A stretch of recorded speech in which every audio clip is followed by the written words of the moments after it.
I'd like to welcome everybody. I'd like to call to order our November 22nd, 2010 meeting of City Council Redevelopment. Start with a Pledge of Allegiance, please. I pledge allegiance to the flag of the United States of America and to the republic for which it stands, one nation, under God, indivisible, with liberty and justice for all.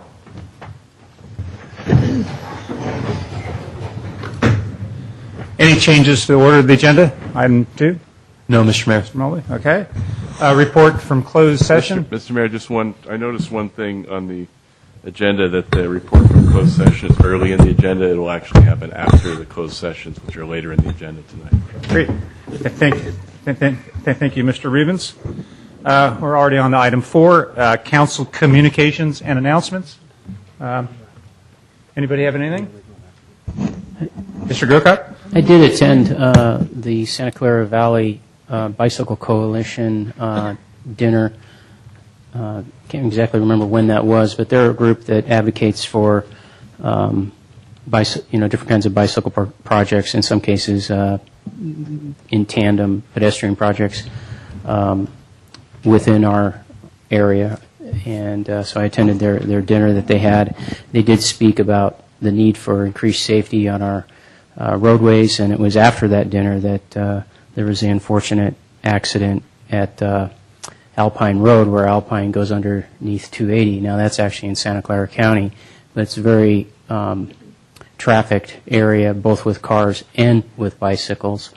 So we'll watch and see what folks can do in that county to perhaps improve that intersection where bicycles are trying to make access out to the Western Hills and often traverse that route. I've done that many times myself. I've taken the same course of action that the cyclist did who was killed, which is to go more to the left and stay out of the right area where cars and trucks and so forth are trying to merge onto the highway. And we actually have that condition not just at that location, but within our county at 84, where a teacher was killed not too many years ago in a similar kind of circumstance. And the only place where there is a protected bicycle lane, which is actually fading out right now from being traveled over so much, is at Sand Hill Road. But otherwise, if you're trying to get over or underneath 280 where the interchanges happen, there are no protected bike lanes. And I would think that's something we would hope to change in the future. Thank you. I have nothing tonight, Mr. Mayor. Anything? Yeah, Mr. Mayor. Well, it's that time of year, so I just want to announce that we have a Toys for Tots program going, and there is a bin out here in City Hall for anyone who wants to come and drop off a new toy. It must be unwrapped. You can do so until December 17th. So that's all I have. Okay, Mr. Cohen. Vice Mayor Ahmad? Nothing. Thank you very much. Okay, moving on, item 5, public comment. This is reserved for items anybody would like to speak on that are not on this evening's agenda. I do have, I think, about 3 speaker cards. Pat Bell, Greg Harris, and Tom Davids. We're kind of taking that order. Next person be ready to go. Ms. Bell?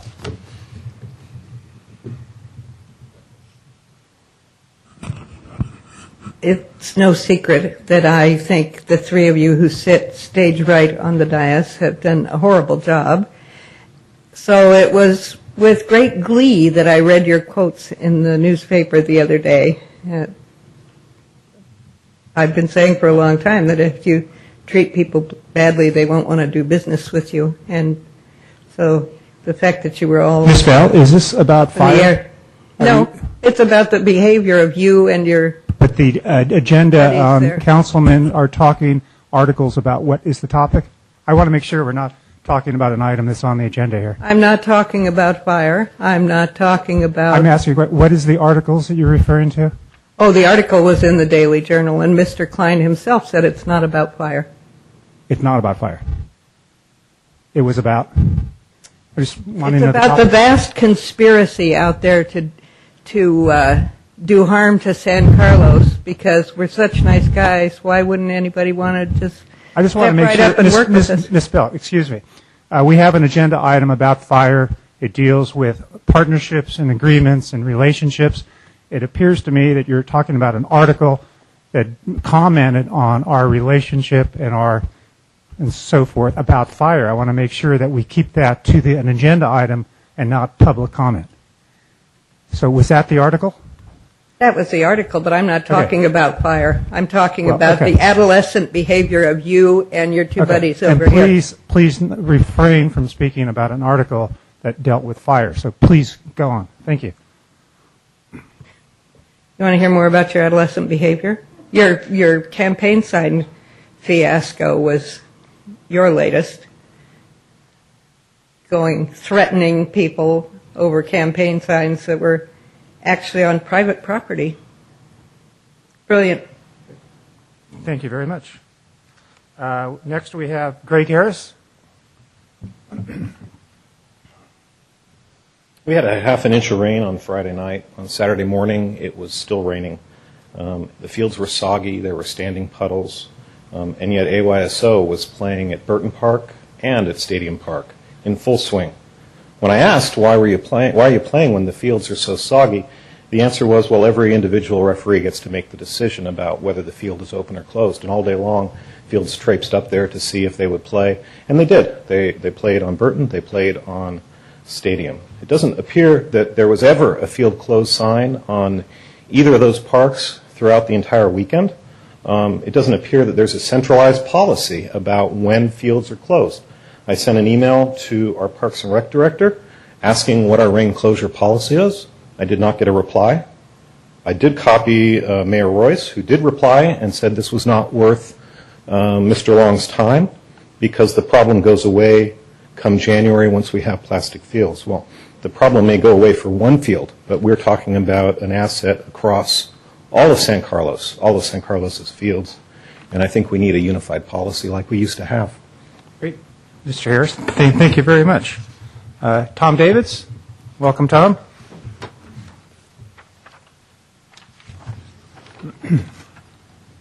Well, I have a couple of good news items. First of all, the museum is having their annual holiday party on the 10th. And being a member of the museum and sitting through the meetings, we talked about how we can get more people there. I said, well, I think I can help with the council because we'll go and personally invite them. So this is your personal invitation to come to the holiday party at the museum. This will be from 5:30 to 7:30. Don't need to stay for the whole 2 hours, but it'd be wonderful to have you, your spouses, or your guests join us in this party. And I'll also speak to the community at large. This is a party that's available for everyone. We will be serving food. We would like to have enough. So for those of you who aren't here tonight and would like to come and aren't normally at these events, you might give me an email. Let me know that you're on the way so we can make sure that you're covered. TomDavids@Comcast.net. So we hope to see you there. The second item is the lighting of the holiday lighting event, which we have had in the past in City Hall Park. This year we're moving it to Laurel Street, run from 5 to 7 on the 3rd of December. We're going to close the street, at least a couple of blocks of the street. We'll have entertainment. We'll have a train ride for kids. The stores will be open. We'll have music, and it's going to be a great event. If you were at the Goblin Walk, this is sort of like the Christmas version of the Goblin Walk. We're going to see a lot of people there, and we're going to have a lot of fun. So I would encourage everyone to come down, spend a little time on Laurel Street, and enjoy the lighting. The actual lighting will be at 6:15, I believe. It will have a few surprises around that event as well. So welcome, and hope to see everyone there. Thank you. Great. Thank you for coming, ex-Mayor Davids. Thank you. Anybody else like to speak? Public comment? Any items not on the agenda this evening? Welcome. Okay, moving on to item 6, which is approval of the consent calendar. The consent calendar items to be considered to be routine and will be enacted by one motion. There will be no separate discussion on these items unless a member of council or the public or staff requests items to be removed for separate action. So with that, council? I move approval of items 6A through 6G. Second. Okay, we have a motion and a second to approve the entire consent calendar. Roll call, please. Councilmember Maude? Yes. Councilmember Grisilli? Yes. Councilmember Grocott? Yes. Councilmember Klein? Yes. Mayor Royce? Yes. Mr. Royce, Yes. if I may. Mr. Gurkhat, please.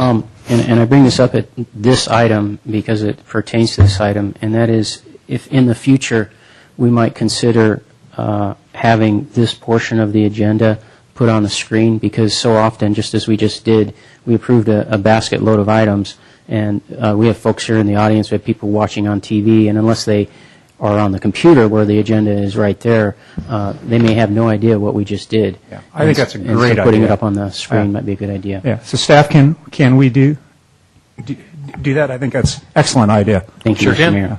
That'd be great. Thank you. Mr. Mayor, just one housekeeping item. If the council member could read both 6C and 6D by title, that is our requirement. Yeah. Okay, so I move approval of item 6C, adopt ordinance number 1424, amending the San Carlos Municipal Code, replacing section 13.05 regarding sewer lateral inspection, repair and/or replacement, and replacing section 13.08 regarding sewer use. And I move approval of item 6D, adopt ordinance number 1427, approve a new 7-lot, single-family detached subdivision, mitigated negative declaration, ordinance amendment for a planned community PC zone, conditional use permit, maintenance of areas adjacent to stream channels, and conditional exception to subdivision standards at 665 Prospect Mirabel, APN numbers 050-122-150 and 050-122-160. And you've already taken a vote. I just wanted that read into the record. Great. Thank you. Thank you. And based on Mr. Grocot's thought, the other items are approval of prior minutes, approval contract for actuarial services for a portion of the Redwood Shores levee work that we're doing, and the last item is to sign California Wastewater Agency Response Network. So those are the items for the public. Moving on to item 7, our reports to council. We have two, 7A and 7B. First one deals with our quarterly fire department report, and the second will be on our first update on contract for park maintenance service.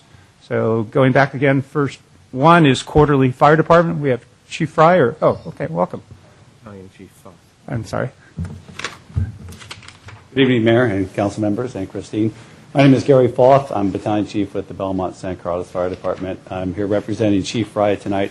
He is off on a winter vacation. So I'd also like to say happy holidays and remind everyone that we are part of the Toys for Tots program. And the day after Thanksgiving, we will have our bins out in front of all the firehouses, so everyone can drop off their toys at the firehouses anytime between the day after Thanksgiving and even all the way up through New Year's, really. We'll be collecting them. Also, on December 2nd and 3rd, Belmont San Carlos Fire Department will be hosting the Santa at the firehouse again this year. So on Thursday night, December 7th, everyone can bring their children to Station 13. That's at 525 Laurel Street in San Carlos. From 5 to 8 p.m., there'll be cookies and goodies and probably hot chocolate and cider and Santa. And this year we're asking everyone to bring their own cameras to take pictures of their children on Santa's lap. And then the following night, on December 3rd, it'll be in Belmont at station number 14, which is 911 Granada Street in the city of Belmont, and from 5 to 8 o'clock. Can you repeat the dates? Because I heard a 7th and the 3rd. Oh, the 2nd and the 3rd. 2nd. Okay, Excuse me. thank you. So Thursday, December 2nd in San Carlos, and Friday, December 3rd in Belmont. Great. Okay, with that, I believe everyone's received the quarterly report from the fire chief. I don't have anything to add to that, but I'd be available to answer any questions that you may have.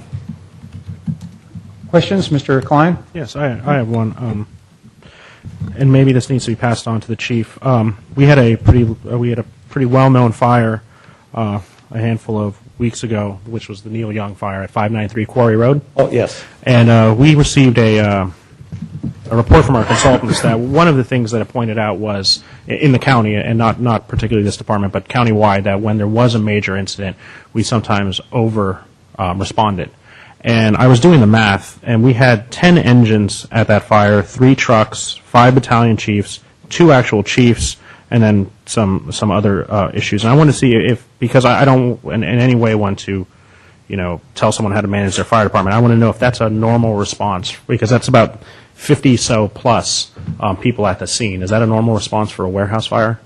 Oh, definitely. The potential for a warehouse fire is quite large, and especially if you're familiar with that facility, there's a lot of buildings that are really close to each other, and if you let those things get ahead of you at all, you can lose 4 or 5 buildings just like that.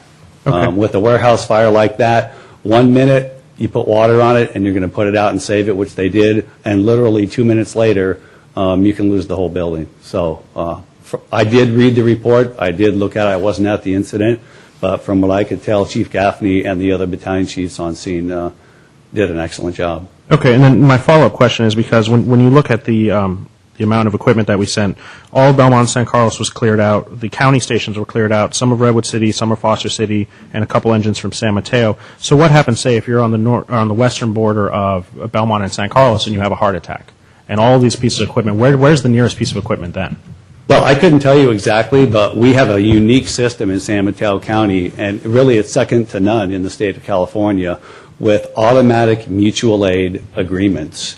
So that means that the cities that are next door, if we clear out all of ours, it's all planned. We call them move-ups. So sometimes Engine 10 will move up into San Carlos and cover Station 16. Sometimes Engine 17 will come down from CAL FIRE and cover Station 15. Sometimes 23 will come in. For example, when they had the big San Bruno incident, I moved up as the battalion chief on duty to San Mateo to cover that. So we had Battalion 1 in Menlo Park, Battalion 3 in Redwood City, and then I moved on up. And it's a very well thought out, very efficient system. Okay, and that's great. And so if you could just let the chief know that the next time we get an email like this, it would be great for him to describe who's covering us when these things happen, because your common person's not going to know that, and we understand that. We understand the drop orders, but right. when you show that you've cleared out entire... Oh, and someone may come up with the question, well, if what this happens if we have a heart helping attack? us out? Yeah. So that would be a good thing to include in these reports, is when these major incidents occur, there was an actual engine in San Carlos that was available to respond to incidences and things like that. So if you just want to pass that on, that's great, but thank you for your work. Any other questions? Comments? I just had a request that as these reports are put together, what would be helpful, and I'll make this formally to the chief, is that the call volume that we've got reported here would be terrific to do 2 additional breakouts. Number 1, what are we getting called for? Which part is medical? Which part is fire? Which part is false alarm? And then second, I would be curious to follow up on how, what is our ability to meet our response times? I know it's very good, but I would like to see those numbers reflected in the report in the future. Okay, I'll pass that to the You chief. will, would you? Because it'll be hard for No you to get that. The message might get messed up in between. And I'd like to share, just before you walk away, you don't need to take any notes on this. I had an opportunity in mid-morning to visit the site. The property manager actually came out, spoke to him, and he was so pleased at just the overall professionalism and the service of our fire department and our sheriff's department. As you could realize, as the news got out that this was Neil Young's stuff, the sheriffs were there, kept everybody out on the street. But again, the property manager spoke so highly of how they got there, how quickly they moved to basically save most of Neil Young's stuff. So that appreciation, please pass on to the chief and our firefighters. Okay. Thank you. Thank you. Okay. Moving on to 7B, second of our council reports is an update on contract for park maintenance service. Mr. Long? Good evening, Honorable Mayor and members of the council. You do have the report. I have a few things I'd like to highlight, and then you can, I'll be here to answer any questions. And Guy Wallace, the park superintendent, is present this evening to answer any questions you may have specific to the parks maintenance contract. As you recall, as part of helping with a structural deficit, the Parks and Recreation Department was charged with securing contract services for our parks and medians. We went out to bid and got some favorable contracts and entered into a contract with Kachina Landscape for our parks and Echo Landscape for our medians. They started work beginning August 1st, and if you can recall, some of the trepidations about outsourcing was the potential drop in quality of service that we may receive. However, since we've been going through the contract, this is roughly our first quarter. We've been with them for 3 or 4 months now. We have been very pleased with their performance, and if you've had a chance to go around and visit some of our parks, you will notice they are at least the quality that we were receiving prior to that, and in some cases they have exceeded what we've been receiving. And a good example I can point to is the park right next door to us, City Hall Park or Civic Center Park, however you want to refer to it. It was being stressed. The grass was in bad shape, and Kachina, instead of dealing with it on a kind of a daily basis, went in and looked at it systematically and decided to go ahead and renovate the irrigation system to solve a problem that was reoccurring. Once they were able to do this, it took care of the problem. It freed them up to go to other sites. They used this strategy, early on to try to continue to improve the maintenance at our different locations, and it's been working out rather well. When they got here on August 1st, you can imagine how busy our parks were. We were in the height of our summer season. Parks are heavily used during this time of year. We had our summer programs going there, our summer camps program. We had soccer going. We had baseball programs going on. So they were being heavily used. And, of course, this is kind of the hottest time of the year also, so it makes it a particularly difficult proposition to keep these parks in good shape, particularly the turf. But they've done a very good job in adapting to our park usage. I have to say they were taken aback by the amount of use our parks were being used. They thought that there was some rest, but as we know, these parks are heavily used most of the year. And they've adapted very well in terms of prioritizing the maintenance, identifying the areas that need more attention than other areas, and they've been doing quite a good job. As I mentioned in the report itself, one of the measurements that you can use is the lack of complaints.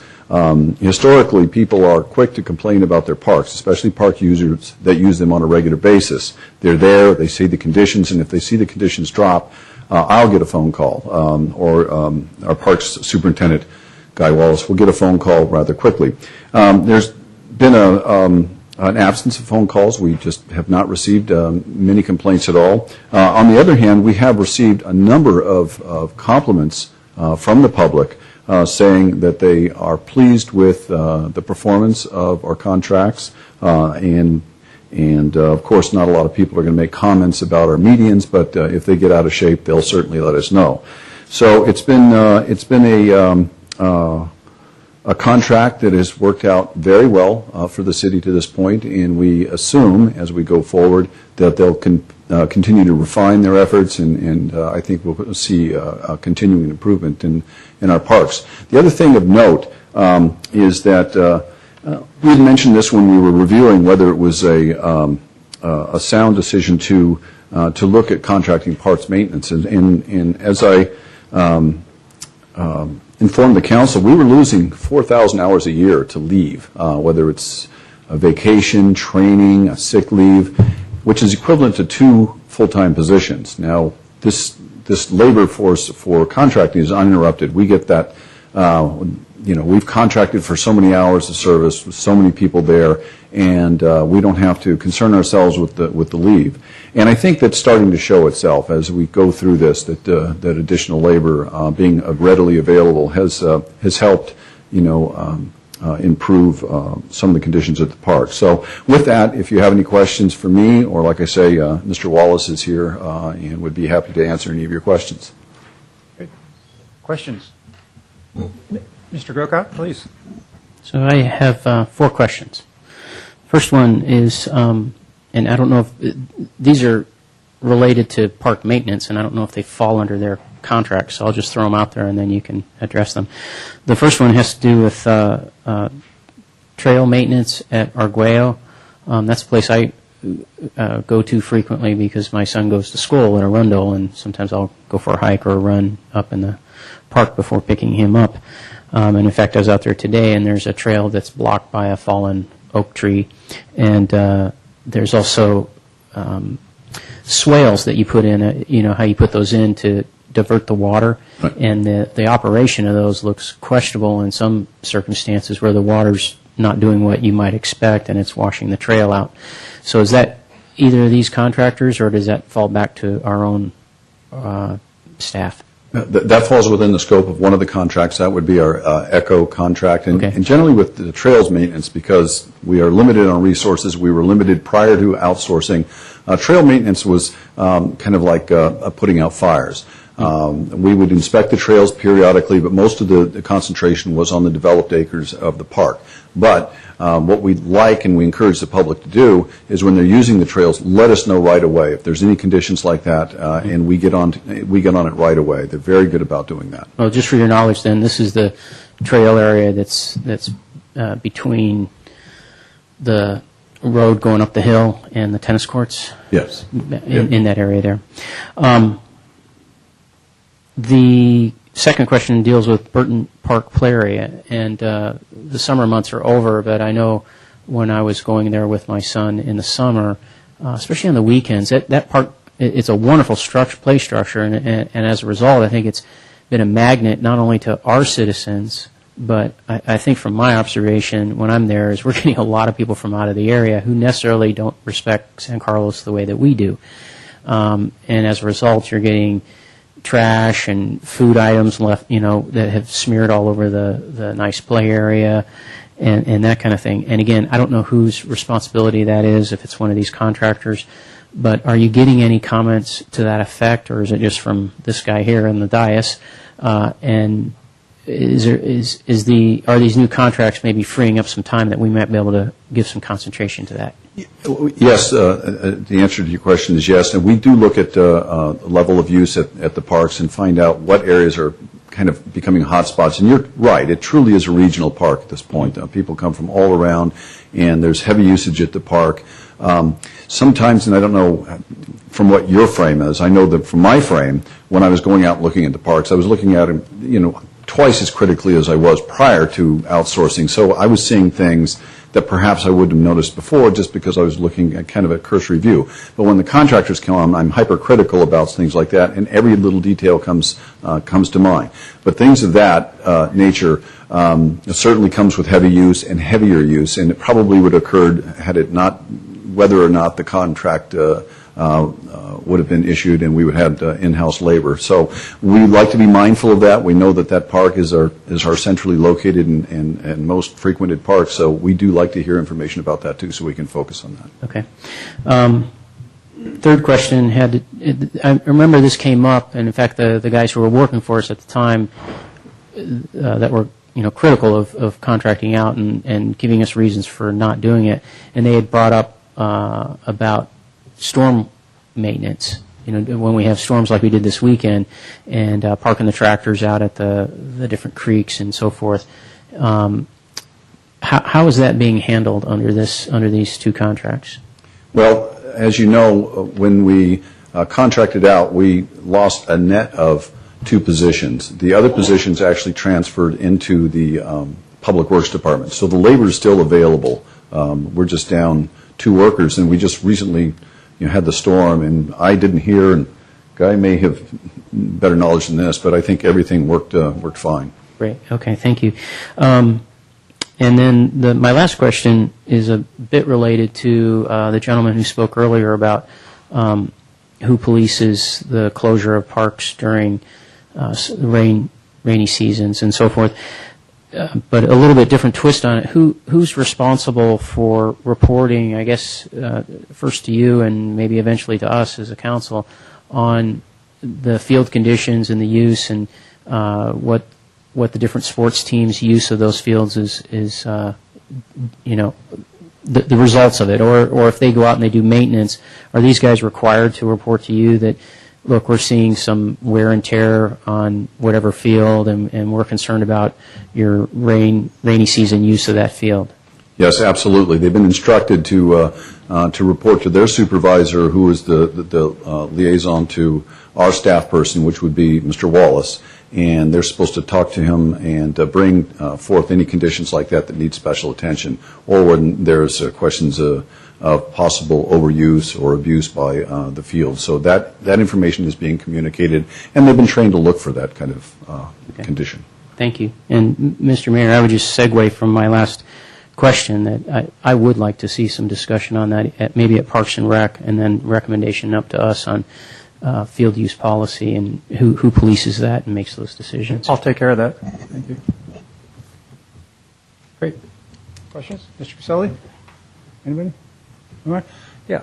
I have just a comment and a question. I just want to make sure that in the body of the report we talk about the savings. It talks about 40% savings. We've got to flip that. It's 60% savings. We had, I believe the number was $719,000 for just salary, benefits, and retirement.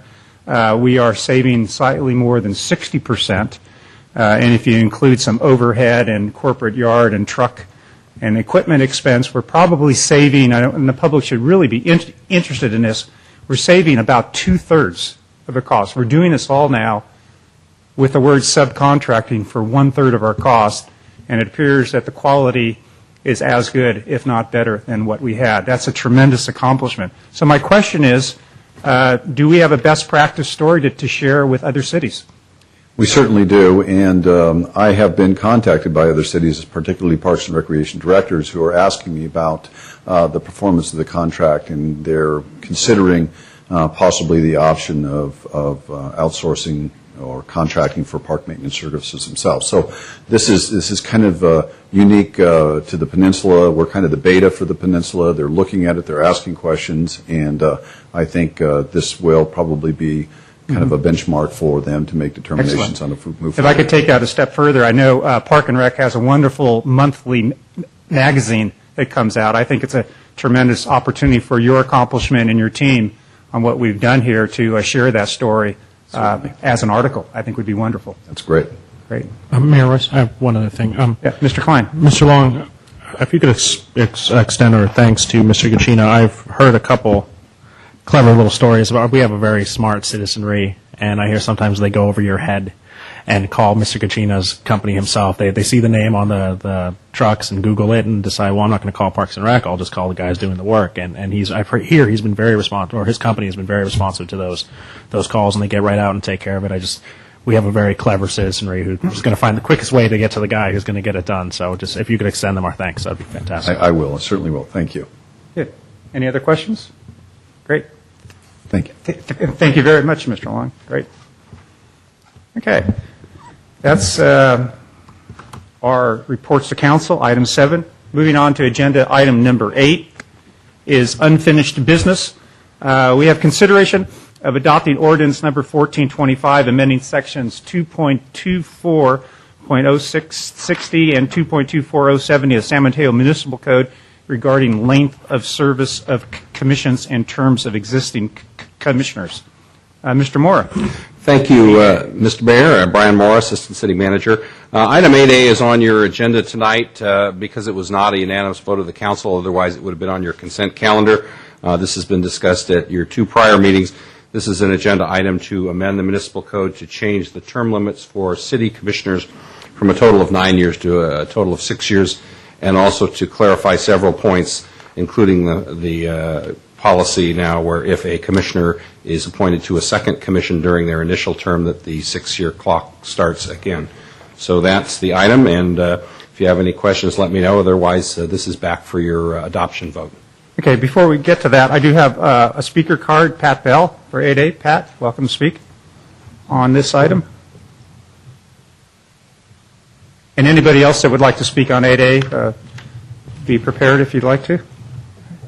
I think this is a terrible idea, and I think it's unnecessary. As Matt pointed out, if you fix the way you reappoint people and have sitting commissioners reapply and be interviewed and chosen the same as newcomers, you don't need this.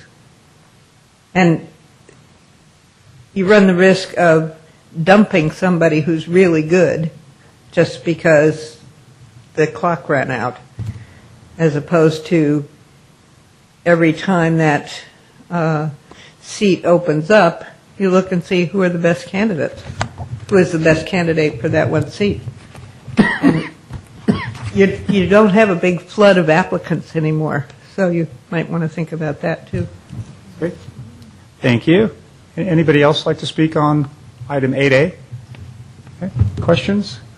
Thoughts? Mr. Royce, as I've been beating this drum since I think I joined the council, I'm going to vote against this, as I have been for the past couple months. I wanted a redo of the process. I agree that I thought we should be re-interviewing, maybe not going out to market, but at least re-interviewing the commissioners, since a lot of them get appointed when we're not up here. So, and we have to run for re-election. I don't think we should be giving people 9 years without some sort of qualification to see what they have done for those 3 years. So I wanted to see that, and then we had a discussion as a council. The council liked the process of, if you have an issue with the commissioner, bring it up on the council dais. That was a little awkward, to say the least. So I think there's a better way, but I'm not going to be supporting this, so I'll still be voting no. Mr. Vaughn? Mr. Grocott, you Yes, got some thoughts too? Two things I'd like to bring up for discussion. One is, similar to what Ms. Bell said, you may have a commissioner that does a very good job and provides a lot of good to one of these commissions. Do you necessarily want to get rid of them because of term limits? And to put a different perspective on it, I've heard said of some of our staff who've been here a very long time that that's the reason they're here, because they know a lot, they give a lot of good input, and there's a high value. So if someone can keep their job for, quarter of a century, why should we put necessarily a limit on a commissioner who does a very good job? Again, I think the thing that's imperative here is, instead of doing what we've done in the past, which is just assuming that if somebody reapplies, then they will be reappointed, and we ran into a difficulty with that recently, simply open it up each time to interviews, including the sitting commissioners. And then it's also, I think, the argument is good that it's very parallel to what we do as elected members who sit on this dais. We, every 4 years, are expected to go out with our ideas and beliefs about this community and put it before the community, and if they want us back on the council, they'll vote that way. So I think it sets it up in a very parallel fashion. If we simply say, when a seat's open, it'll be open to everybody, including the incumbent. Other thoughts? Mr. Mott? I'll just say that it's an odd day when I've got my two colleagues working together. You're in the vice right now. Yeah. Yeah, and so when this happens, I've actually compelled to try to support an idea. So to follow on the discussion that Mr. Grocott has brought up, if the intent would be that a person serves a 3-year term, that is now considered an empty office at the end of the term, and he or she can reapply, but that is a new term, and we're looking for new applicants, but that person is not automatically reappointed, but has to go through the interview process as everybody else. Is that your intent? Yes. Is that your intent? It's one of the possibilities I was willing to look at. I was also willing to look at possibly re-interviewing the applicant and deciding if we wanted to go out to market. But I'm fine with either. Either way works for me. I believe that we needed a process where people didn't sit up there for 9 years and they had to come back and explain their accomplishments. I mean, if you sit 3 years on a commission, I want to know what you did. And we don't have the bandwidth or the time to sit through all of these meetings, go through all of these minutes, and on top of it, it makes it really, I think, uncomfortable for a lot of the commissioners to have a city council member sitting in the background all the time and just, jotting down notes. So I think you can come forward just not unlike an election, but more of like, hey, this is what I did for 3 years. I'd like to reappoint it. This is what I would like to do moving forward, and it just makes it an open process. So yeah, that I could definitely support the spin that Mr. Grocott has on it. I wouldn't have any issue with that. I hear our city attorney mumbling, though, so I'm wondering if he has anything to chime in. It's just, this is a pure policy decision. The current ordinance has a 9-year term, and you have to have a gap before you can be reconsidered, and the 9 years applies concurrently with the different commissions, so you can serve a total of 9 years on all commissions. The change you have before you tonight would change that slightly to be 6 years total, but you can serve in succession on different commissions, so you could actually serve longer on commissions with the revision, and it still maintains the 1 year gap. So if you're a good planning commissioner and you serve your full 6 years, you could go off, and then you could wait till the next round of appointments and then be reappointed. So the whole point of this, the whole point of this is, I think, at least the way I always approached it, is we were looking to, at least I thought the way it was brought up, and I don't know who exactly of us brought this up, because I don't think it was me, but maybe it was somebody on the end who is now voting against it, but that's fine. That's all well and good. Sometimes you... Well, I didn't bring up term limits. I brought up the I understand, process. but the process of trying to get new people involved. And I think when you have incumbents, I don't care how you slice it, it's more difficult to judge how people again, the commissions that we're looking at here, we're looking at planning, park and rec, arts and culture, to sort of rebut a bit of what Mr. Grocott said about, there's a whole difference in my mind, staff doing a job and as a professional for 25 years and a volunteer serving on a planning commission. I don't expect that people are going to have a huge planning, necessarily, a huge planning background when they come on planning commission, or a huge park and rec background. They may never have been to a park.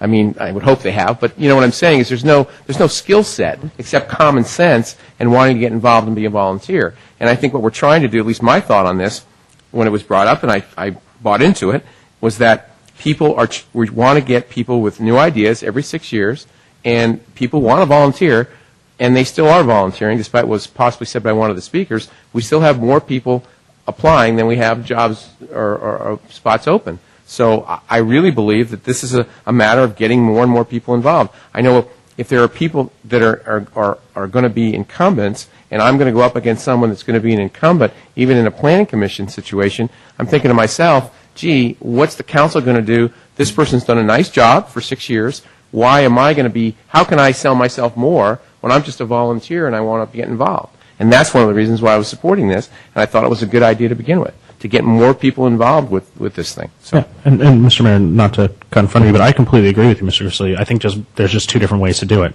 Whereas Right. the term limits or open market, they both want to accomplish the same thing. I understand. So, you know. But I'm willing to support this ordinance tonight. So. Yeah, and I'll say, because I was one of the proponents to support this and this change.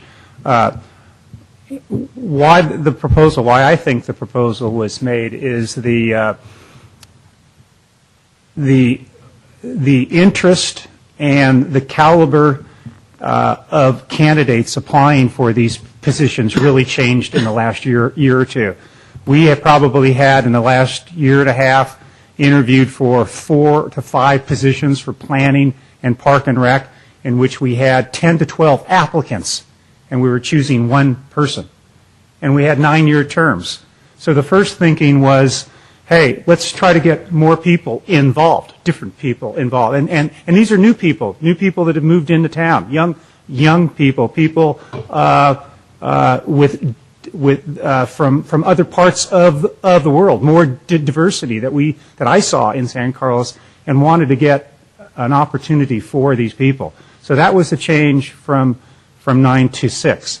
I think the other thing that drove it is I personally felt that people who want to get involved in San Carlos get involved in all different ways. So if you serve on arts and culture for 6 years, why serve another 3 years? Why don't you go for park and rec or planning? Why don't you try something else? Or why don't you try to chair hometown days or get involved in Chicken's Ball? I mean, people who get involved in the city get involved in lots of things. And in one life, I think, I feel strongly, the type of people, I need to be careful because this is how I feel, but I do think there are a new breed of people coming into town that want to do different things and change. And so that's why I thought changing to a shorter term, getting more rotation, giving people more opportunity. We've had tremendous demand for these jobs, and this would actually solve some of that. So that is what drove it. I'll end by saying, though, I don't feel real strongly. I appreciate Mr. Grocott, Mr. Klein's comment. The system works now. Don't feel strongly. We need to change it. But those were the original thoughts on why we brought this up. Through the chair? Yeah, Mr. Ahmad? Mr. Rubens, we've done a first reading on this ordinance. How much time what is the maximum time between readings of ordinances for it to be adopted? There's a minimum time, but I don't believe there's a maximum time. You could certainly continue it one more time to consider. Mr. Mayor, let me make an offer that we continue this for a moment. If it's the mayor's pleasure to set up a subcommittee of Mr. Grocott and Mr. Klein to come back with recommendations for a better ordinance, I would be inclined to listen to that. And if there's no better idea, then we can do the second reading and accept this. I'd be acceptable to that. Yeah, I think that'd be good. Through the chair, with all due respect, we had this is the third time we've talked about this. Fourth, thank you, Mr. Klein. You're helping me here. Thank you. Fourth time we talked about this. If we've got some ideas, let's change this one, and then you just start over from scratch again. To me, we've talked about this. If you don't want to vote for it, that's fine. And let's turn it down, and then let's start over, I guess. But I don't know. It sounds like we're going to change it if the third vote goes that way. So why not just vote this down and start from scratch and have somebody do it? I don't know. So if there's no other thoughts, maybe why don't we take a vote? See how it goes. Any other thoughts before we do that? Yes, before we do that, I was going to ask for an indication of the vote, because if it's going to go a certain way, then I will propose a compromise. Can we get an indication of the vote? Is that permissible, Mr. City Attorney? They do it in Congress. They do a lot in Congress. There's been straw polls people do up at the dais, and it's not your final vote. Just make it clear. Very good. May we do that? You know where I'm going. Yeah, I'm voting no. I know Mr. Grisilli's voting yes, so us two down here don't count right now. No, I'm going, so it's the mayor and the vice mayor. So let's hear a motion. Well, I'll be happy to make a motion. It can always be a But motion. if we vote, then we... here's what I'm after is an indication of the vote, because if the vote is going to go a certain way, then I will propose a compromise, and we can see how the compromise goes. It might flame out, it might survive. So can we just do a straw poll here? I would encourage the council member to make it anyways, because I think You can always do a substitute motion even after my motion. So okay, then I'll go ahead and make the... Okay, well, I'll make a motion to start this off to approve, adopt ordinance 1425. I won't read it all because it sounds like we're going to be going on here a minute. So that we have in front of us item 8A. Second. Okay, do I hear a second? Mr. I just Grocott, gave it second. to you. Mr. Grocott, Okay. second. So I would like to make an amendment to the agenda item, and therefore to the motion.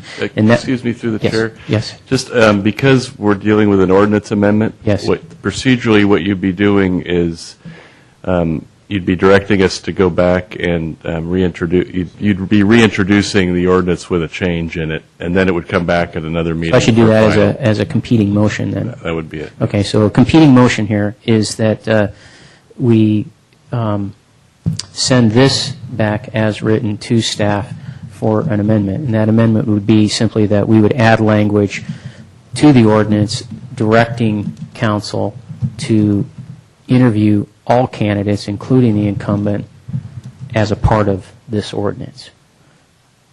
there would still be term limits. There would still be term limits, but we would also be giving direction to this council and future councils to always interview applicants, including the incumbents.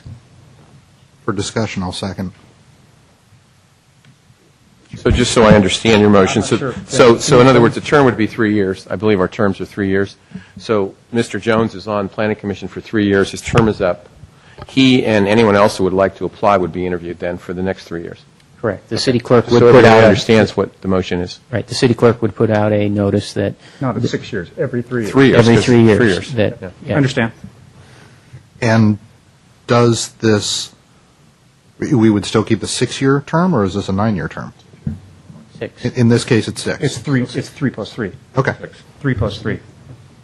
Okay, we have a motion, an amended motion and a second. Can we take roll call? Well, I haven't heard the second. Mr. I did second I for. apologize. He did a I second didn't for, hear. so we would be able to talk about it.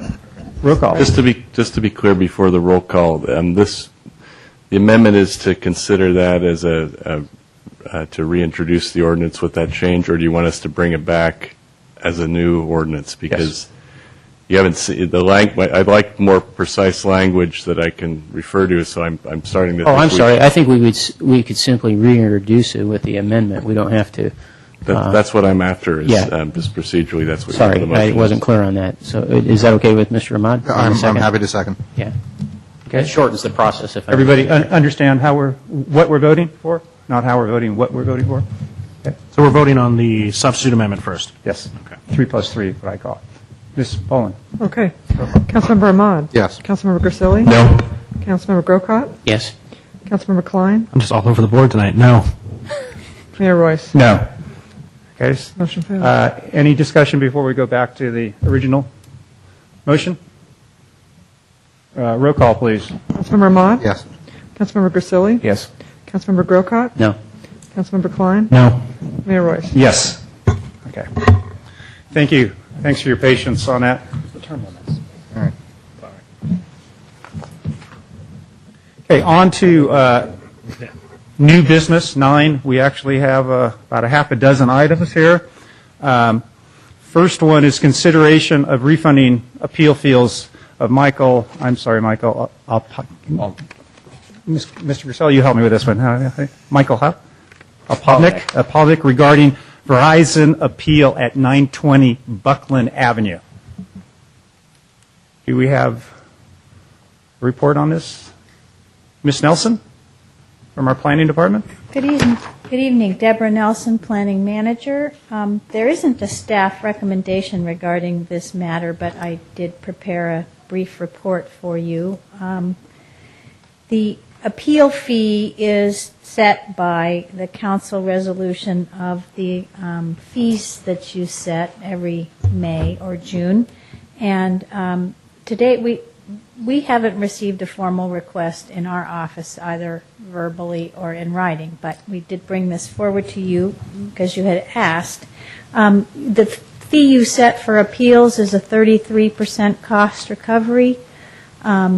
There isn't a written policy or any language in the ordinance that allows you to do this, but you have in previous appeals refunded the fee. And the most recent one was an appeal of a zoning administrator decision that went to the Planning Commission, which was upheld and went to your body, and it was also upheld, but you refunded one of those appeal fees. If you did refund it, it's $1,694 to the appellants, and in this case, for the Buckland Avenue project, there were 10 neighbors that got together and did the appeal.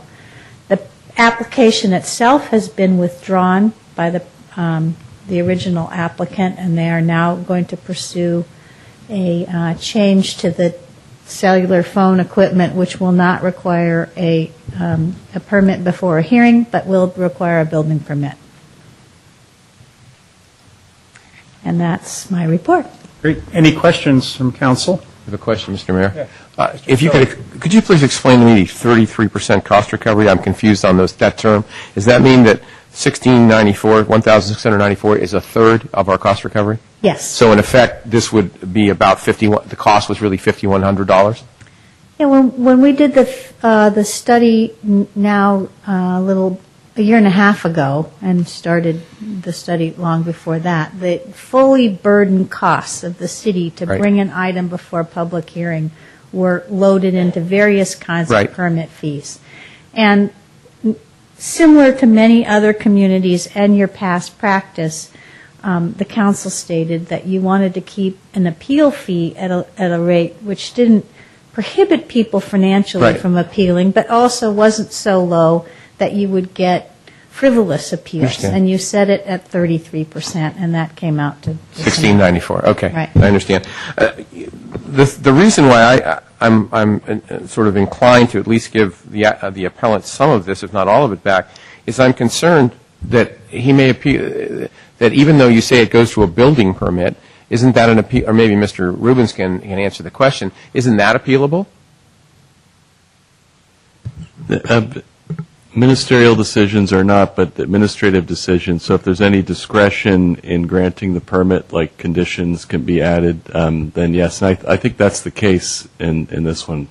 Well, that's my point. So there's, I guess I'm looking at that they stopped one section, they moved to another section, so the individual appealed, paid the $16.94, even though the applicant withdrew, they might come on this back door or side door in with another one. He's going to have to come up with another the group is going to have to come up with another $16.94, assuming they want to appeal that one. That's true. It occurs to me that you could make the decision at that point in time if that appeal comes as well. I mean, it doesn't have to be done now if your intent is to not have this particular appellant have to pay 2 fees. Well, I'm just concerned that there are some situations that I see that a person will withdraw an application and will never come back. Yeah. Ever. This isn't that case. They're going to go in a different door, and so the appellants might still be there. That's why I'm a little bit leaning to. And maybe you're right. Maybe we wait till the next time and do this. But I'm just concerned that he's going to get the appellant's going to have to keep coming up because they're coming in a different door, and they'll stop that door and come in a third door. And I mean that's what I'm concerned about. So. Other questions? Just comments. Please, Mr. Klein, thoughts? Do we have any public comment? Comments? Yeah, why don't we get, would anybody like to speak on this? Please.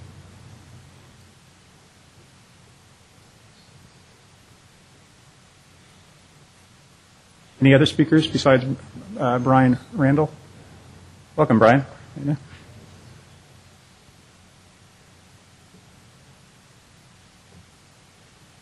Please. Gentlemen, Brian Randall, San Carlos. I'm very much in favor of refunding this appeal. I agree with Mr. Grassilli. This big company can come in time and time again, and he'll have to pay the fee, and they'll wear him down. I agree with that. He should get a refund. And I know just how much trouble those people have had to put up with over this. And I saw at one of our meetings a representative of the company bully a woman who lives there to the point of tears. And I'm very much for refunding that fee. Thank you. Great. Thank you. Anybody else? Okay. Mr. Klein? Yeah, the reason I brought this up when I think it was at the last meeting is I don't come from the same school that Mr. Grassilli does on whether they're going to go in the back door. I agree that's probably a distinct possibility. But my reasoning is Mr. Opalenik paid to fight. He didn't get to fight. There was no win. There was no loss. The other team just walked away, and I don't think you should be paid for a forfeit, essentially. I mean, if he had fought and lost, we take his money. If he had fought and won, we take his money. But when someone pays to fight and the other team doesn't show up, I don't think we should take any money. That's just the way I come across it. If they're going to throw in the towel, we shouldn't charge a fee for that, regardless of what they're going to go in the back door or not. I think if he had won, we take his money. If he had lost, we take his money. But since the other side just withdrew, I don't think there's any reason to take his money. And I'm not about giving money back either. So this actually meant something to me. Vice Mayor Ahmad? I'd be inclined to the refund. Mr. Grocott? I'm inclined to refund. I agree with the comments that have been made, so Sounds like we're ready for a don't need to motion. add to It it. sounds like it. I move to refund the appeal fees of Michael Opalenik regarding Verizon appeal at 920 Buckland Avenue.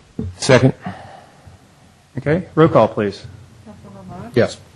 Councilmember Grassilli? Yes. Councilmember Grocott? Yes. Councilmember Klein? Yes. Mayor Royce? Yes. Okay.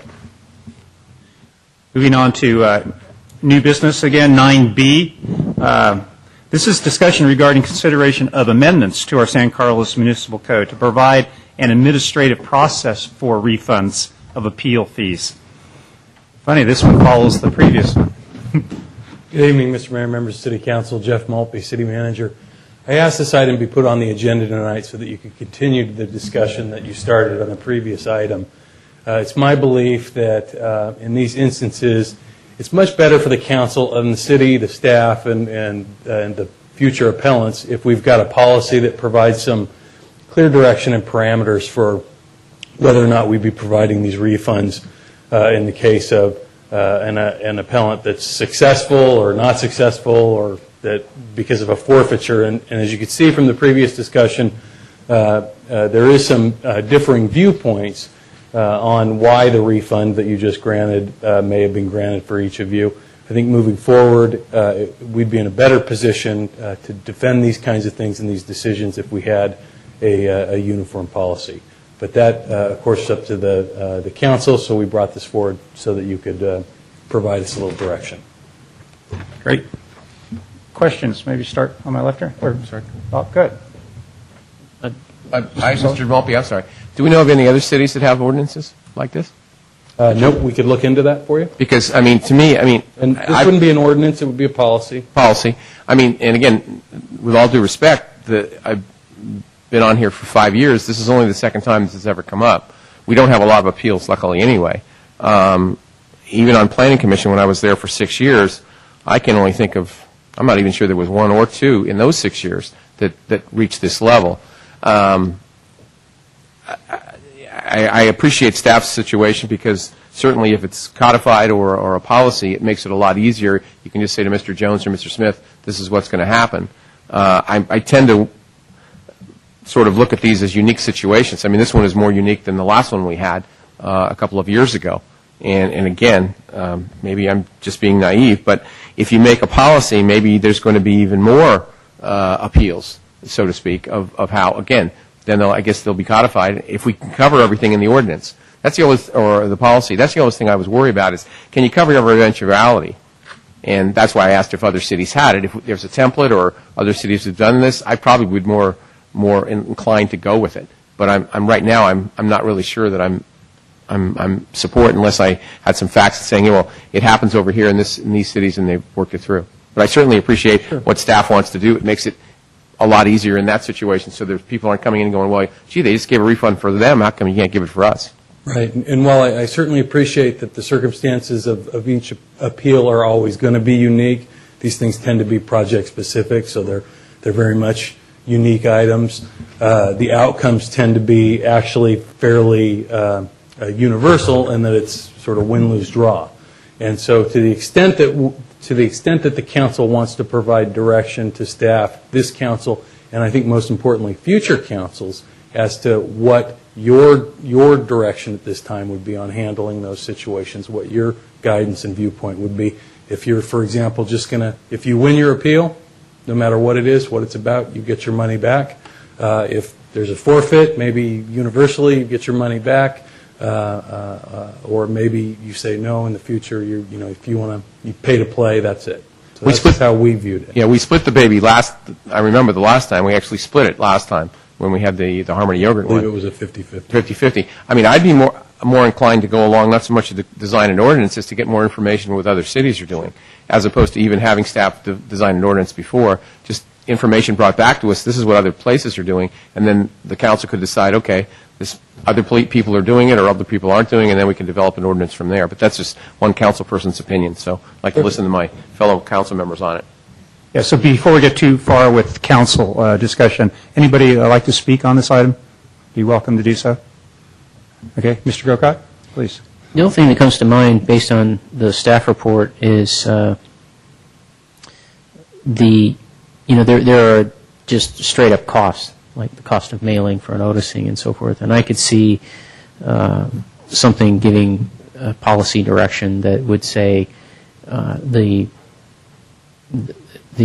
fee can be redeemed if somebody wants to appeal for that. But what is not appealable are the straight up costs of the city, such as paying for the noticing and the mailing and so forth, because that just seems fair.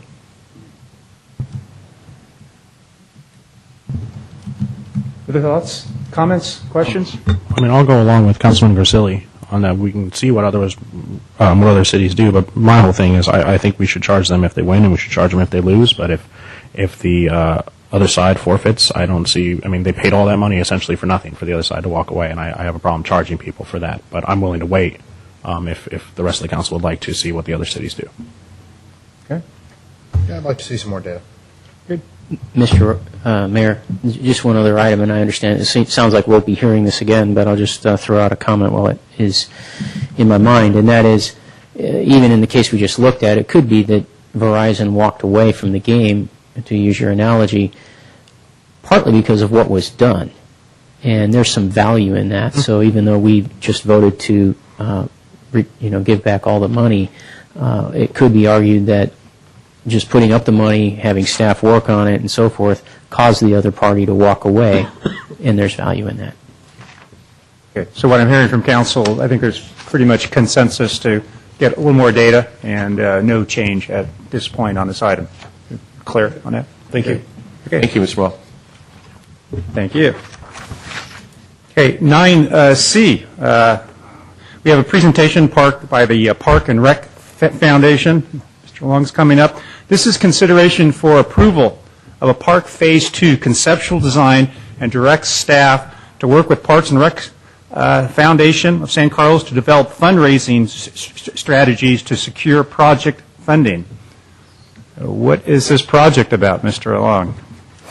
If it pleases the council, I would like to give a brief introduction and then turn the microphone over to Peter Arnold of Abbey Arnold Associates, who is the landscape architect for this, followed by the ubiquitous Steve Divney, who represents the Parks and Recreation Foundation. Could you spell ubiquitous for me? I can barely say it. And then we would, between the three of us, would be happy to entertain any questions that the council may have.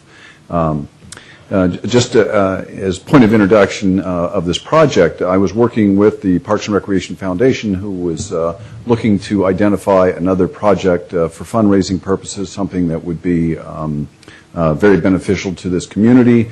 We focused on a number of items, but they finally agreed and voted unanimously to consider what we're terming Burton Park Phase 2.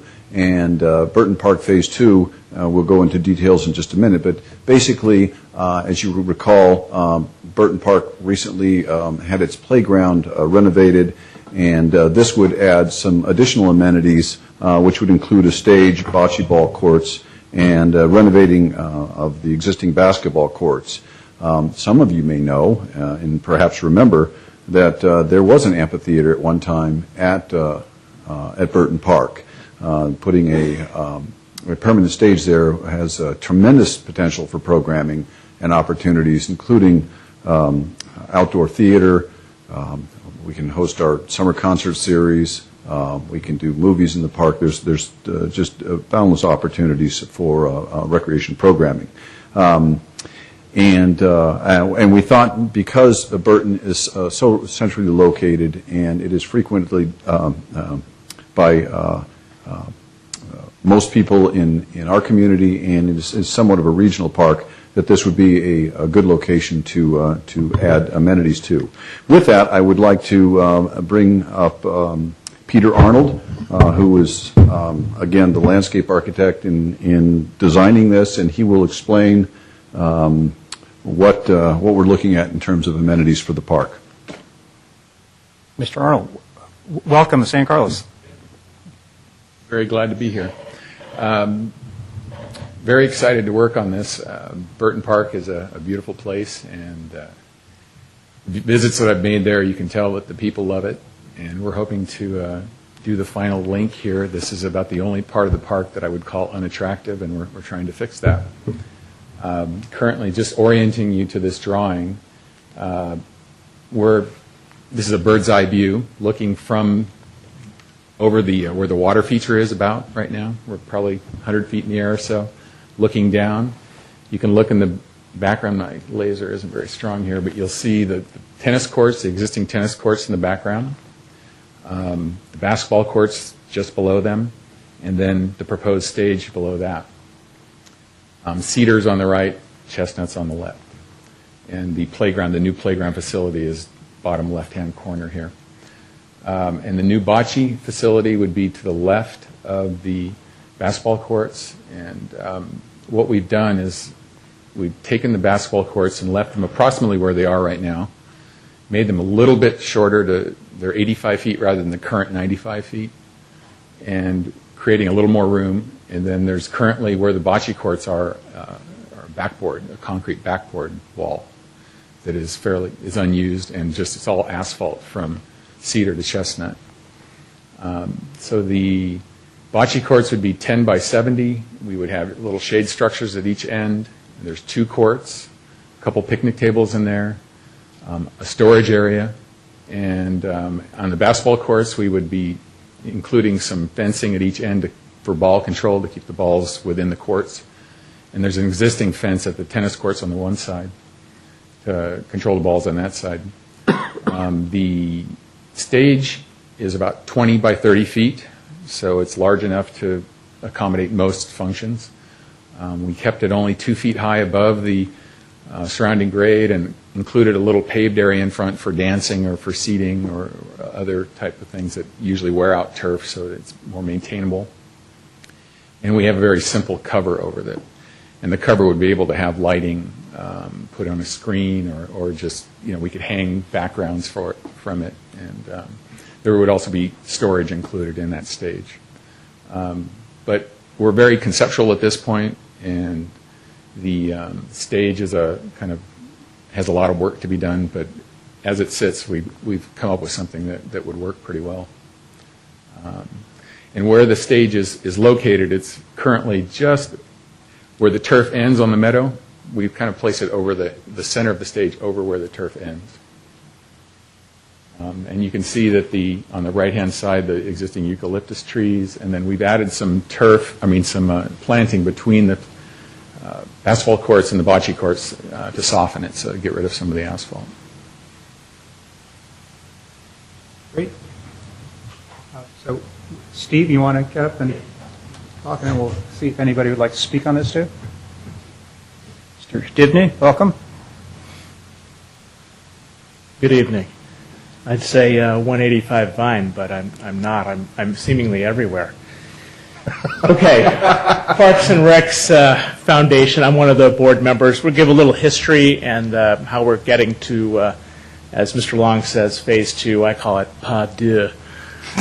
Okay, it's founded in 2007. We're going to look at that. This is the current board membership. There's a couple people who are on leaves of absences. I'm sure you recognize a lot of the names of people, as you, Mr. Royce, said, that get active in pretty much every and any phase of community activities over the years.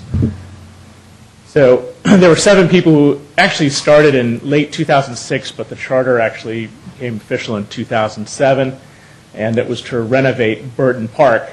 They raised a little over 50% of the playground funds, and the city kicked in through their CIP monies the rest.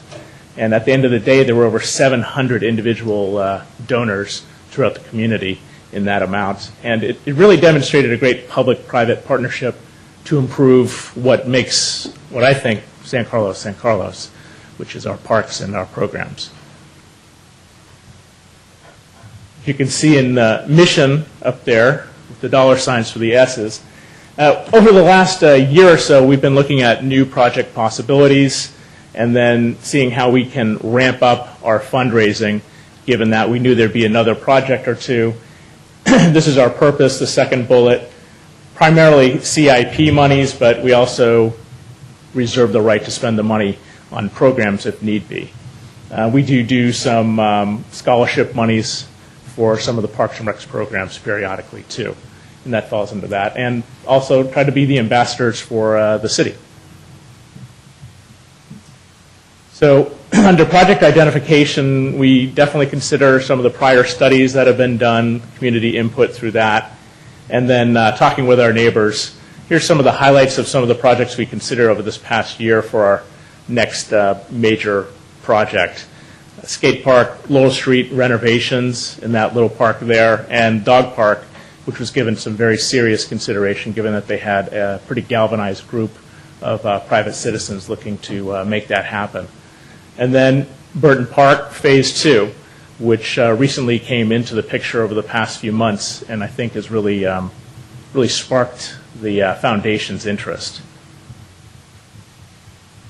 So what we've been doing over this past year is trying to ramp up our fundraising.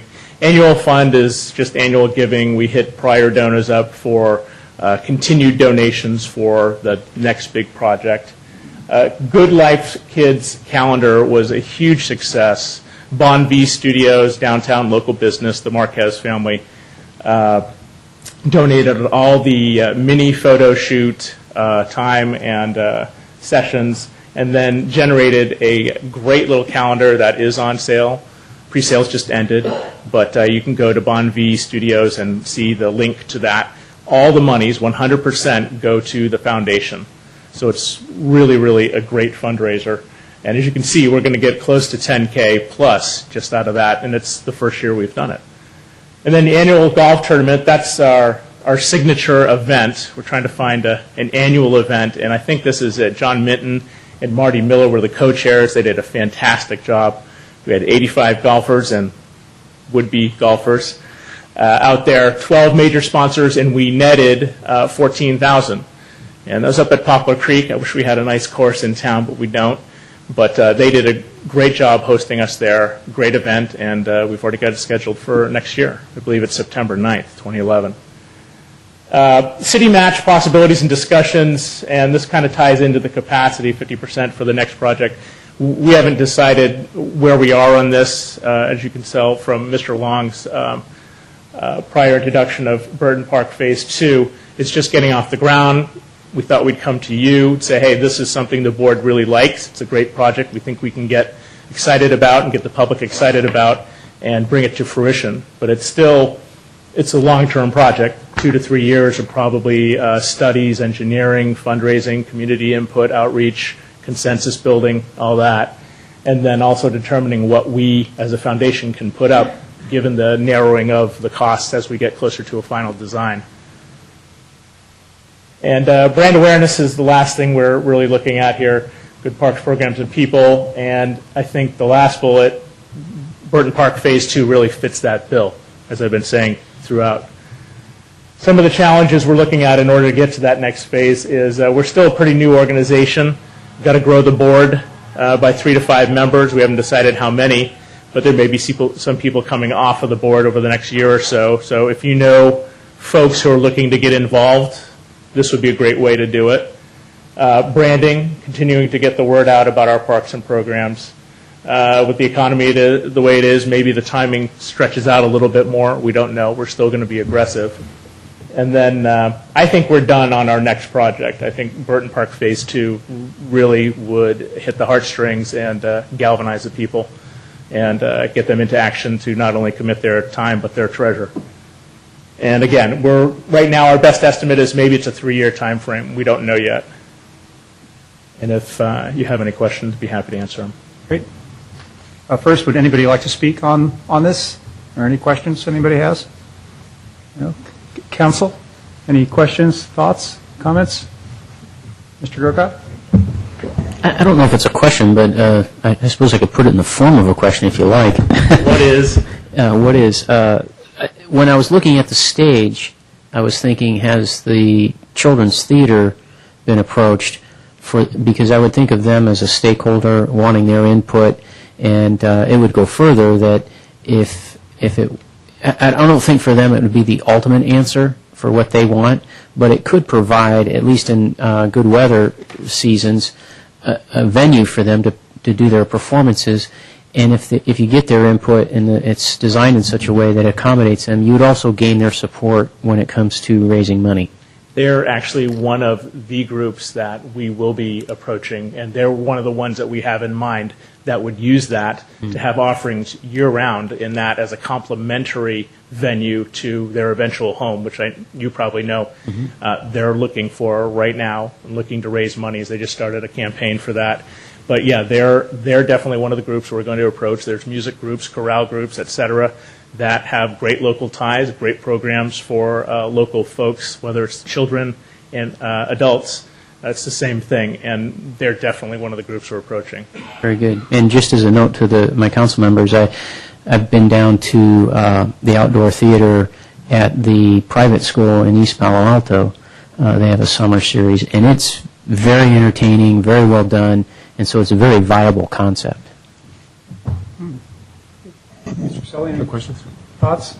Mr. Yeah, Klein? just a couple things. Mr. Dimney, one, as you guys move forward with this, looking at solar panels on the stage would be a nice additive because, I mean, you're going to have lighting and something that's going to have to pay for the basketball courts to remain lit. I love that you're thinking about redoing the basketball courts. I walked into Mr. Long's office so many times talking about the basketball courts. I think he really wants us to get this done, so I'll stop walking into his office. And then one suggestion in regards to the basketball courts. It's great that the plan is to shorten them. They're far too long, and no one really plays full court anymore. We're all kind of getting too old for that, and the kids usually play at the schools. But if you could approach the community service organizations, and possibly one of the sponsorship opportunities would be to purchase a backboard and have the emblem of the organization there. I think it would speak a lot to the town if all four were covered by either a Rotary or Kiwanis, Lions, etc. I think that's just one possibility for you guys. Great. We'll definitely work on all that. Mr. Mott? Yeah, I have a few thoughts, too. Along with Mr. Grocott, I know we're not into the design phase at all. But I think the point is talk to all of our groups in town. When you think about summer concerts like I'm involved in, sometimes it's more important to have a wall behind than a roof on top for sound. Children's theater, movie night, how are we going to use this? And so there's all those features. I think a really important one is when I see, even though it's only a 2-foot rise with stairs, I see all this little brass anti-skateboard type things going all the way around it. Well, maybe we could change our approach and rather than fight them, join them. And maybe there can be some opportunities to provide a place for our kids. I'd love to provide a place for our kids to have fun during the day and a stage at night and a theater on the weekend. I mean, there may be some multiple uses, but skateboards is a very popular thing, and I'd like to see more things for our kids. And my last thought is having lived facing Burden Park for 10 years, so this goes back 10 to 20 years. It may be old hat, but 2 bocce ball courts. There was a very active horseshoe group.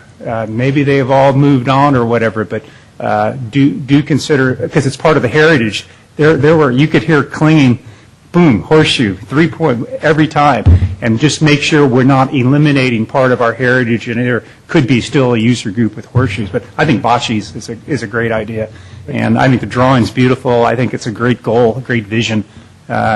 To a great service to our jewel of a park, Burden Park. It's great. Great. Thank you. Mr. Mayor, I'm willing to make a motion here to make a motion to approve the Burton Park 2 conceptual design Pod 2. I'm not sure if I said that right. I'm Italian, so I'm not French. And direct staff to work in cooperation with the Parks and Recreation Foundation of San Carlos to develop the fundraising strategies to secure project funding. Mr. Mayor, I was going to ask if Mr. Grisilli has a conflict of interest, being that he's old and he's Italian, and there's bocce ball courts. You didn't have to put the old part in there. Sorry. There's second. There'll be no betting on the bocce ball courts, by the way. No betting. Okay. So we have I second. A motion and a second. Roll call, please. Councilmember Mod? Yes, ma'am. Councilmember Grisilli? Yes. Councilmember Grocott? Yes. Councilmember Klein? Yes. Mayor Royce? For sure, yes. Okay, 9D, we're about halfway through our new business, almost there. Update, 9D is the update on the impact of proposed high-speed rail project in San Carlos and authorization for the mayor to send letters regarding high-speed rail. Mr. Mora? All righty, I'll dial up our PowerPoint and we'll talk about high-speed rail. Let me introduce this topic this evening by mentioning that this is an item on the Council's strategic objectives that you brought to us in August.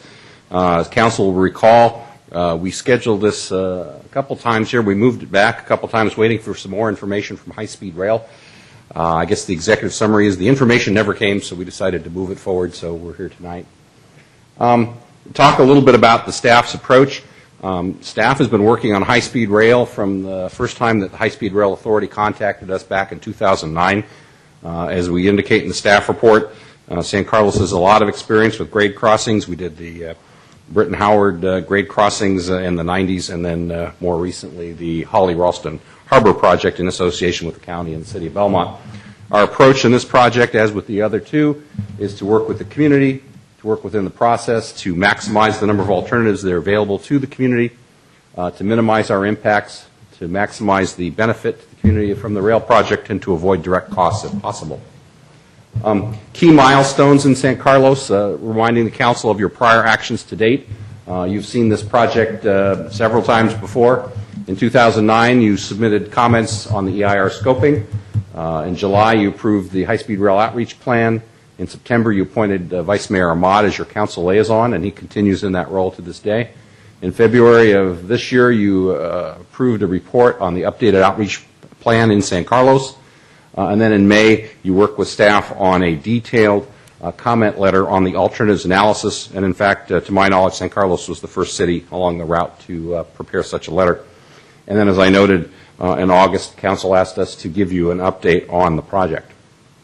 To remind you about the May letter, we met with the community in April, and that was a follow-up to meetings that we've done over the last 2 years at various events, including the Hot Harvest Night Farmers Market and various community workshops. Some of the things that San Carlos asked for in its letter were to run all 4 tracks on the same level so that the project could both benefit Caltrain and high-speed rail rather than just high-speed rail. That we explore the cost differential between the various overhead and underground alignment options. That we look at viaduct options for San Carlos. I think it's worth noting, and you probably saw it in the May report, that during our presentation and workshop for the community, there was a lot of energy around that particular opportunity.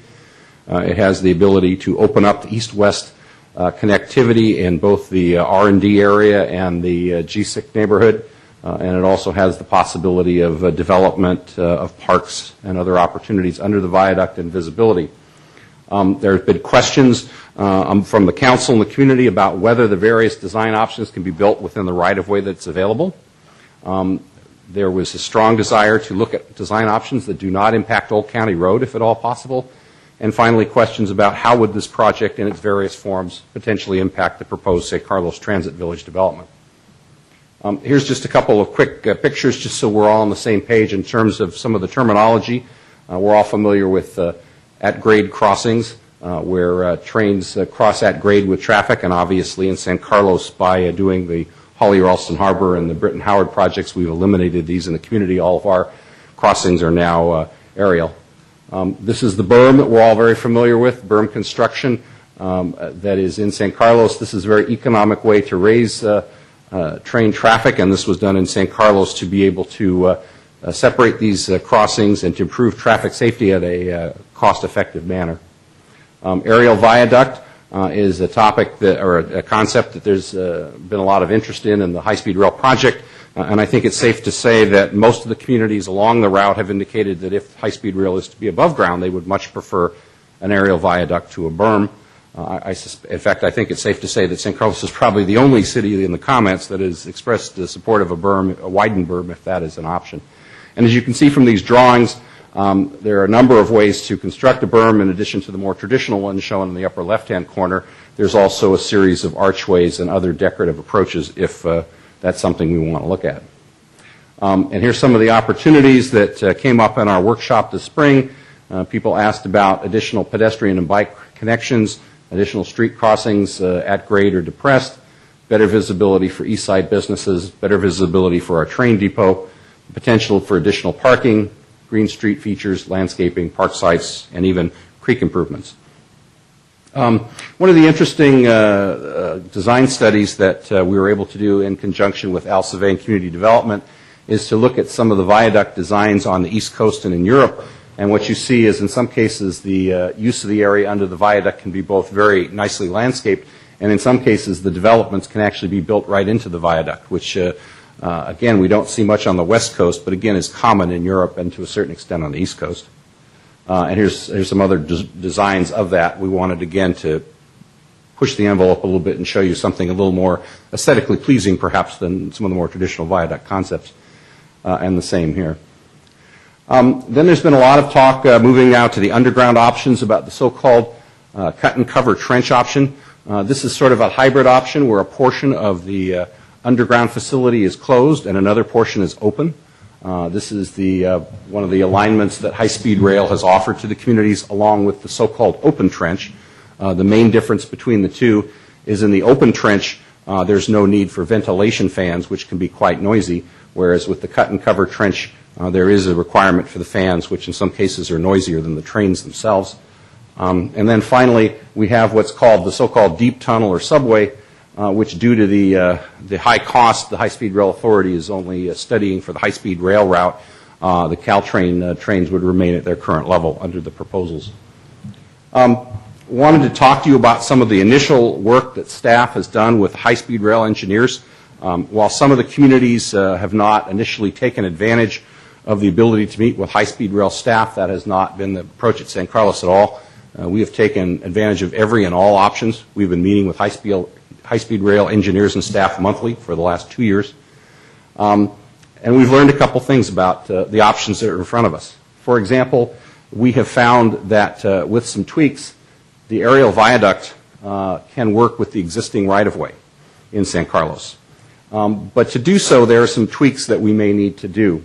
One is that one of the concepts that we've talked about with the engineers is to move the Caltrain platform south towards Cherry and Olive, and that allows us to avoid needing to move the historic train depot, and it also allows us, again, to fit everything within the right-of-way, both the improvements on Old County Road that the council funded or accepted the grant earlier this year, as well as the Transit Village project. We also have the potential of having additional east-west crossings. I've worked with Mr. Weil in Public Works, and one of the things that we've talked about is the potential of adding a pedestrian bike crossing north of Holly Street through the Transit Village area, as well as auto crossings around Cherry and Olive to tie into where the new platform would be, and several crossings in the south end of town near the industrial R&D area. And there is some considerations to think about in terms of height. The current designs for the aerial viaduct option show the structure roughly 5 feet higher than the current structures that we have in San Carlos, and going up an additional 5 feet to 10 feet if the city wishes to do the additional connections, the bike ped connection through the Transit Village and the various at-grade connections. So there's going to be a discussion point there, certainly. Looking at the various underground options, I think one of the staff's concerns is the current designs of those options show some pretty severe impacts on Old County Road on both sides of the street and businesses and residential. There are also several other issues that the engineers have pointed out to us. One is what they refer to as a series of problems called constructability. This relates to the fact that in San Carlos and Belmont, the tracks were elevated years ago with the so-called MSE, or mechanically stabilized earth design. And what that means is, in terms of the project, that it would be very difficult to go underground with the berms in place without some serious disruption to businesses in the community. And so that is a pretty significant barrier we're going to have to overcome. There also, as I indicated earlier, is the problem or the concern with the noise of the fans in both the cut and cover and deep tunnel options. Again, these fans run 24/7, and they are in many cases louder than the trains themselves. There hasn't been a lot of attention to this issue, but it's something that we'll want to flag.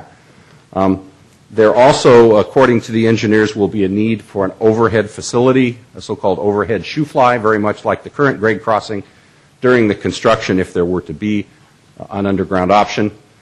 There are also concerns about the potential for cities that request such an option to have to pay for the difference in cost between the overhead and underground option. At this point, High Speed Rail has indicated to us and others that if the communities choose the aerial viaduct option, in other words, replacing the berm with the viaduct, that there would be no net cost to San Carlos for that scenario. And finally, there is, and I hadn't heard this term until our meeting last week with Redwood City and Belmont. As you know, the first segment for high-speed rail, it recently was decided to be built in the valley in the Fresno-Bakersfield area. And, of course, that presents a problem for the continued operation of Caltrain because the future of Caltrain initially was envisioned to involve electrification and tie-in with high-speed rail. So there's a new expression going around, apparently referred to as Caltrain hibernation, which I guess is a polite way of saying what happens if Caltrain goes away for a while. I hadn't really thought of it as hibernation. That always reminds me like Yogi Bear or something. But anyway, if Caltrain were to hibernate, as it were, this could change some of the underground options quite significantly, because obviously if the train is not running, and if there was a way to provide a substitute for the freight service, which is also currently contracted, you could in fact take out the berm and perhaps not even need the overhead shoe fly potentially. So while certainly this city's position, and I would imagine it would continue to be, is we'd prefer that Caltrain to continue to operate, or not hibernate to use that expression. If for some reason Caltrain goes down for a while, that actually opens up some additional options for high-speed rail, and that's something to be aware of. Wanted to also mention to you visualizations. Early on, San Carlos staff asked high-speed rail if we could get them to retain a visualization artist or firm to do some visualizations on the different height of the different structures in San Carlos. We'd like to see what the +5 and +10% designs look like. The engineers have indicated that in some respects actually going a bit higher might provide better visibility for the homes and the businesses on the other side of San Carlos. I think at the staff level we're having a hard time visualizing this, and so we asked for some visualizations. And it's kind of interesting, after we did, now other cities have asked for some visualizations too. So we're waiting for an answer from High Speed Rail on that, but it looks like there's a good chance we'll be able to get that, and we think that as the project moves forward, that'll make it easier for the community and for the council to have a sense of visually what some of these different choices are going to look like. Wanted to highlight for you, also in talking with Al Savay and Robert, all three of us agreed that one of the key areas that's going to be impacted potentially with high-speed rail is the question of the transit village. One of the items that's going to affect the transit village is this concept of moving the station platform south. The upside of that, as I indicated earlier, is it's going to allow us to fit the Old County Road project and the transit village and Caltrain electrification and high-speed rail all within that corridor if we're above ground. However, by moving the platform south, this may impact the design of the transit village, because you probably remember initially the design was to put retail around the station. However, if we start shifting the platform and the people southward, we may have to revisit that. There's also some implications beyond that of the timing of our environmental document. High-speed rail is doing a lot of work in terms of noise impacts, structural impacts, et cetera. And this raises some interesting questions about what comes first, both in terms of which environmental document moves ahead first, as well as which project constructs first.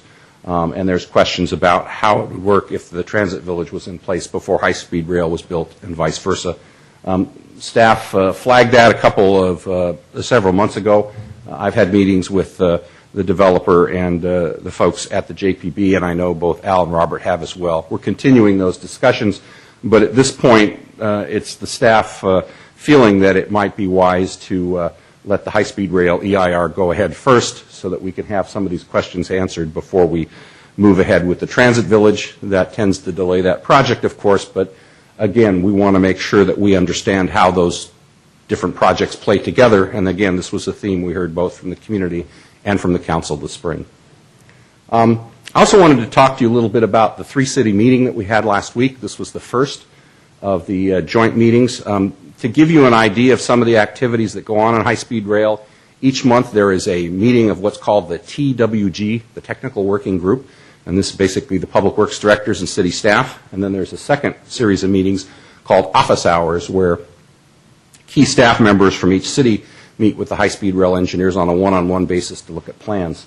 It occurred to staff and also to the high-speed rail folks a couple months ago that it would be instructive to begin to meet with neighboring cities as we begin to, as the high-speed rail team likes to refer to it, stitch together the corridor, is their expression, and look at the implications of the project on neighboring cities. So last week, literally, we had the first of these, what I call the three-city meetings. In San Carlos's case, this was a joint meeting with Redwood City and Belmont. For San Carlos, I was there along with Al Savay, Robert Weil, our interim manager, Jeff Malpe, and Councilmember Ahmad as our council liaison. Belmont had their community development director and traffic engineer, and Redwood City had Councilmember Pierce and one of their engineers. I think it's fair to say we found the meeting quite successful. It was a great opportunity to share some of the comments, design goals, and things that each of the cities are looking at. As you might imagine, both San Carlos and Redwood City are very interested in Cordilleras Creek and the potential to do some drainage improvements as part of this project. High-speed rail's indicated from day one to both San Carlos and Redwood City they're very willing to do this. Obviously, Cordilleras Creek is going to be impacted whether we go over the creek or under the creek. Apparently, if there's an underground alignment, they're going to, I think the expression was de-water the creek. I'm curious how that might work. But and that portion of the creek is actually in Redwood City. But we obviously have a high stake in Cordilleras Creek since we do have some flood concerns there. Another key area that is of interest between two cities, in this case Belmont and San Carlos, is the so-called F Street connection. I believe right now that's a PED connection rather than a vehicle connection. But that one is kind of close enough between the two cities that depending on the height of the structure over F Street, that will influence how high the structure can be in the two cities if it's aerial in both cities. It'll also have an impact if one city, such as San Carlos, is aerial and Belmont perhaps could be underground. So we'll continue to work with Belmont on the F Street question. That's kind of one of the flex points in this project. Another interesting concept, and we mentioned it in the staff report, is recently Redwood City was successful in having the so-called supplemental alternative analysis, or the supplemental AA as it's called, amended to allow an underground alignment to be studied in Redwood City as well as an overhead alignment. And in Redwood City, just so you know, if you haven't been through the plans, they have sort of a very challenging series of streets as it relates to high-speed rail. They have 6 potential grade crossings. You probably thought over the years when we had 3, that was exciting. They have 6. And one of the challenges they have, as you can see by the next the next bullet point, is they have the interchange at Woodside Road and 84, which is, of course, aerial. So you can't really go over that, and you probably can't go under it either. And so under both scenarios in Redwood City, by the time you get to Woodside and 84, we have to be at grade. So that means that when Redwood City, if they're either coming up, they're going to have to come down during the path through Redwood City, or if they're down, they're going to have to start coming up. So the assumption here is that there's going to be some form of transition during the time in Redwood City.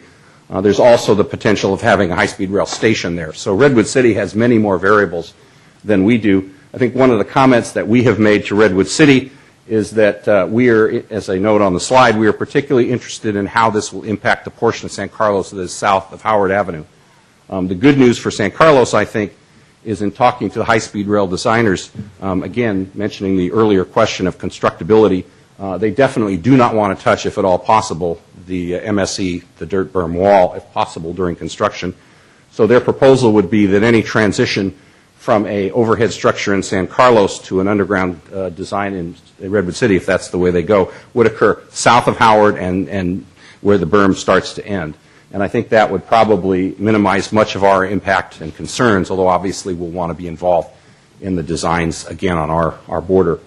In terms of the San Carlos thoughts from staff, there was a lot of interest at the meeting.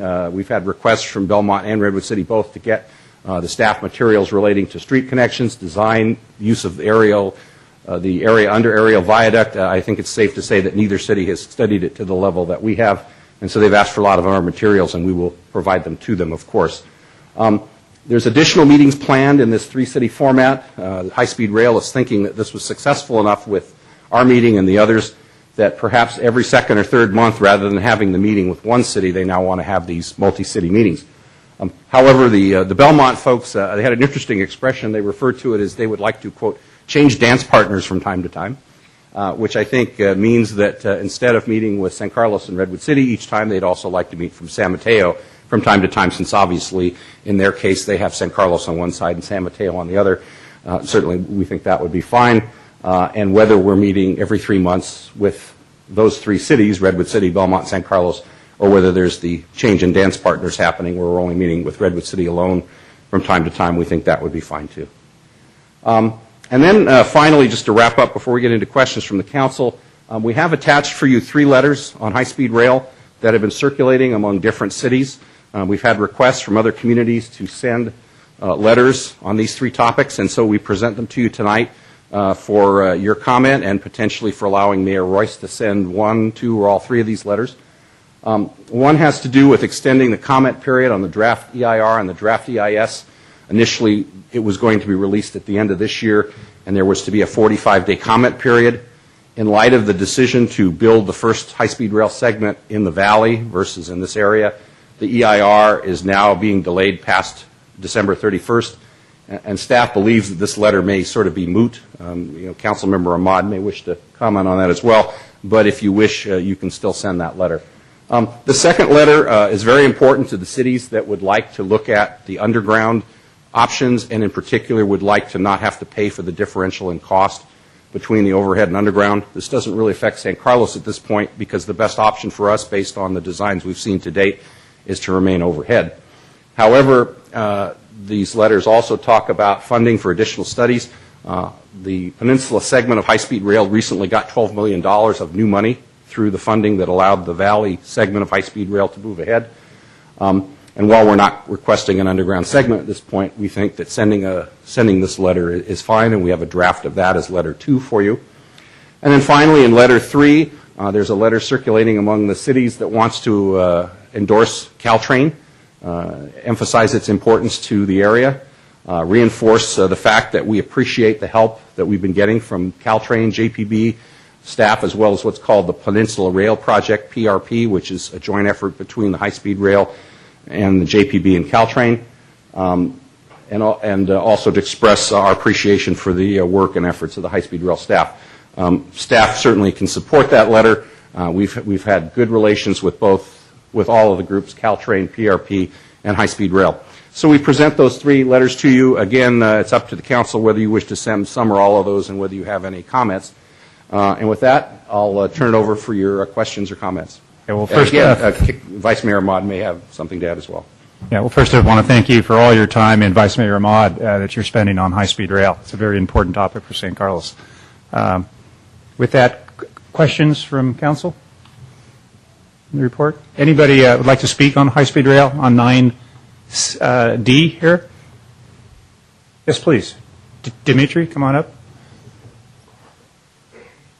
If anybody else would like to speak, if you could kind of get towards the front of the room, it'd be great. Hi, welcome. One of the questions I have regarding the study, I'm concerned that Redwood City is considering going underground and is requesting for funding for that, as is Belmont. And my question is, why isn't San Carlos? So one would think that you'd want a unified approach across the 3 communities. And the other is how much of a consideration or a lack of consideration for going underground does the transit village hold in your recommendation? Mr. Moore? Yes? Sure. Thank you. Okay, let me comment on those questions. I think there's some good ones. First of all, in the case of the alignments, in the case of Redwood City, they've asked for a study of both overhead and underground, and we had asked for that as well initially. In Redwood City, I think it's fair to say, as I indicated earlier, that a portion of the line will be either overhead or underground, but all of it probably won't be because, again, of this need to be at grade by the time you get to Woodside Road. So I think it's fair to say in Redwood City, part of it will be at grade and part of it will be overhead or underground, and again, that's still to be decided. In San Carlos and Belmont, it's a little more challenging, and again, I'll defer to Mr. Weil if he wants to join in on this, because this gets a little technical, but I think it's fair to say because we both share the MSE dirt berm wall, it severely limits the ability to consider an underground alternative without some pretty significant impacts, particularly as it relates to Old County Road. To give you an example, in the initial designs that we've been shown by the high-speed rail engineers for the underground alignment, Old County Road's pretty much wiped out under that scenario. The road is closed, businesses on both sides are impacted, homes on both sides are impacted, pretty severe. In addition, you're trenching Holly and some of the other streets, and potentially you're building an overhead structure along where the transit village is. So that's part of the reason that if we've looked at the choices, we think, as far as the initial EIR, that both for constructability reasons and in terms of impact on the community, it would seem that underground is not a very attractive option. The one variation on that theme, of course, is the so-called Caltrain hibernation. If Caltrain goes away and there is no facility operating, obviously you could take out the berm and all of that. In terms of the transit village, it is true that if the transit village is not constructed, there is an opportunity to do some of the detouring on that land or that portion of the land. I think until recently there has been some resistance on the part of the JPB to consider that. I think it's fair to say recently that there's been less resistance to that concept. So the transit village is a key variable in all of this. I think in terms of the staff approach to this, what we've been trying to do is not only look at the options that minimize the impact on the community, both the residents and the businesses, but also the council's earlier direction to us to try to achieve all of the projects. In other words, to be able to do the Old County Road beautification and connectivity and the transit village and Caltrain electrification and high-speed rail. And based on the work that we've seen to date, you can sort of have it all, if that's the right term. With an aerial viaduct design, you definitely cannot have it all, if that's the right term, with the underground designs. There's quite a bit of impacts that we would have to address. And I don't know if Robert, if you'd like to add anything to that. Mr. Weil, hi. Robert Weil, Public Works Director. Just a few things to add. The ruling out the underground trenching option in San Carlos didn't come from city staff. That came from the high-speed rail's alternatives analysis. And the same analysis applies both to Belmont and San Carlos. So I guess my version of it is that we're accepting that reality and Belmont isn't.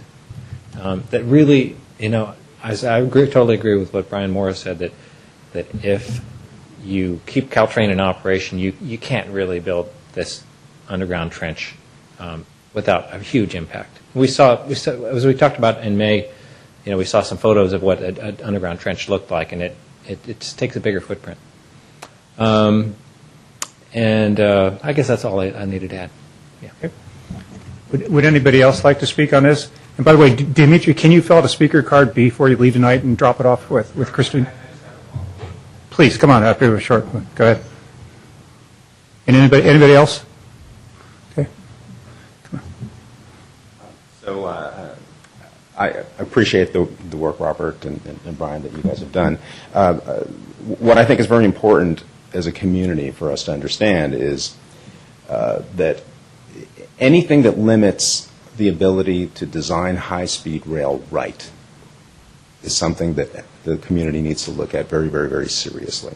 And my concern is that there are certain assumptions being made. The assumption is that the berm has to be in place in order to keep Caltrain running. We don't really know what's going to happen in terms of how high-speed rail is going to play out and the Caltrain electrification process is going to play out.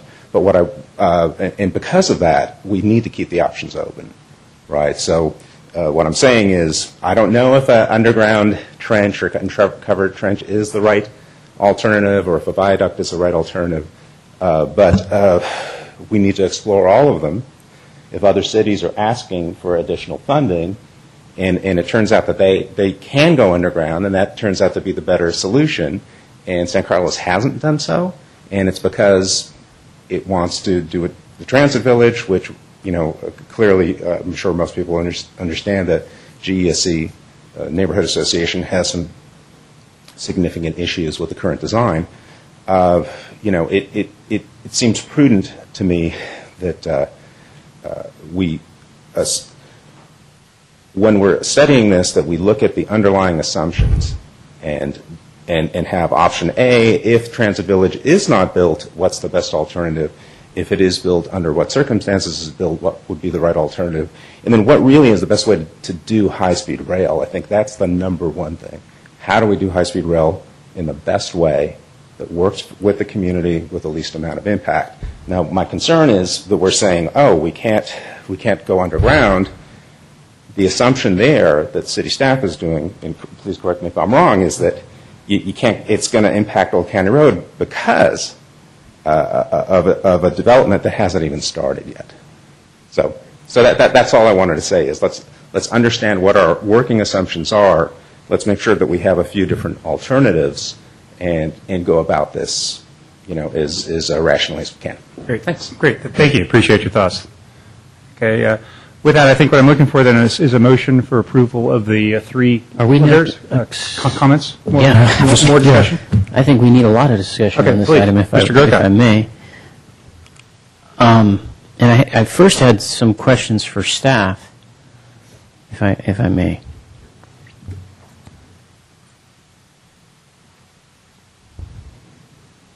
Mm-hmm. So the first question I have relates back to when I brought this up at our council retreat. Well, I appreciate the work that's gone into the report. What's glaringly missing from the report is anything that has to do with, I guess I would call it political matters surrounding high-speed rail. Mm-hmm. And that's partly, when I brought this up, that's what I was partly looking for. I've got a whole, I keep a nice folder like this on high-speed rail, and anytime I see an article in the paper on it, I clip it, I keep it, because I think these issues are, sometimes they go away, these articles, the issues in the articles, but for a lot of them are still pending and are still there. And, just as an example of some of these articles, lawmaker here has Jerry Hill takes aim at high-speed rail costs, which have gone up astronomically from when this was first put before the voters. But, Jerry Hill is taking aim at the costs and other conflicts. Stanford study, high-speed rail, a boondoggle, again, looking at the costs. Sumitian pushes to rein in high-speed rail. Again, one of his major issues is looking at the cost and the business plan. So these kind of things not addressed in the staff report. And what I'm fearing, Mr. Mora, is that I know I keep a file like this and I read all the local papers and make the time for that. I'm not speaking ill of my peers here on the dais, but I don't know that all of us have that kind of time or interest in going through the papers and picking up these articles. And so my concern is that us as decision makers, are we aware of all these things? And that's partly what I was looking for in the staff report, was something that would give us a full scope of what's going on politically surrounding this project. One last one, Gilroy rips high-speed rail like Palo Alto and Menlo Park pass vote of no confidence on the high-speed rail board. And certainly the board has had some problems and some issues. So that's just a comment on the staff report and something missing that I was definitely looking for when I brought it up. I have a question about, we've got these letters, and especially one of the letters, talks about things we're possibly looking for from high-speed rail. I guess we can get into those. We're going to go over those letters later. If I would like to, yes. There's an article here that says, last paragraph, meanwhile, Belmont, which also was slated in August for aerial tracks, was denied in its bid to have the authority study a trench. And so I'm wondering a little bit, whose call is it? I mean, if we send a letter, are we begging them to do something? Or it seems to me we would have a right as a community to demand that they provide, as you suggested, for instance, on this height issue. And I know it's Burlingame, they just went ahead and did their own height study and did a story pole depiction for their community to witness what the height of this thing will be. We're making the request. Do we get it, or do we not get it? Are we going begging on our knees, asking for a height study? Belmont asked for something, and they were snubbed. Okay, let me respond to some of your questions, Councilmember Grocraft. I think the first thing we did at the staff level in reviewing the request that the council made from August, which was to provide an update on the impact of high-speed rail in San Carlos and the impact on the neighboring communities, which we interpreted as Belmont and Redwood City. And we have looked at the correspondence, as you point out, that Belmont and Redwood City have had, and we also sat in, obviously, on the meeting last week with Belmont and Redwood City. elect the liaisons for each city. The elected officials were invited. I can't necessarily explain why the elected official in Belmont did not attend, but they did not. They sent 2 staff people. Our elected official, Mr. Ahmad, was there. The Redwood City liaison, Ms. Pierce, was there.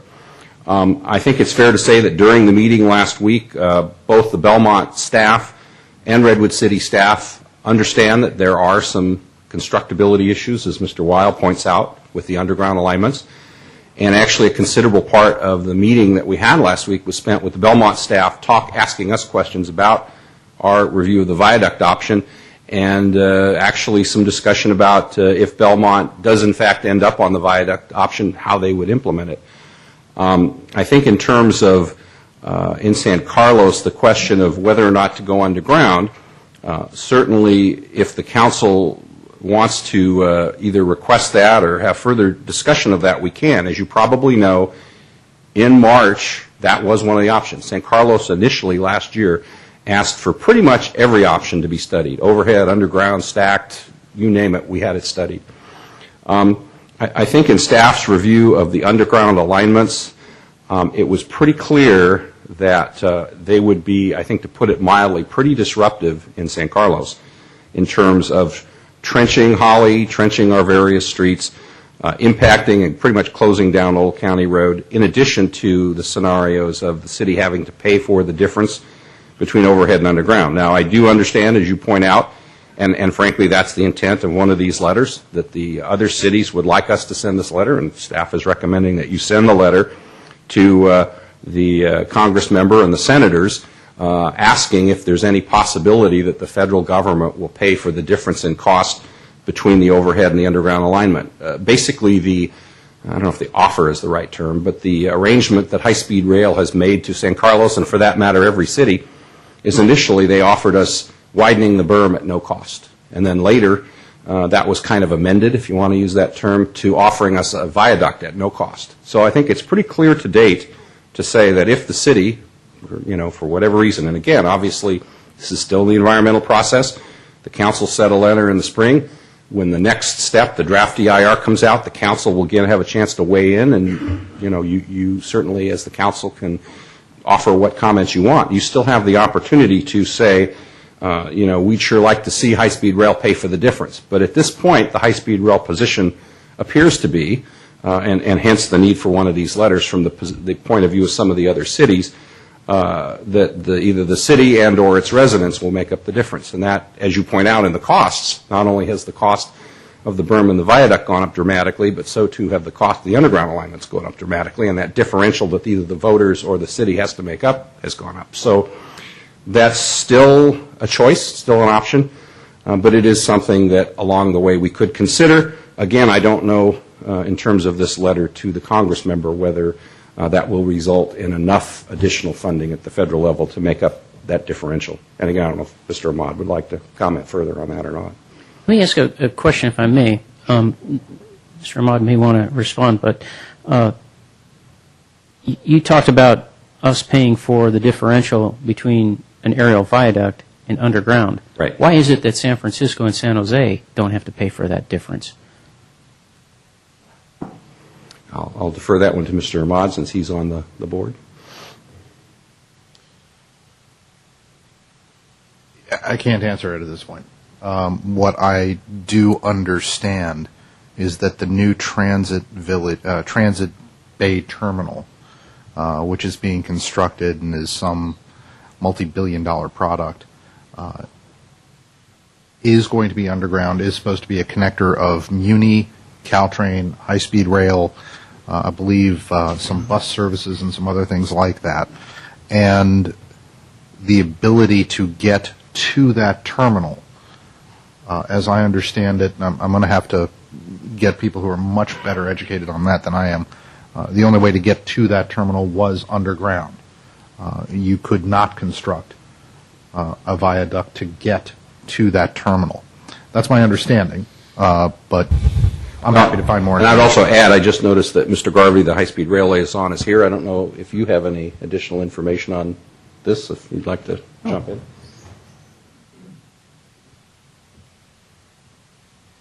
Welcome, Mr. Garvey. Well, thank you, Mr. Mayor and Council. It's a pleasure to be here again. I should explain just a little bit about the structure. The California High-Speed Rail Authority, which is the state agency that was created to build this system. They were the sponsors of the bond that passed 2 years ago, and their intent is to build the system. To do that, they've broken the state into 8 sections, and through a competitive process have selected a firm to do the environmental impact report and preliminary engineering in each of the 8 separate firms. The firm that was the successful competitor for this area, San Jose to San Francisco, is an engineering firm named HNTB, and they have a contract to complete the EIR. Part of the requirement on them was that they were to do community outreach, and that's not something they normally do, so they've hired subcontractors, and I am the subcontractor in San Mateo County working on community outreach. And I thank you, Councilmember Grocott, for reading the newspaper articles underscoring what a swell job I'm doing encouraging community input to the project. So what I have to answer is that, number one, there are arguments about the cost of the system and the ridership study. Those were all things done by the authority, and those questions are best answered by the authority. As to the EIR, I can answer some of those questions, although I'm not an engineer. In San Francisco, the train is it's splitting into 2 tracks under the most likely alternative. Because the Caltrain system right now, the commute rail, already goes through tunnels. And it goes through tunnels for logistic reasons that make good engineering sense. There is a chance that high-speed rail may go on a separate route around. It's not clear. But the only new tunneling to be done in San Francisco is to get into the Transbay Terminal. And that expense is still being negotiated. The Transbay Terminal will cover some of it. High-speed rail will cover some of that. And the San Francisco Transportation Authority will cover some of it. That is not yet determined. In San Jose, they have just about the same issue, and they also have not resolved the expense for that.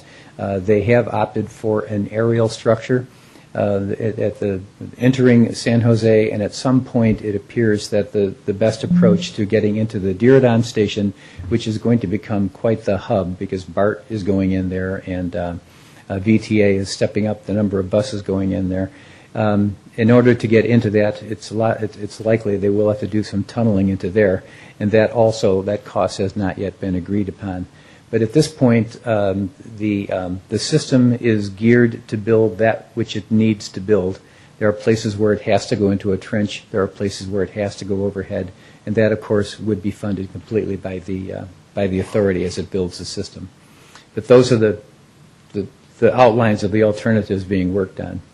You know that the contract HNTB has signed committed the firm to deliver a draft environmental impact report on December the 31st. That was partially influenced by the timing for the stimulus funds that the authority anticipated and indeed did receive.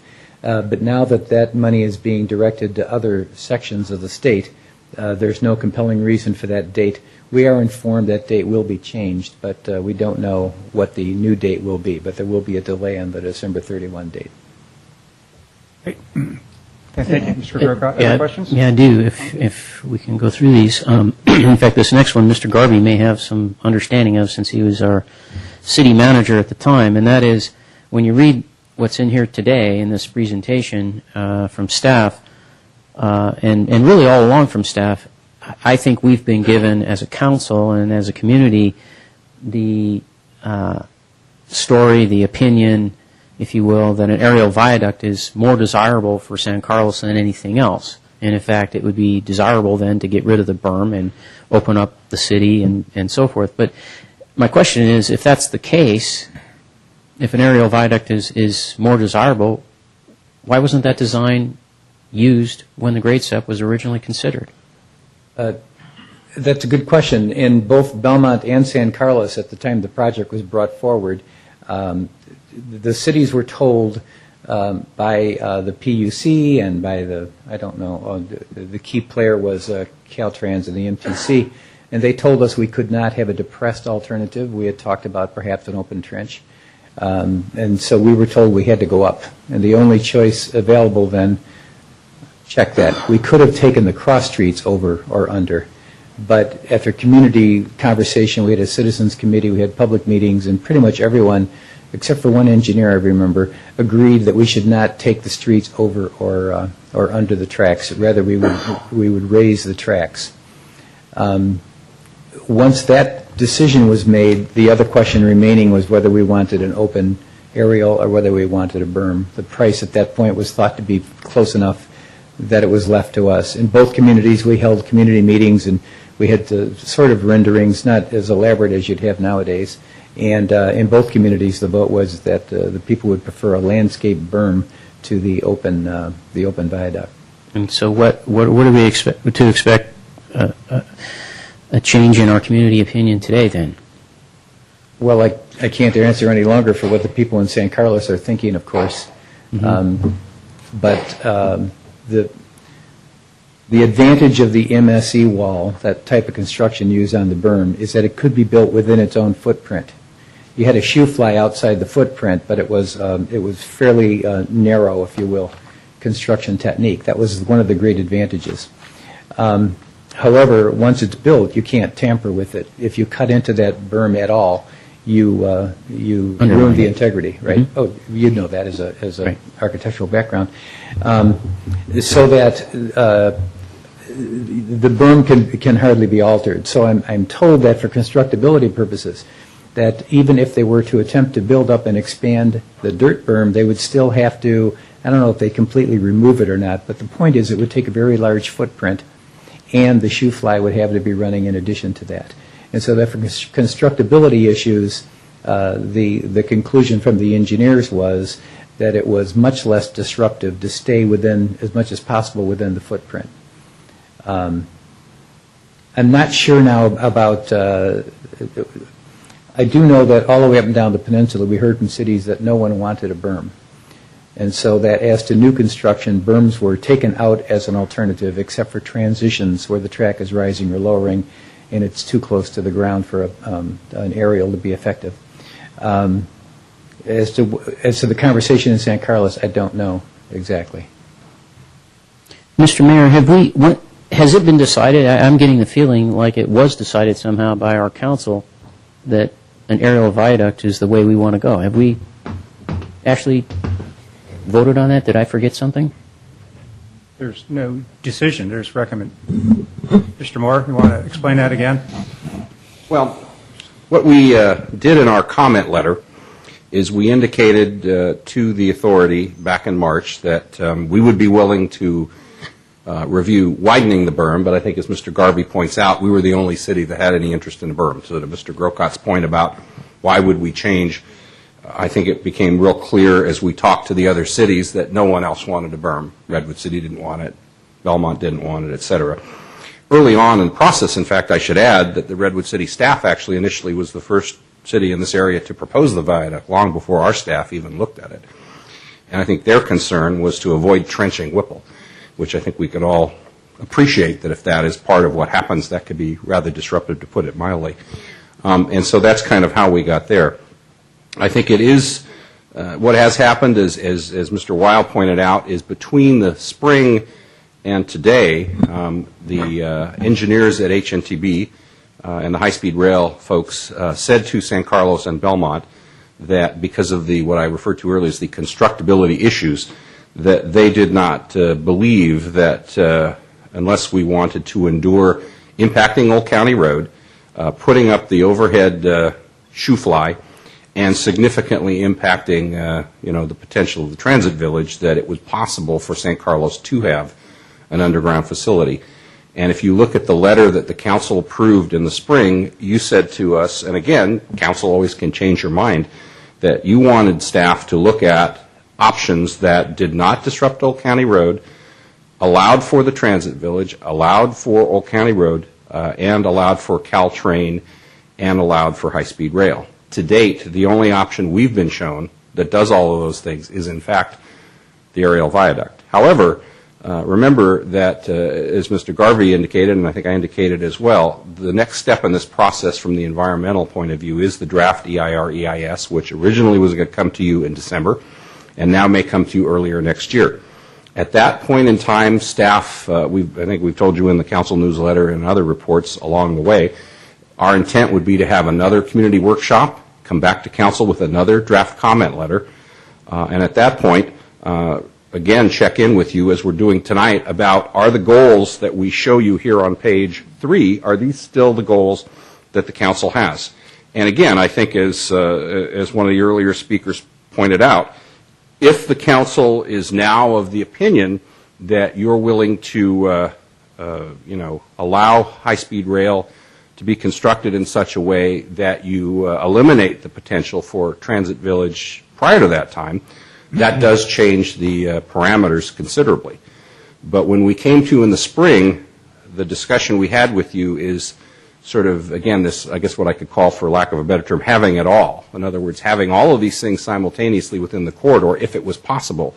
And the direction we got from you in the spring at the council was, look at that as the best scenario. And to date, the aerial viaduct, and I guess to the extent the other cities would allow us to have a berm, the berm are the only two options we've seen that lets you have it all. But again, if you change the parameters, if you don't mind messing around with Old County Road and you don't mind messing around with the Transit Village, then there is more potential, at least, for doing underground. Although, again, in our discussions with the engineers, this constructability issue, which Mr. Garvey and Mr. Weil point out as far as cutting into the berm or detouring around it, continues to be a major challenge. And it is my understanding, in fact, that the engineers are planning a future session with Belmont about this constructability issue, and frankly, that was one of the documents I was hoping to have for the council tonight when we moved this item back a couple times, as I was waiting for the famous constructability report for Belmont. However, when the EIR got moved back, all of these supplemental materials, including that report, also were delayed. So at some point fairly soon, we should have the constructability document.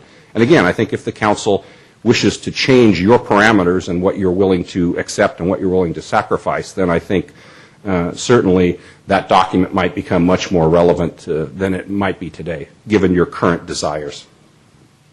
Mr. Mayor, I would like to wrap up my comments. Rather than make questions, I'm going to wrap this up with some comments, if I might.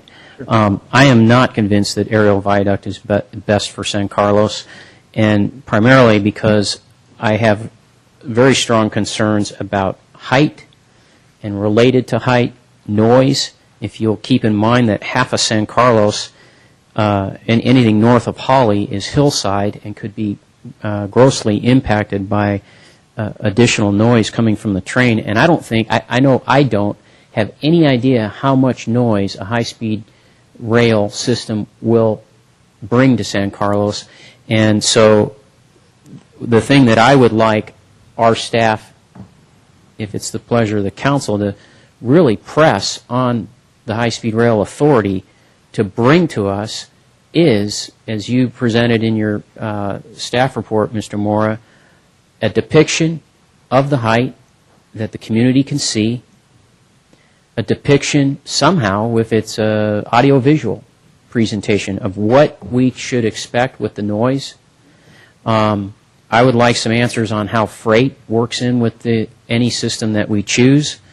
You showed us a picture of some viaducts, but when I brought this up at the council retreat about possibly having some type of charrette exercise with the community on the viaduct design, despite tonight showing us some very beautiful pictures of viaducts, which would make us think that that would be the way to go, we were told not to do that because it would raise expectations of the community. And I think we just did that tonight by showing some beautiful viaducts in these depictions. So which is it? Should we expect something little like the 280 overpasses, and that's what we should expect to come through San Carlos, or should we expect something beautiful and better than that? And if we expect something like that, who is going to pay for it? My opinion is none of this is really an advantage to the city of San Carlos or any city on the peninsula. It's all an advantage to San Francisco, and yet we're expected to take the brunt of it and pay for it.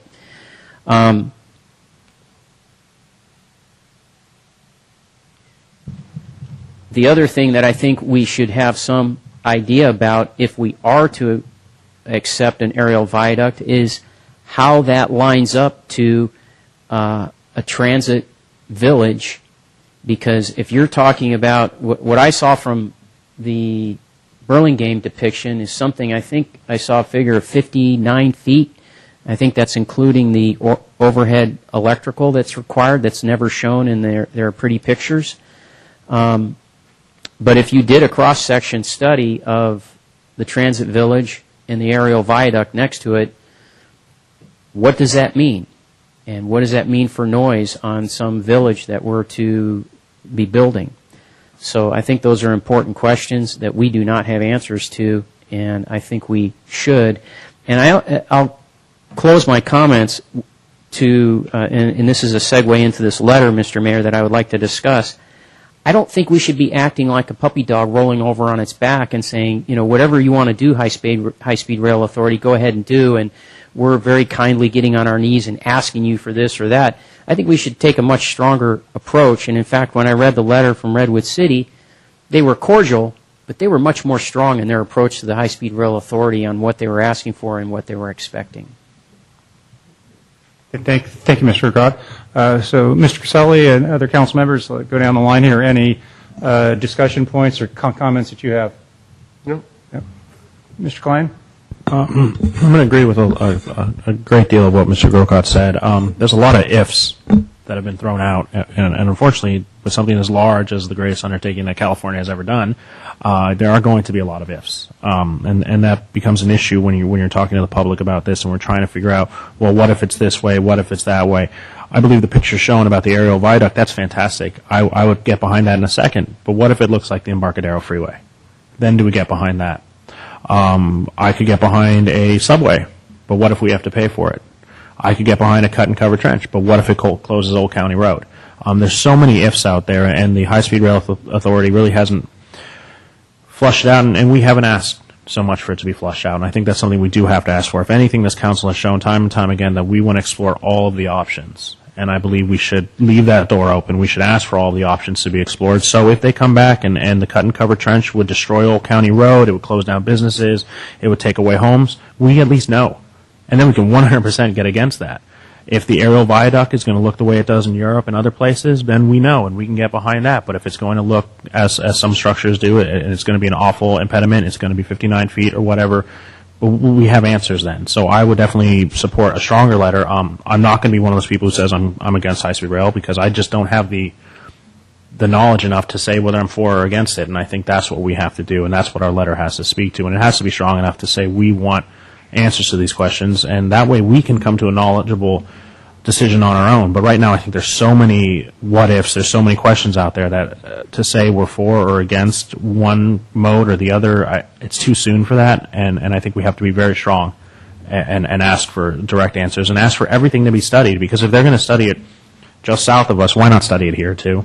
I mean, it doesn't make much of a difference. But yeah, I 100% think all options should be studied. I don't think there's any reason for us to take anything off the table. Mr. Mayor, excuse me.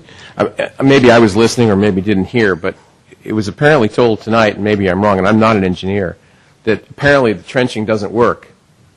They said. Now, we cannot believe them, and that's all well and good, but they gave us an answer on that part. Didn't they, Mr. Mora? That's correct. If you look, that's all I'm asking. It's just they gave us an answer.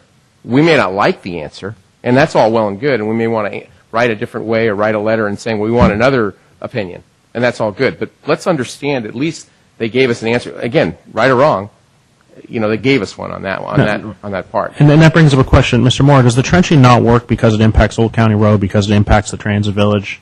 Is that why it doesn't work? There's a couple of reasons why it's challenging at best in San Carlos. The dirt berm wall is one of the issues, as Mr. Garvey points out. I think from a practical point of view, from the staff perspective, the other is the issue you brought up, the impact on Old County Road, the impact on the transit village. And again, I think one of the keys, and I assume that we will obviously talk about this again when we get to the EIR early next year, is the council may wish to revisit your priorities once we go through that. I also think, by the way, in this discussion about the underground, that when we do get the report to Belmont, we'll certainly share it with you, because I think the things that apply to Belmont also apply to us, and we'll get into some more detail. But I think the bottom line is, if the council wishes to continue with your current parameters and priorities, the aerial viaduct is the only thing that fits at the moment. However, if you're willing to sacrifice the transit village and potentially some impact on Old County Road, if we can solve the constructability issue, or if Caltrain hibernates, as I said earlier, then that could be an option. So that's the follow-up question. So if Caltrain hibernates and we're willing to discuss what happens to the transit village, then a trench possibly could work. Absolutely. So it 100% doesn't not work. It's just we have to discuss at a policy level what our policy is there. So they haven't told us it doesn't work. Right. It just doesn't work for our policy. It was implied, and I apologize if I didn't make that clear, because of the way we set it up. Yeah, and I would like to see how much it would impact Old County Road. I would like to see what would happen to the transit village. But right now we're just told it's impactful. But what does that mean? How impactful? Is Old County Road gone forever, or is it gone for a year? Is it gone for 2 years? And those are the questions Or I'd the like to transit answer. village, which I think we could also look at. So I'll make a couple. Mayor, Yeah, I'll put it. There was a lot thrown out, so I'll try to put a couple of general comments with a Caltrain hat on. With regard to freight, Caltrain owns the right-of-way, and how freight operates on that right-of-way is at the discretion of Caltrain. Union Pacific owns the right to be able to run freight, but how it is run, when it is run, where it can come in and where it can go out is at the discretion of Caltrain. High-speed rail will not get a transfer of freight rights. Those rights will stay within Caltrain. Caltrain owns the right-of-way. But there's an interesting little twist to this. Caltrain does not own condemnation capabilities, and strangely enough, it doesn't have acquisition capabilities directly. So if there is need to acquire a home or take over land or something else within San Mateo County, that process would actually be done through Samtrans and then transferred over to Caltrain. So the fun part, people have worried this thing is going to come through and, dear God, we're going to wipe out all these houses. Caltrain can sign an agreement with High Speed Rail. Caltrain owns the right-of-way as it stands right now, but if there are additional houses that would need to be taken or any property that would have to be acquired, that acquisition would actually go through Samtrans, which has very significant representation from cities throughout our county. So to put into the, to scare people to say we're taking land, and that's not what happened here tonight, but it's a common fear. There needs to be some balance about what are the mechanics of what would happen. Just as one side note, we did some property acquisition, we meeting Caltrain in San Bruno for the San Bruno grade crossings.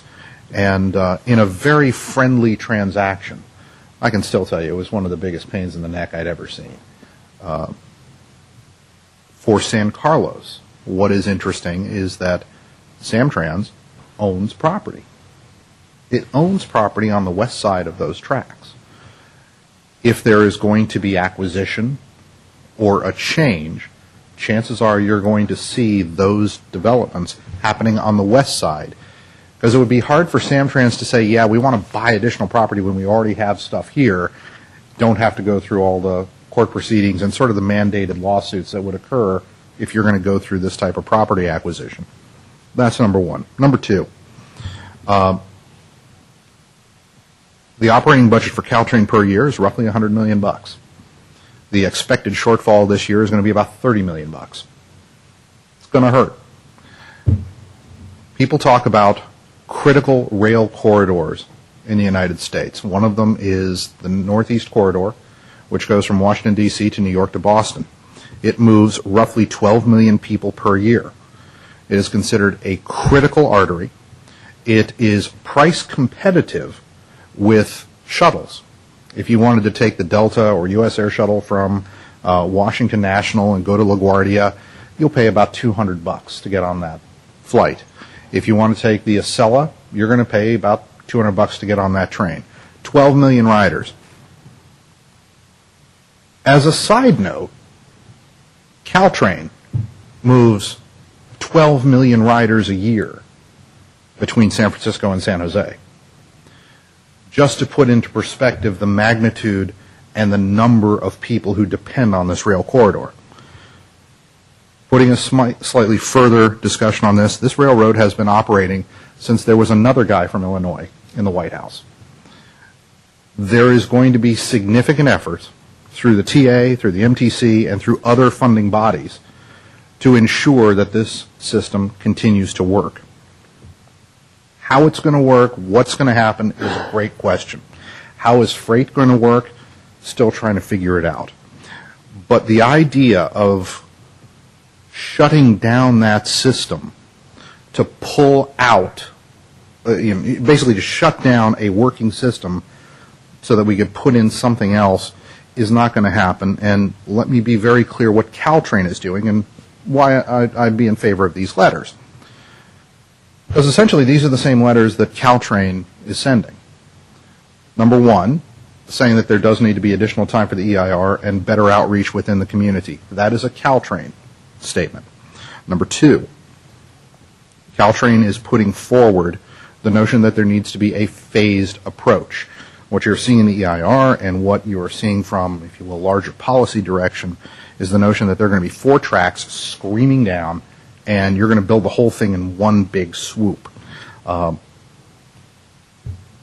don't think anybody at Caltrain who's actually operating the railroad believes that's going to happen, and instead has stated that there needs to be a staged approach that is demand-driven so that as traffic pulls up and there is additional demand that can be paid for, cost justified, with ridership, then you build the next sections. That is a Caltrain stance, who again owns the right-of-way and who's going to be negotiating very directly with high-speed rail. There are a lot of what-ifs. I would be, you'd have to twist my arm pretty darn hard for me to say that the High-Speed Rail Authority has done a great job of doing public outreach or actually understanding what anybody's concerns are. I think their public relations has been something south of miserable and really disgusting. If there was anything, they did a great job at passing an initiative and a horrible job of actually implementing it. What is going to happen over the next few months, there are a number of the appointees on the High-Speed Rail Board who are gubernatorial appointees. As Mr. Schwarzenegger comes off, Mr. Brown comes on, there will be a number of faces that will change. That is going to be tempered with the fact that the Republicans are taking over the House and the gentleman in charge of funding high-speed rail in the United States is now going to be John Mica. Happens to be a good Florida boy, so I like him in that respect, but I have a feeling a lot of the high-speed rail dollars are going to end up in the Sunshine State and not here. What does this mean for high-speed rail development in the state of California? Push the calendar out a little bit. I don't think we're going to see any shovels coming near us for quite some time. The appropriate planning should be done. I would support looking at additional alternatives, and I would, again, be happy to represent this also on the Caltrain board, but I can tell you that even stranding from the Caltrain side, there's extreme frustration. But with that, if there's, Mr. Mayor, I would be, I believe versions of these letters are on the calendar for December 2nd on the Caltrain side, which is, again, asking for additional time for the cities of the peninsula area to have time to explore the EIR and look at additional options. So I would move approval to send these letters. Okay. So just do a time check here. We have 3 more agenda items. There's a lot of people here that are here for 9G. I'd like to get to that sooner than later. You think we could get a discussion and talk about these letters and wrap this up in 5 minutes? Or if this is going to take a long time, I propose a little different form of action. Mr. Mayor, I haven't heard a second, so... I'll make the second to Mr. Ahmad's motion. All right. Well, then, what I was going to suggest, without the second, but I'll suggest it with it, is one of my concerns, again, was that when I read through the letter, I think it's the second, no, maybe it's the first one. It's the one to Mr. Doty, talking talking about all the options and so forth. I just felt like when I read through here, it was a little bit or a lot too passive. And I'll just give you an example. On the last page, 13A, can all three of the design options mentioned earlier, and it gives the three design options. Mr. Mayor, I apologize, but we're not writing that letter. That's a letter sent to us. We're writing the draft letter 1, 2, and 3 here. Which ones? I'm We're sorry. we're writing one to Because Mr. I Pringle, wrote Congresswoman Jackie Spear, and Read to that. Mike Scanlon. That's what we're speaking about. Okay. Okay, thank you, Mr. Russo. That's right. Let me look at that then. Sure. Because I did Redwood think- City wrote a letter to Mr. Yeah, Doty. right. Well, and we sent one in May as well. Yeah. Well, that So, could yeah, well be. These are all. I'm just these are all trying to been sent identify out. what we're trying to do tonight. Yeah. That's all. Let me find that. Actually, Mr. Mayor, there needs to be one correction. Chairman Pringle has actually resigned. So, Okay, that's letter one. We can Yeah. take care of that. Okay. Mr. Morrow, okay. All right, got that?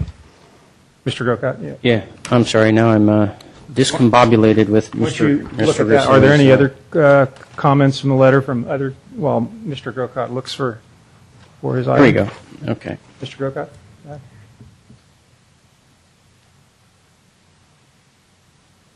You're on letter one, or two, or three? I just seem to have a letter to Jackie Spear. That's 2. That's the one that Here's asked the for one. more funding. All right. So we're talking about the letter to Mr. Pringle, Right. who may not be Mr. Pringle anymore. I think just generically, Mr. Chairman is probably appropriate. So this is to extend the EIR. I was fine with that one. Here's the one to Jackie Spear. Okay. And there's a third letter, which is which? That's the one to Mr. Scanlon. Mr. Scanlon. Okay. Well, I apologize then, because the one I read, and I thought it was our letter, was the one that was from Mr. Doty. But having said that, I'm still going to hold, Mr. Mayor, with my the things I said about all these questions. I think we need to get these answers, and I think our approach, perhaps not with these letters because they're pretty brief, but with other things I've seen from us to the High-Speed Rail Authority, again, seems. I understand we're trying to work with them, but I think in some regards we're being a little bit too, can you, might you, as opposed to, this is going to come through our town. We want the information. Give it to us. Okay. Through the chair, or to go with what Yes. Mr. Grocott's saying. A question to staff. So as you've heard myself and Mr. Grocott's comments, is the appropriate time for us to formalize these questions during the draft EIR process? Absolutely. And indeed, the other thing that I would suggest is, again, our original intent was not to bring this report to you until we had the Belmont response on undergrounding and also the additional information. However, since that got delayed, we thought it was important, given how many months had passed since you had an update, to bring you as much as we had. And I should also add on letters 1, 2, and 3, these were requested, by the way, from the cities of San Mateo and Mountain View that we send these letters. And indeed, that's where those requests came from, and we're basically trying in a positive way to respond to those cities. Okay, and with that being answered, Mr. Mayor, just to specify where I'm coming from, I'm okay with these three letters under the condition that we are going to continue to discuss this. We are going to see that constructability study, and there is going to be a proper time for Mr. Roque and I to ask our questions and have them answered by the High-Speed Rail Authority. I'm not in any way saying that this is enough, but this is enough for tonight, as long as we're on the understanding that this is going to come back and there's going to be a proper venue for all of these questions to be answered and to be put forth. So just to make things easier on everybody. And Mr. Mayor, just, sorry, one last comment. I see what this is. This is a letter that we sent back in May to Mr. Doty, right? And I read it as a letter that was inclusive with the ones we would be sending. I apologize for that. But again, my characterization of this letter is we were much too kind. I understand it was written by a good Christian man, and I understand that, but still a little too gentle. Thank you. Okay, my understanding is we do have a motion and a second. There is no other discussion. I'd like to ask for roll call. Okay, roll call. Councilmember Mott? Yes. Councilmember Grisilli? Yes. Councilmember Grocott? Yes. Councilmember Klein? Yes. Mayor Royce? Yes. Okay, moving on. I think we have two really quick items here. E and F deal with building codes and amendment to the police agreement, and then we'll get on to 9G, which is fire. Okay?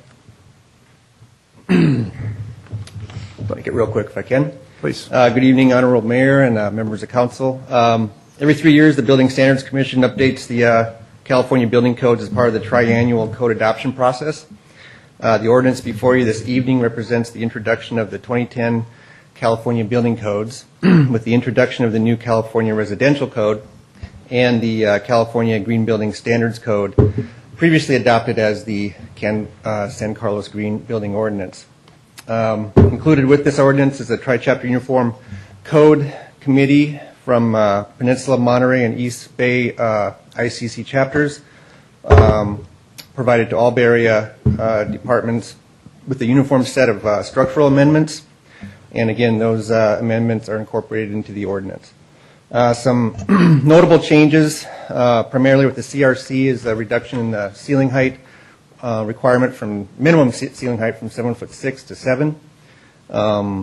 Other items are changes in exterior landing requirements, crawl space venting, and other items. 1.28 gallon water closets at the toilet and half-gallon urinals will be required July 1st, 2011, as mandated in the California Plumbing Code. So you're guaranteed those work? Yes. Yeah, okay, good, thank you. This is a minute sampling of the numerous code changes that we'll be facing January 1st. Property owners, designers, architects, and engineers will be facing this, as well as staff. And when these new codes become mandatory in January 1st, 2010. 2011. Thank you, 2011. It's late night. If you have any questions, I can answer. Okay. Questions? Just one. If you could highlight something I picked out of here was the automatic fire sprinklers. Yes. So there's going to be a change there that we should expect, or not? Not necessarily. We're still under the ordinance that Mr. Polisi wrote. So we still have the 2,500-foot threshold for new homes and such. What I did try to reel into the residential code was the inclusion of our residential reconstruction projects. You've designed a couple. I didn't want to lose that under the residential code, if in fact residential reconstruction falls under that code. Okay. Which it would anyway. Okay. Thank you very much. Any other questions? Anybody out there want to talk about the code, building code? Okay. Mr. Mayor, I'd like to make a motion to introduce draft ordinance number 1428. 1428, ordinance of the City Council of the City of San Carlos, amending the San Carlos Municipal Code by adopting 2010 editions of the California Administrative Code, California Building Code, Volumes 1 and 2, California Residential Code, California Mechanical Code, California Plumbing Code. You have a lot of work to do, huh? California Energy Code, California Historical Building Code, California Fire Code, California Existing Building Code, California Green Building Standards Code, California Reference Standards Code, and the 1997 editions of the Uniform Security Code, Uniform Code for the Abatement of Dangerous Buildings, and the Uniform Housing Code. Second. Mr. Mayor? Yes. Just Vice Mayor. as one bit of brief discussion, I will be voting against this, very specifically because when the Green Building Ordinance came up, I wanted more work to do in this. I feel it's still not complete, so that will be the reason for my no vote. Okay, great. Roll call, please. Councilmember Ahmad? Councilmember Grisilli? Yes. Councilmember Grocott? Yes. Councilmember Klein? Yes. Mayor Royce? Yes. Okay, 9F, second to last item on new business. This is consideration authorizing the city manager to execute an amendment to our police service agreement with the Sheriff's Office. Mr. Maltby? That was a quick item. Good evening, Honorable Mayor, members of the City Council. Jeff Maltby, City Manager. Before you this evening is a resolution which would authorize the city manager to execute an amendment. This would be the first amendment to the police services contract. This amendment would include $15,000 of cost to fund an existing cost or a pre-existing cost under the San Carlos Police Department model, where the city paid $15,000 in annual maintenance costs for the RIMS records management system in the police department. This was talked about initially with the Sheriff's Department as the contract was explored. The county is planning on moving to a RIMS system in the future. At the time we discussed this with them, they thought that they were further along than they are. It's likely going to be another year, maybe even 2 years before they move to the system. So they've offered to split the cost with us as we move forward, which seems fair to me, as it will continue to benefit us, allow us to use the same records management system that we've got in place, rather than pay for the cost of converting data, which would be very expensive, into the county system, and then paying to have it converted back into a RIM system. So this is a rather low-cost approach. They're agreeing to split it 50-50 with us this year and next year.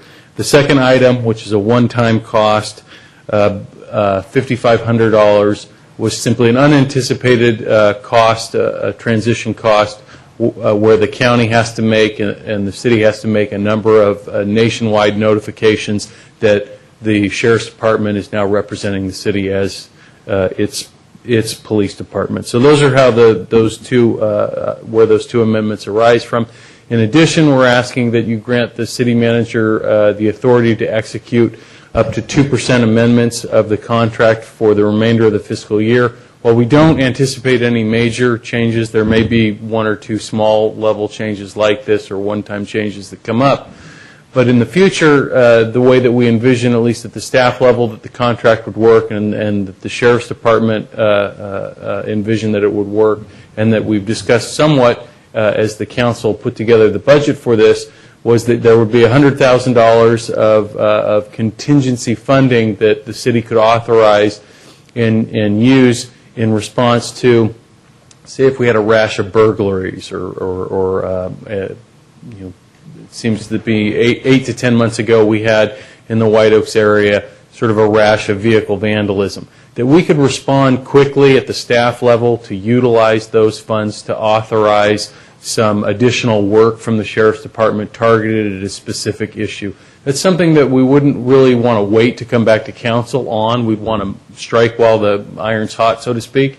That was really what that money was intended for. Now, of course, having this authority to grant these amendments, we would report back to the council on any change that we had made in the agreement at the first available public meeting. So that's my report. I'm happy to answer any questions you might have. Mr. Grocott, question? The only question I have has to do with this latter part. I don't feel comfortable when I read this about just authorizing, go ahead and if it's under 2%, the city manager has the authority to go ahead and execute. I didn't feel comfortable with that. I felt like, this is a pretty important contract to our city. This is a big change for our city, and I think as transparent as we can possibly be on this, we should be. I actually think the scenario that Mr. Maltby presented us is already covered in our municipal code because there are there's an expenditure limit for the city manager's office that they're permitted to do without getting council authority. And in that provision, it does say that if there's an emergency where the city manager feels like he needs to spend that money and there's not a council meeting, that fits with getting approval, he can go ahead and spend the money, and then he comes to council with the explanation, and we sort of approve it backwards. So that's already in our municipal code, and I think we can do that. I make a recommendation, Sure. maybe? I mean, on a run rate, we're saving $2 million to $9 million, which is 22 or 23% savings. I would like to keep the 2%. I would like a reporting after the fact, though. I think Mr. Grocott makes a good point. I think there needs to be communication and awareness of City Council. But to be able to react, I think a 2% is a very reasonable amount, knowing the amount of savings that we're receiving here. Decent compromise. Would you be open to reporting after? Yes, and I think there has to be, as Mr. Maltby suggested, good cause. It can't just be for any little thing. But yes, that's a good compromise because my biggest concern again is, this is a big move for the community, and to be as transparent as possible. Okay. Well, Mr. Caselli? I want to throw a fly in that ointment because I agree with your first comment. I think your limit is $50,000, isn't it? That's correct. And I don't see any reason why it shouldn't stay at $50,000, why police is any different than fire, than public works, than building. I don't understand that. It's granted we are saving $2 million, but that's your limit. and I don't understand why it's special now. It's part of the operations. It's no longer something different. It's part of our daily stuff. Right. And so I guess my question is why. Sure. Let me speak to that just a little bit. Because this is a known contract. This is a service that you're contracting for, a service area, if you will. The $50,000 limit could be really anything that you're completely unaware of. So what we're saying here is we have a very large contract, much larger dollar-wise than another contract, any other contract we've got in the city. Traditionally, this was operated as a city staff service for this specific purpose. And within the annual budget, we have at the staff level much more flexibility within that $9 million that we would spend to deal with these types of issues and changes and redirects. This is something that the chief talked about with you earlier on in the process. So the 2%, which equated for the purposes of the first year about $80,000. You've already budgeted $100,000 for the annual contingency.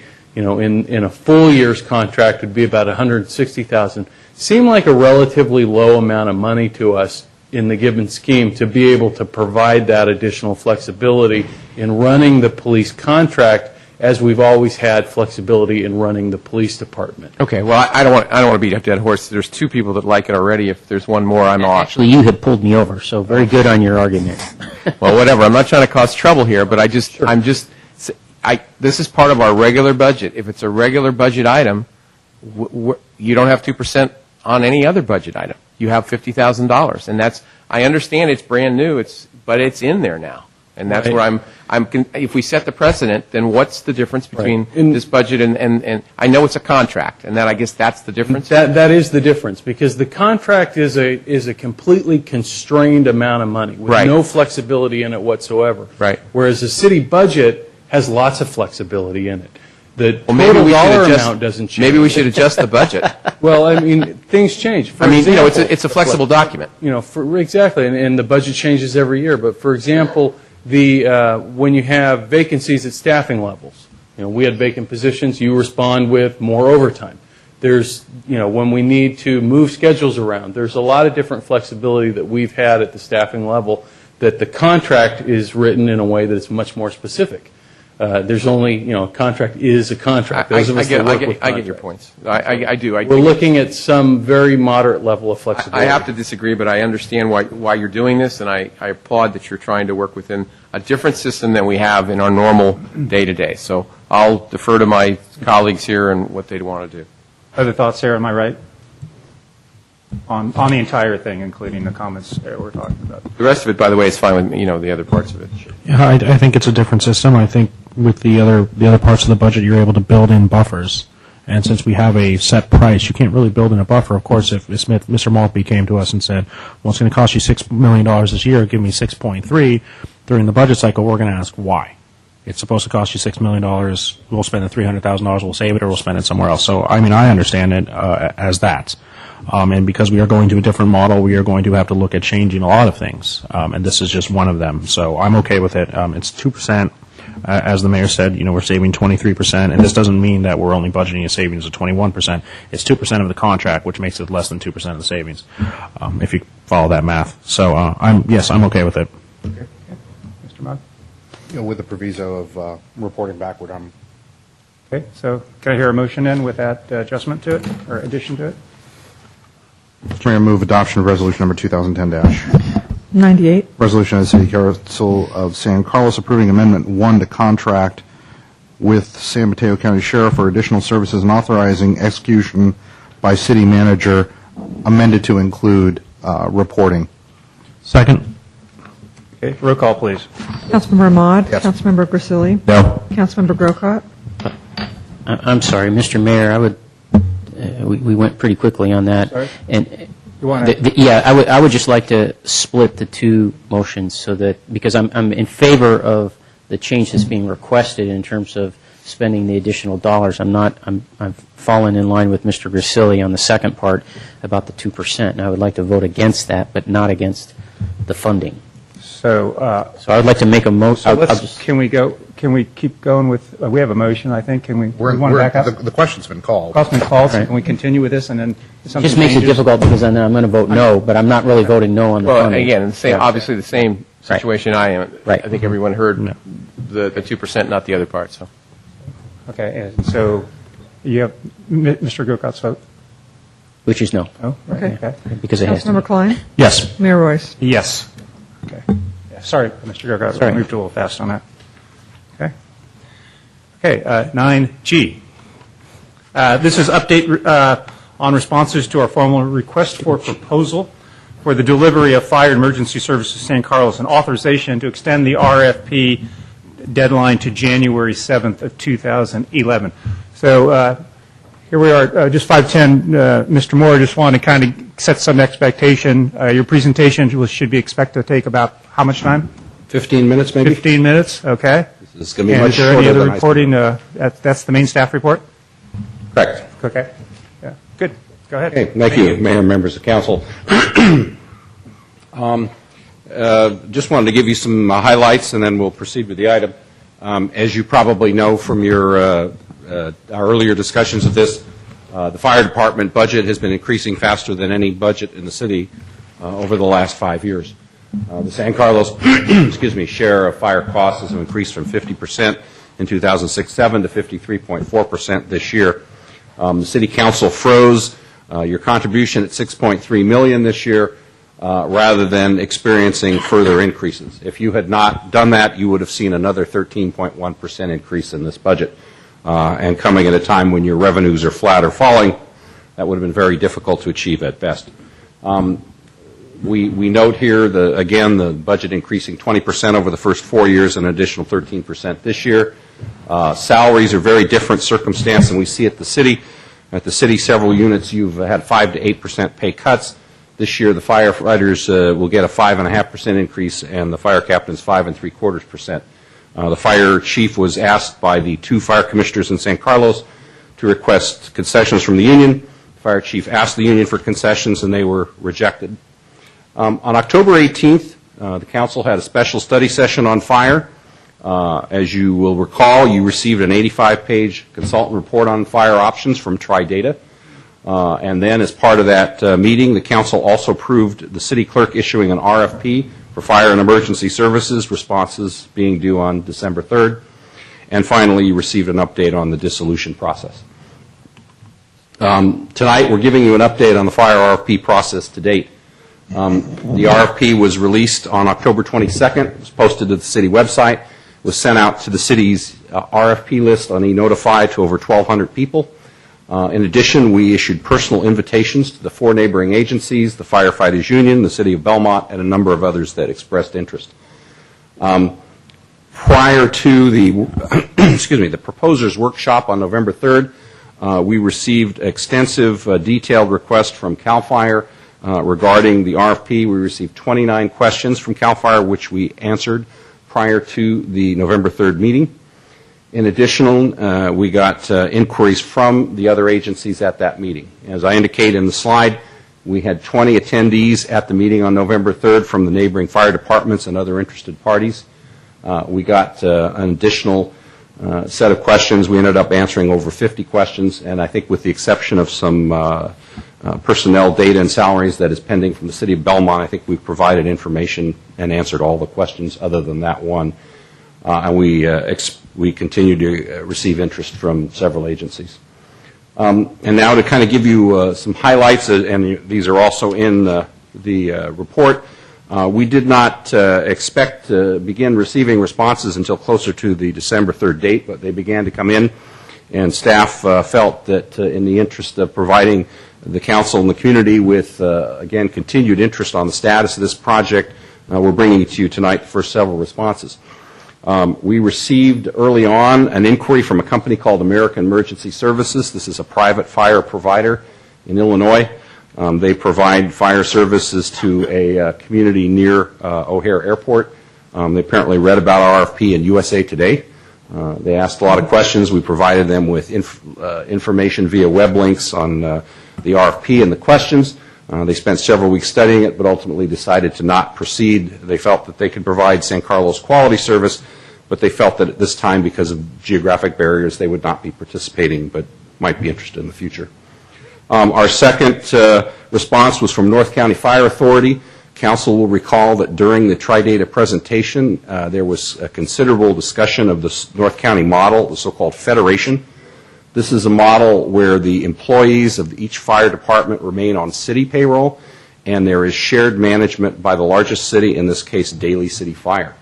The letter from North County Fire and their chief described the model and invites San Carlos to explore the model further. As a result, staff has had discussions with North County Fire, and we have scheduled a meeting for them in the next couple weeks.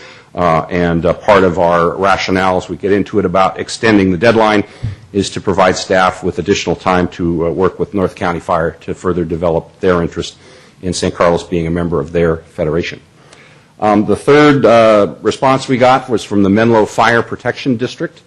As you probably recall from the correspondence we had received previously from Menlo Fire, unlike the city of San Mateo and CAL FIRE, each of which gave us an informal proposal earlier this year, Menlo Fire indicated they would be willing to look at giving the city a proposal, but only if we issued a formal RFP. Last week, a committee of members made from the Menlo Fire Board recommended that if Menlo was to respond, they would be interested in providing us services in the areas of vehicle maintenance and EOC planning only. And after further discussion, they decided not to offer those services either, so they are no longer participants. And then we turn to CAL FIRE, which always seems to get a lot of attention in this arena. We contacted them in December, as we did with Menlo and Redwood City and San Mateo, after the council authorized us to do so. They gave us an informal proposal a couple months later, which was not particularly surprising given that they gave us both an informal and a formal proposal 5 years ago, as did San Mateo. They informed us a month later that San Carlos met their so-called 14-point criteria for being eligible for a proposal, in part because San Carlos is already an agency that they serve. They are first responders in a portion of our community and have been for almost 10 years now. In addition to that, during the process, they hired a former division chief, I believe the gentleman's title was, specifically to prepare a response for San Carlos and to work full-time on this assignment. They continued to provide or ask questions and ask about the RFP. They also, along the way, asked if there had been any inquiries about an extension. And as we'll get to in a minute, subsequent to their request, there was another request from the city of San Mateo also for an extension in the December 3 deadline. There also was a request last week for a senior finance manager to chat with city staff either last Tuesday or Wednesday. We made time available to CAL FIRE on both of those days, and for whatever reason, the phone call that was arranged on both those days never did come to discuss the city's budget and finances. We did then receive a letter late last week. We were alerted to it a day before that indicated that due to legislative and union concerns, quote unquote, they are unable to submit the reply, which we had been told a week prior was essentially complete pending headquarter approval. Earlier today, Mr. Maltby and I talked to CAL FIRE, and they indicated that they are willing to continue to talk with the city of San Carlos, and they are committed to meet with both the city and the three legislators locally, Mr. Hill, Mr. Ruskin, and Mr. Smithian, who had expressed concerns. Then we turn to extension requests. As I just indicated, both CAL FIRE and the city of San Mateo have expressed a desire for an extension in the RFP process. In both instances, they have said to staff that if we grant such a request, that there is not only a likelihood that they would respond, but also that they would give us a, quote, better quality response. There was also a discussion about the fact that with the Thanksgiving holiday coming up, that even though we had provided well over a month for a response, that they would really like to have additional time. Staff believes, in light of recent developments, as well as the request by two of the potential proposers in the area, basically two of the four, for an RFP extension, that we think that it makes a lot of sense to do that. And so part of our recommendation tonight is to extend the RFP by slightly over a month so that the deadline becomes January 7 rather than December 3. And as I note, this would give us more time to develop the responses from North County Fire as well as to explore other options. I also wanted to comment briefly about discussion about so-called regional options.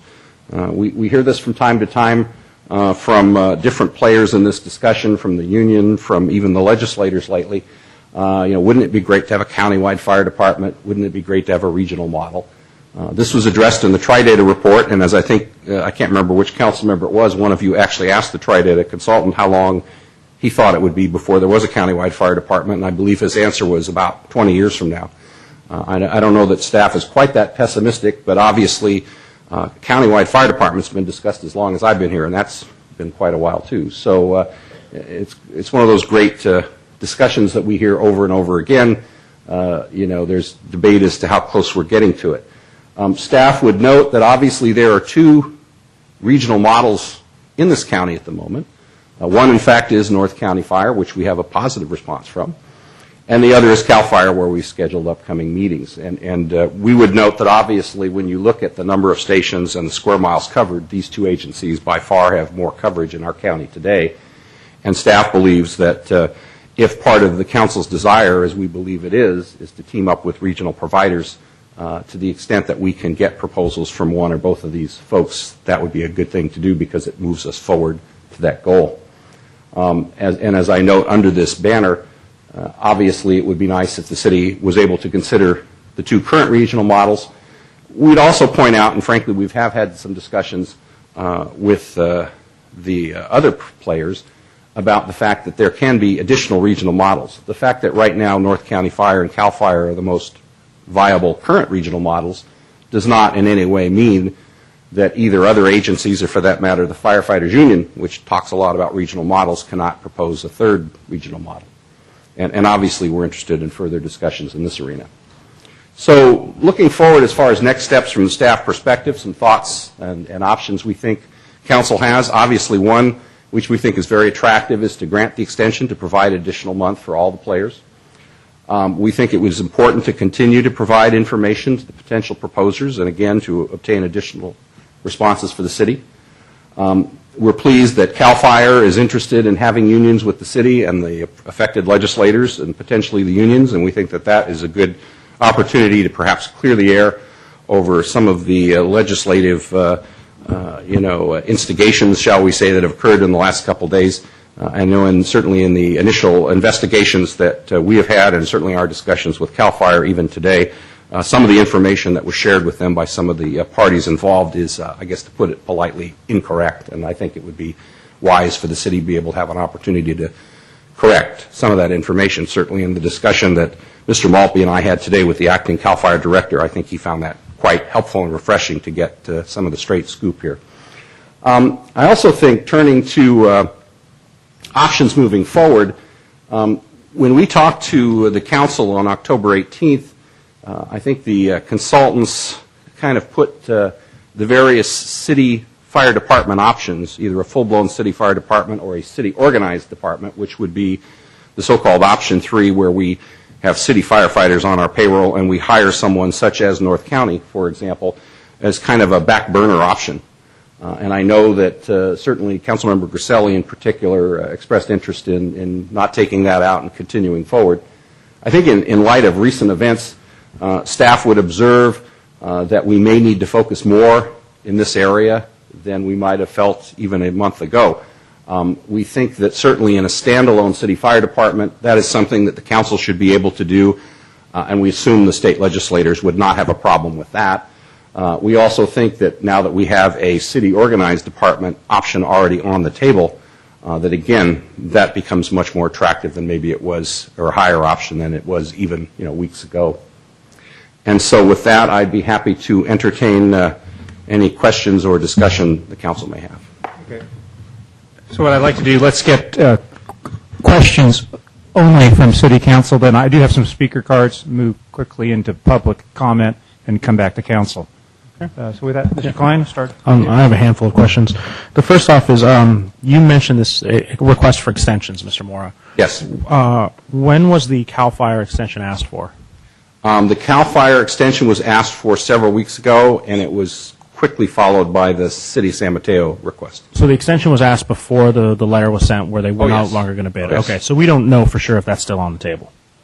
I think that's fair to say. I think that at this point where we are with the acting director is he is willing to, in fact, is, quote, committed to meeting with the city and the legislators. And I think it's fair to say that given the legislative pressure that's been applied, I think an essential element in taking the CAL FIRE proposal from being almost finished and ultimately receiving it is addressing the concerns that the 3 local legislators have voiced. Okay, my other question is, CAL FIRE has said they are willing to meet. Have the legislators or the unions agreed to meet? We haven't gotten that far. We have yet to hear from the legislators, and obviously we'd want to talk to the unions as well. Okay, and I have a couple other questions about the letter we received. There are 4 bullet points as the reasons for not submitting the a bid, and only one of them has to do with the socio-political aspects. So I wanted to quickly ask you questions about all 4. Sure. The first question talks about how the JPA agreement between San Carlos and the Belmont Fire Protection District is set to expire on October 12th in 2011, and that may not be enough time for them to put together a city-organized fire department. Yes. In your experience and what we've seen regionally, is that a valid concern? The discussion that we had with Mr. Pimlott today regarding those issues is we did point out to him that they did submit both an informal and formal proposal several years to San Carlos, as well as an informal proposal in March, that we began discussions with them last December, and that indeed we are aware that they are close to finalizing their current proposal. So it would seem to us that they certainly, at least prior to the legislative intervention, were under the impression they did have enough time. So we question how valid that particular argument is, although we also had some discussions, frankly, with San Mateo County, and I didn't put up on the slides, but as the council probably recalls from the Tri-Data report, if for some reason the council were to receive and accept a proposal from CAL FIRE, there's also an opportunity to save the county roughly $500,000 to $900,000 per year. There's a comparable opportunity as well with Redwood City. I don't have a dollar amount with them, but I would imagine it's comparable savings. The county is very interested, at least from the county manager's office perspective, to try to reach that number for obvious reasons. And so they had approached us last week about the potential of contracting through their contract with CAL FIRE to speed the process so they could capture those savings. So there are a number of ways to, I think, address point number 1. Okay. Then point number 2 talks about whether or not we fit in the CAL FIRE system, and it talks about essentially a rating system. But you just showed us a slide that said we qualified for this rating system in April, and obviously we qualified in 2005. And I'm unaware of San Carlos moving geographically. I think as a city we've kind of stayed put, and the stations that surround us have also stayed put. So I'm wondering why, from just 2005 or now from April, what has changed to make us fall on this rating system? We had a discussion with the acting director about this as well, and I think one of the things that you need to be aware of, and something that was pointed out to us in the last couple of days as we've researched this, is prior to November 1st, the director of CAL FIRE had been in place for 40 years. A gentleman named Del Waters, I believe is his name. The current acting director has only been in place for 2 weeks. So while he's been a long-time CAL FIRE employee, his work in this role is new. I think it's fair to say that based on our discussion today, he apparently was unaware that CAL FIRE had notified San Carlos in April that we did in fact meet the 14-point test. And in his discussions with us today, he indicated that subsequent to the legislative conversations that there could have been a change in our rating criteria. It's still a little unclear exactly what happened there, but we basically have shared our concerns, both Mr. Malpe and I, that it would seem odd that when we qualified 5 years ago, we qualified a couple months ago, suddenly we don't qualify. It also was not clear to me as we talked to the acting director whether he was aware or not that CAL FIRE is in fact our first responder and part of the city. But again, he's only been on the job 2 weeks. There are certain things we're aware of that he may not be aware of. Okay. The third bullet point talks about our city finances and how they've been tenuous for an extended period of time, yes. Essentially the decade. And now I have a question. I wanted to know just a couple quick thoughts. What's changed? In 2005 we were broke, and we're broke now. So what is the big change in the city finances? Have we ever, and more importantly, have we ever not paid a bill? Well, in our discussions both prior to today and also with the acting director, he had indicated that there is a community, and he did not share with us who that might be, that had indicated to CAL FIRE they might have a problem making a payment with an upcoming invoice, and that was apparently part of their concern. That's not my question. Has San Carlos ever not paid a bill? I'll ask Mr. Maltby. I don't believe Our so. former No. What is our credit rating, Mr. Maltby? I believe we're AA rated right now. That means we're rated higher than the state, correct? Yes, we're rated much higher than So we're having a state agency that has a worse credit rating telling us our finances are an issue. Okay, that's just ironic for me. That's correct. And our percentage of reserves to our general fund are much higher than the state's as well. Okay, so maybe we should be saying it backwards. So the fourth bullet point. So far you've shown to me that these first three bullet points, they really don't have much basis. So the fourth bullet point talks about the concerns about the socio-political aspects, specifically that, where is it? There's concern from regional legislative members and significant opposition from local labor organizations. Correct. Can you disprove that? No, I think it's pretty clear in our discussions, both with local CAL FIRE staff and with Mr. Pimlott, that would seem to be at the heart of what's happening here. So, I mean, essentially through all these questions, what you've shown, what you've, at least to my knowledge, what you've shown me is that out of the 4 bullet points, 3 are fluff and 1 is the real reason. It's kind of how we see it, yeah. Okay. I have no further questions. Mayor Mott? Mr. Rubens, I have actually some questions about the process. You hang list, Mr. Mora. The City of San Carlos issued an RFP for fire services. Is this legal? That's the process that we employ for all of our professional services. So there was nothing unusual with this particular RFP process? No, there wasn't. This is a process that other cities in the state of California follow. Is that correct? That's the normal process for a contract of this type, and it's the type of process that we've employed before for law enforcement and other services. Other cities in the state of California do contract for fire services. Is that correct?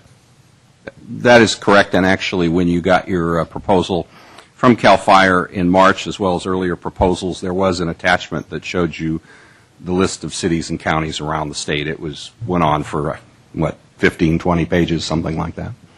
Pretty long list. With all due respect, you aren't going somewhere with this, right? It does. Okay. And I'll bring it home during the discussion. Okay.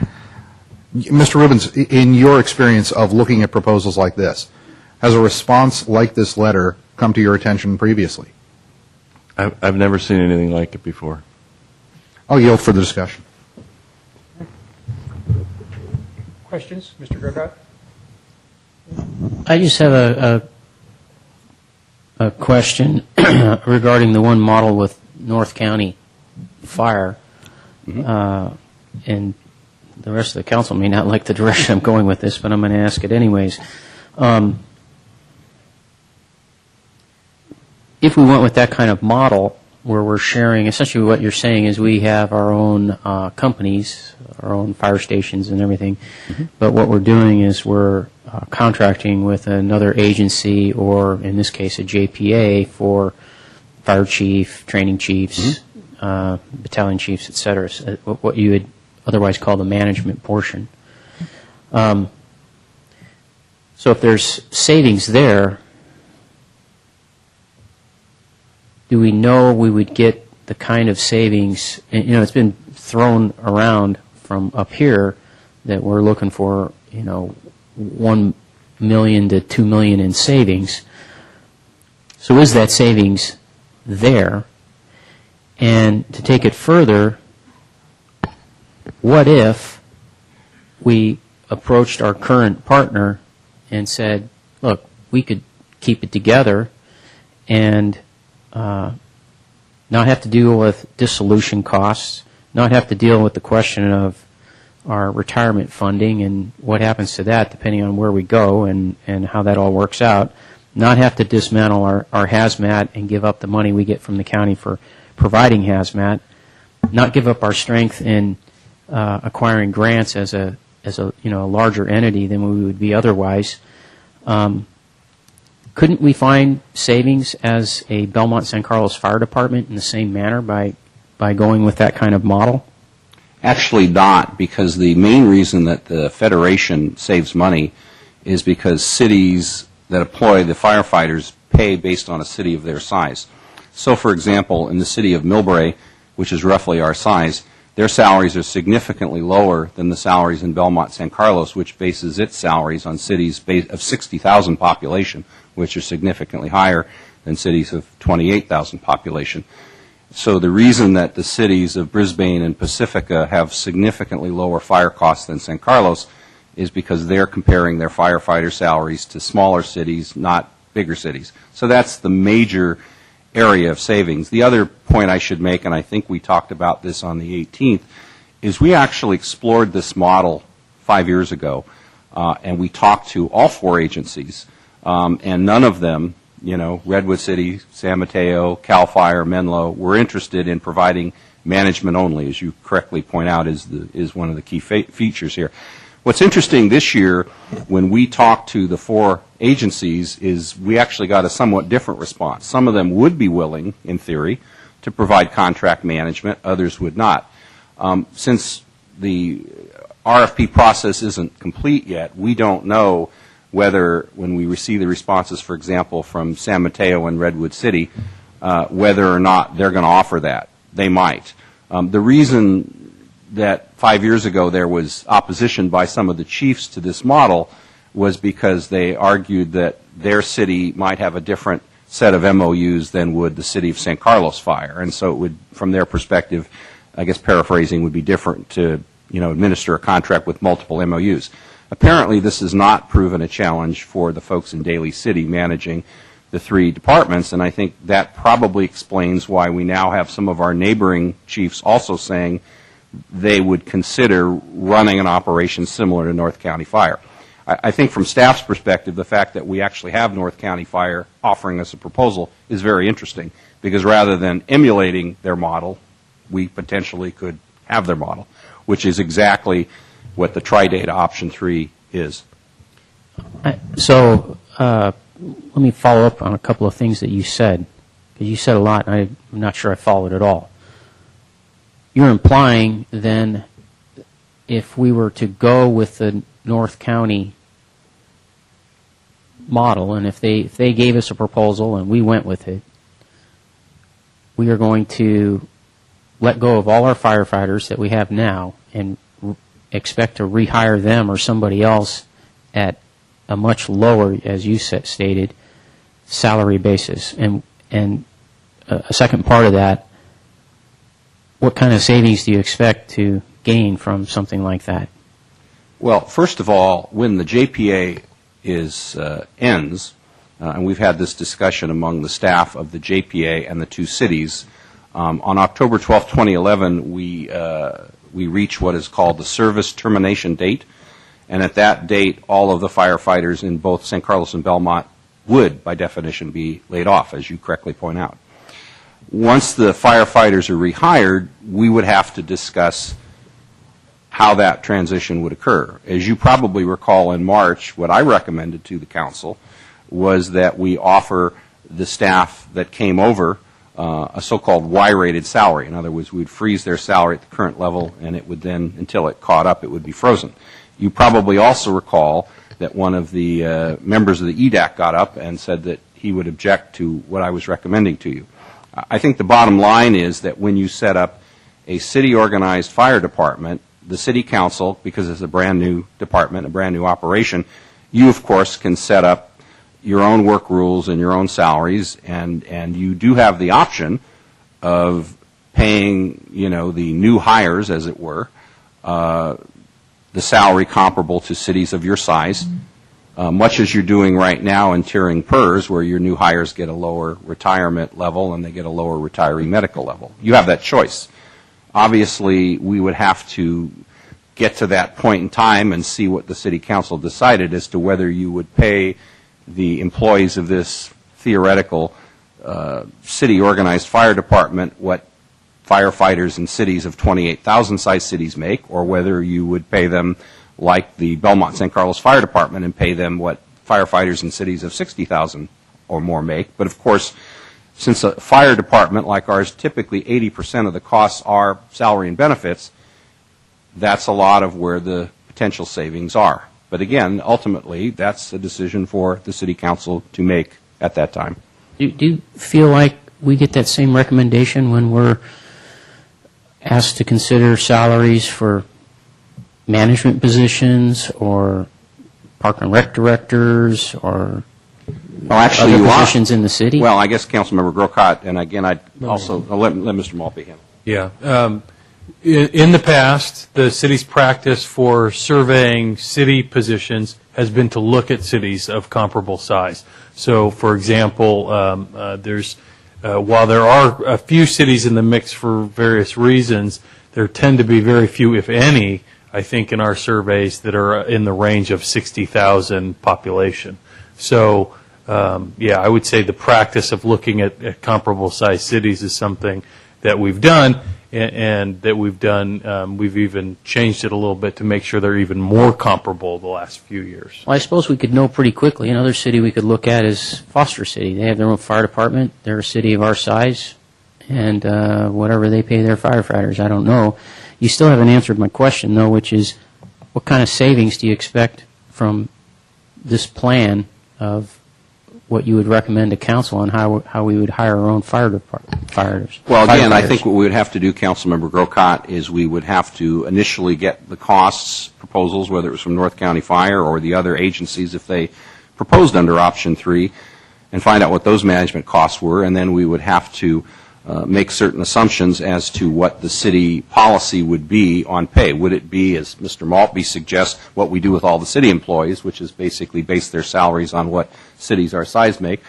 Would we base it on larger cities like we do in the current fire JPA, or could be even a hybrid, some of the above? Again, it would be something we'd want to get direction from the council on, and then we would make some assumptions and we would give you an estimate. And again, as I indicated, since 80% of those costs in any fire department are salary and benefits, the council's direction in that area would have a large bearing on what your costs would be and how much you would save or not save, as the case may be. And how would that, I made some other points which you didn't hit on, is our strength right now in acquiring grants with the department we have, and then also the hazmat unit. To us, that's worth 53% of whatever that money is, which is about $500,000.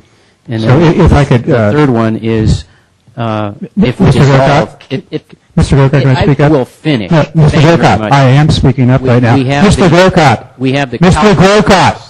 Mr. Grocott. If we dissolve, we have Mr. to take Grocott. care of. Excuse and I have me. not gotten an answer. Mr. on that Grocott, yet. I will then take over this meeting here for Mr. Grocott. Please, I'm speaking to you. I think what we're saying here, and what Mr. Moore is saying, I think some of the detailed cost analysis, it's way too early in the game. There are too many options, there's too many things. We're not at a point of doing financial analysis. So I think, Mr. Grocott, my recommendation is that continue with your questioning, but questioning on details of the financial analysis. Mr. Moore is going to continue to provide an answer, but we don't know that. There's too many options in the air. So with that, please continue your questioning. 53% of the hazmat income comes to our account, if you will. So I think you have to put that into the mix. And you've also got the, like I said, we haven't gotten an answer on CalPERS and what our obligations are going to be with a dissolved department. So, Mr. Moore, you don't need to answer that. That, again, gets into the detail. Mr. Grocott, other questions? He doesn't have the information, Matt. He doesn't have it. Well, here we are. How far down the road in dissolution, and we don't have these answers? Through the mayor, if I may. Sure. Councilmember Grocott, as you're aware, in San Carlos, we don't control the finance or HR function of the Joint Powers Authority. Fire Department, and many of the questions that you're asking of staff right now are questions that we have asked through the dissolution process of the Belmont staff, and to the extent that the Belmont staff has been able to provide answers to some of those questions, we've relayed that information on tonight. Many more, such as CalPERS, we are waiting. In fact, I believe there's a meeting scheduled for next month that we've requested San Carlos staff be allowed to attend along with the Belmont staff so that we can have firsthand knowledge of some of these things as we move the dissolution process forward. So we are doing the best we can, recognizing that there are considerable constraints on our availability to get access to this information. Through the chair, make a motion to extend the meeting to 11 o'clock. Second. All in favor? Aye.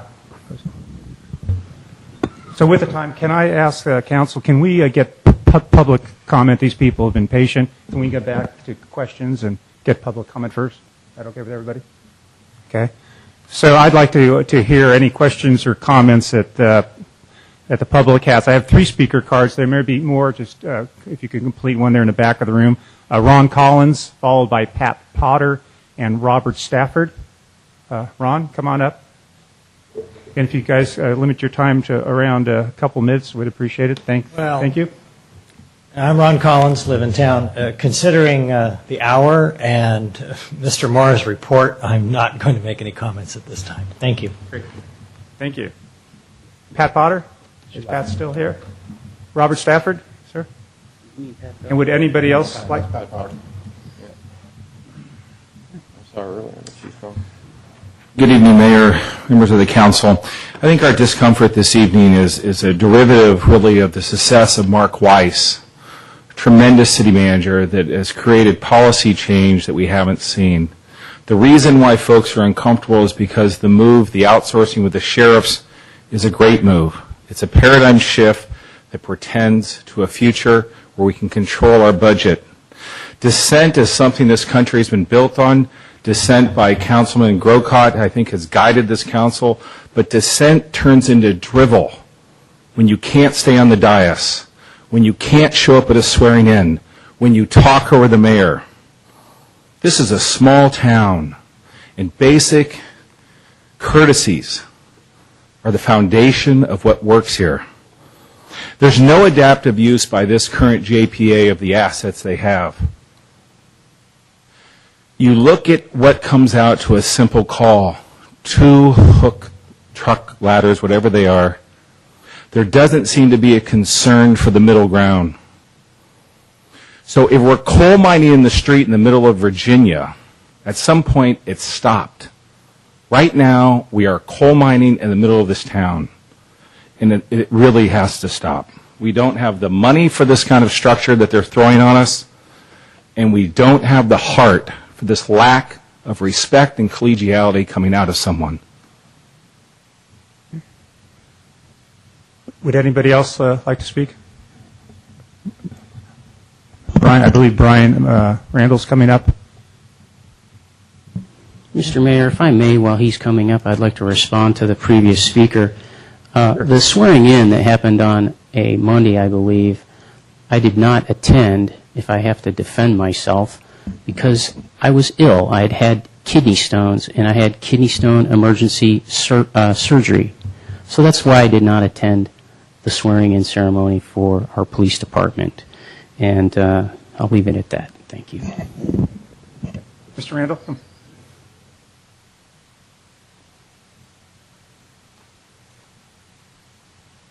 Gentleman, Brian Randall, San Carlos.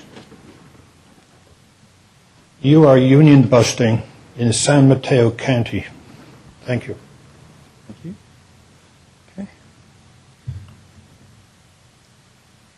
Okay, can we go back? Mr. Grocott, other questions or comments you have? Questions? I don't have any other questions. I was just trying to finish at the time the ones I had. Thank you very much. I have a question. Oh, we haven't got to Mr. Vasili, sorry. Okay.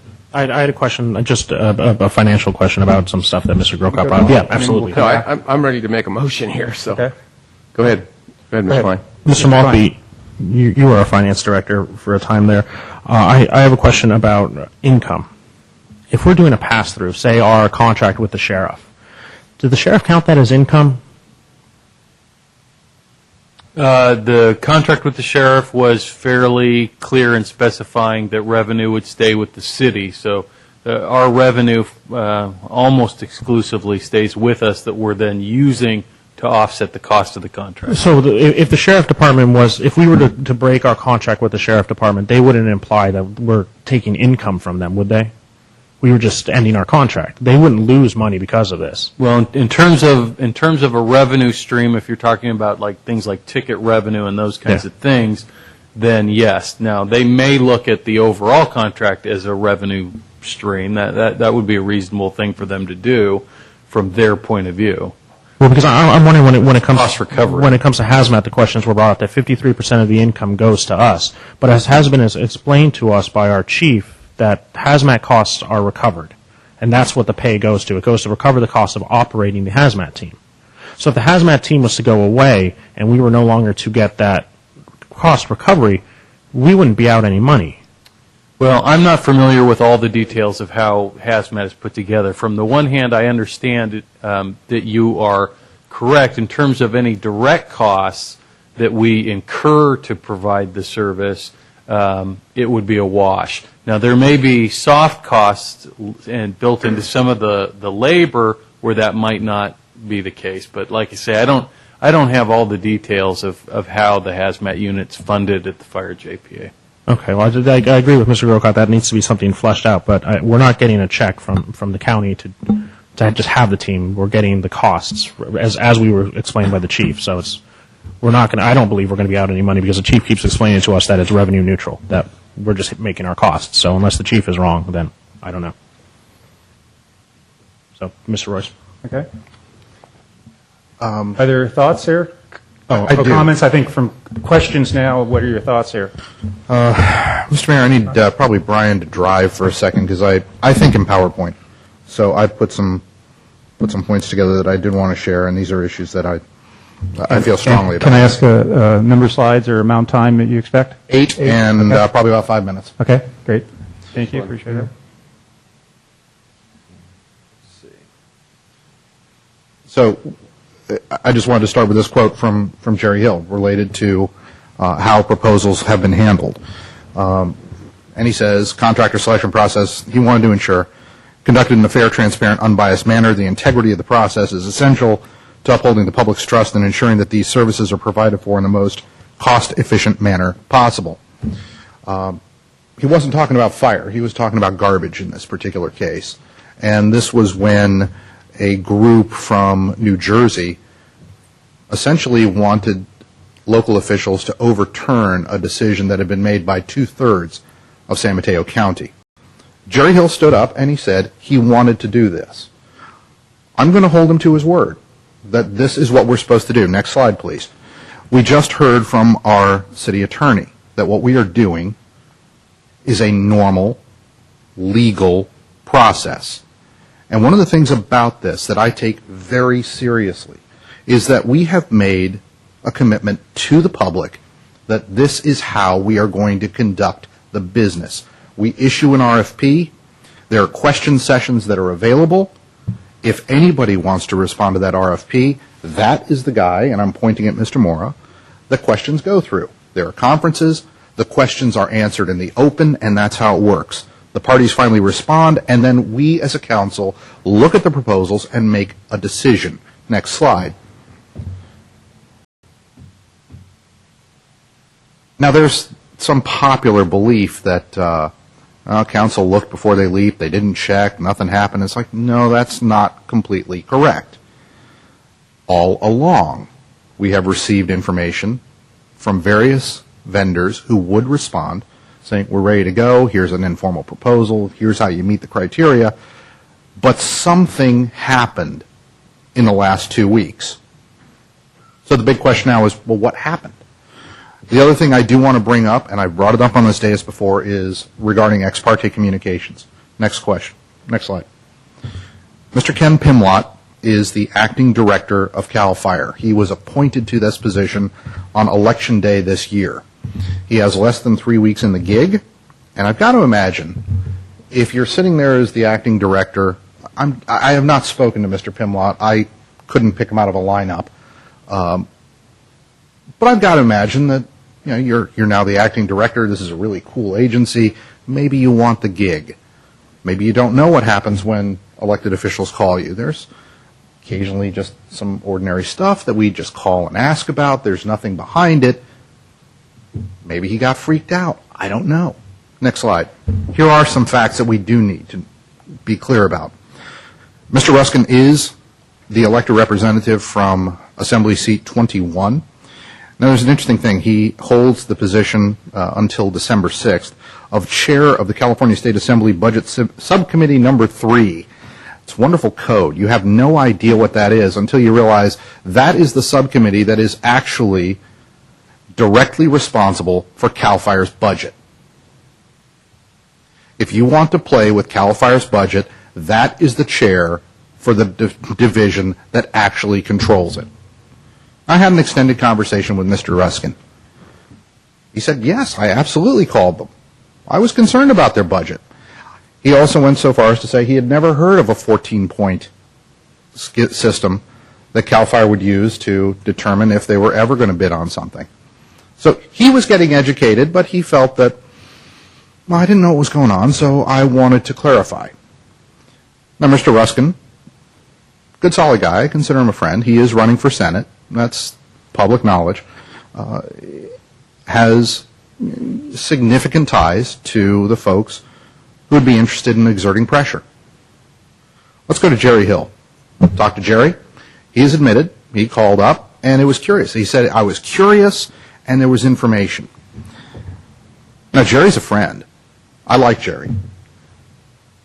But when I'm sitting here, and I got to scratch my head and go, when I talked to Jerry, he was really concerned about trying to pass the California budget, which was 100 days late. And when this thing broke, he was sitting in Hawaii, where a bunch of other legislators were enjoying a nice boondoggle. And I can appreciate that he is so good at his job that he could deal with the budget, deal with everything else in his district, but still have time to call people about a city he doesn't represent. Now, Mr. Pimlott, in his letter, put it in writing that there was union pressure. I don't know if he accidentally picked up a bunch of kids' Ritalin and it was actually supposed to be aspirin or what he was thinking, but it's in writing that union pressure was one of those issues. Next slide. I am going to disclose every bit of ex parte communications. I did this when the garbage contract came up. I've done this continually. If there's a contract and any party that could have anything to do with that contract tries to contact me, I disclose it. I think that's important. Part of that has to be part of the transparent process. So, I have not spoken to anybody from CAL FIRE. I know what their patches look like, but I've never spoken to one of them. In the San Mateo Fire Department, I have met Dan Belleville, and I think it might have been about a year ago. And we had a nice cup of coffee.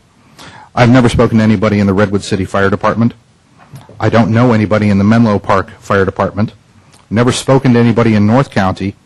And Local 2400. Let's go to the next slide. I've had exactly one meeting with Gary Jacobs. Previously, I simply said that I met with him and that was the end of it, but I will disclose two things that did occur. Number one, Mr. Jacobs said he was absolutely happy to work with us, but he said there was simply no way that Local 2400 would work with CAL FIRE. The other thing he told me was that he understood why the city was going to dissolve the JPA. He also likes French press coffee, which is what I made. Next item. Mr. Mayor, this is what I will eventually offer in a motion. Number one is to extend the deadline. Number two, I would like to direct staff to, in detail, respond to the letter from CAL FIRE. Further, if CAL FIRE has said that elected officials had concerns, then CAL FIRE needs to come forward with, well, who contacted you and what are their concerns? If they're legitimate concerns, we want to make certain that we address them. Let's get that out there. Third, I would want to continue to direct the city attorney to continue his cooperation with law enforcement. And lastly, I would ask you, Mr. Mayor, to direct correspondence to our state officials and remind them that we are the ones who are actually elected by the citizens. And if there are questions or concerns, we're not hard to find. I will put those four things and consider that a motion, Mr. Mayor. I have a question on that point. Mr. Gokak? What does this direct city attorney to continue his cooperation with law enforcement? Yeah, I believe that's fairly self-explanatory. It's not to me. What confuses you? Explain it. The city attorney has a duty to continue to work with law enforcement when they make inquiries and do that in an appropriate manner. I want him to continue to do so. Inquiring what? Inquiring about what? Say straight up what you're talking about. I'll give you a what if, Mr. Ahmad. What if I, as a citizen of San Carlos, and being a fellow Republican and having avenues into the governor, went to Sacramento and spent a couple of days and went to the governor and talked to him and said, you know, we've got this situation with our fire department, and I know CAL FIRE is looking at responding, and I don't think CAL FIRE would be a good setup for us. And then I went and I met with Mr. Hill and Mr. Ruskin and Mr. Smidian and had the same discussion. Is there something wrong with that? Is this not a free country? This is a contract. This is an RFP. You put out a request. If the party wants to respond, they can. If they hear from somebody that has concerns about that, that's free too. What's gone wrong? There are issues around contract negotiations. There are interests in what you can do to influence a proposal. And I'm not an attorney, but these are questions that do need to be answered. And as much as you can say, First Amendment and the right to assemble and everything else is completely within your right, when it comes to the ability of a city to do business or conduct legal business, if there is influence to try to make certain that you can't, there's a question of if that is legal. And that does interest law enforcement. I guess I just don't understand that. Again, maybe Mr. Rubens would like to speak to it. Again, I'm not saying if I went to Sacramento as a council member, that's entirely different because I can't do that and speak for the council. But let's say I went to Sacramento and spoke as Matt Grocott, citizen of San Carlos. I know these things about fire. I had a meeting with the governor. I had a meeting with Mr. Smidian and Mr. Ruskin and Mr. Hill. What's the problem with that? Well, first of all, with respect to the slide, I think that's part of my job to cooperate with law enforcement. I have not been contacted by law enforcement, but I suppose that's just in case I am, is the nature of the slide.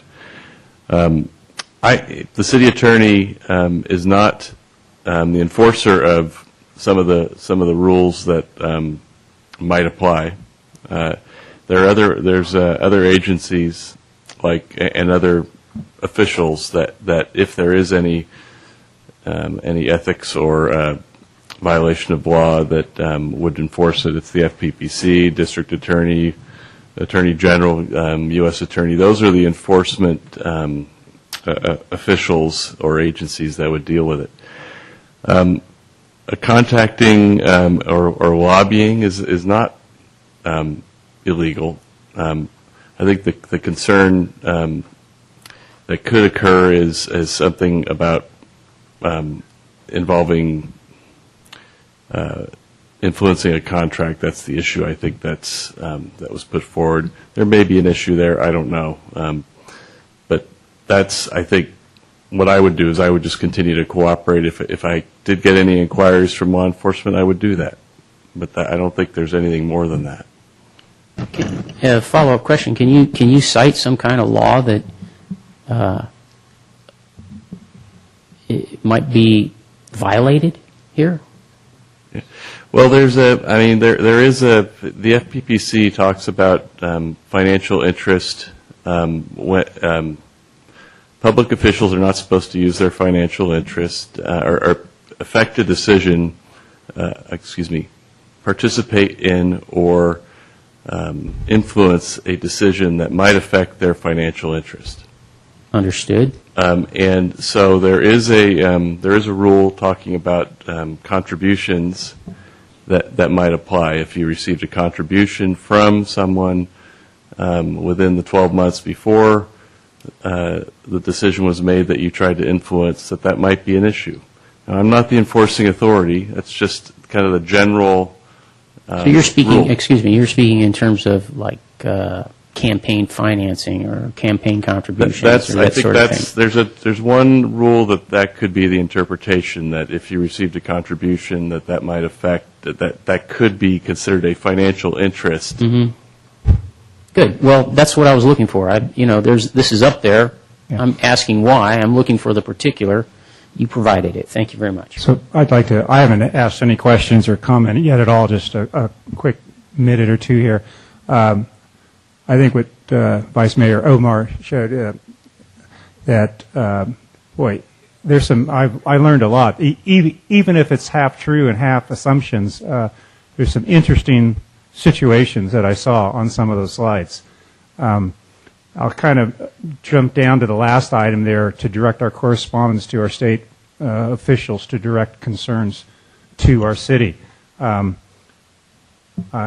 like a lot of your ideas. I think the one major shift, and maybe it's just kind of a style, you and I think we all have tremendous trust and respect for our legislators, especially, Jerry Hill, as you mentioned, Joe Cimini and Ira Ruskin. It seems to be, I'm not concerned whether or not who went to who, but it seems like there have been discussions and legislators, per the CAL FIRE letter, influenced CAL FIRE to drop out of this bidding, this competitive process that we have in this country. And I just would like to back up and have a chance to talk to the unions, to talk to the legislators, but us being proactive. I would like to set that up either with myself, mayor, and staff, or our fire board representatives. But I would like to take 2 steps back and rather than contest what CAL FIRE is doing, back up the 2 steps and say, okay, what are the facts here? What's the 14 points? What's this? What's that? And basically work with them. I don't think I agree. Your main point is there's no way that they should be involved in the business in San Carlos, if they were.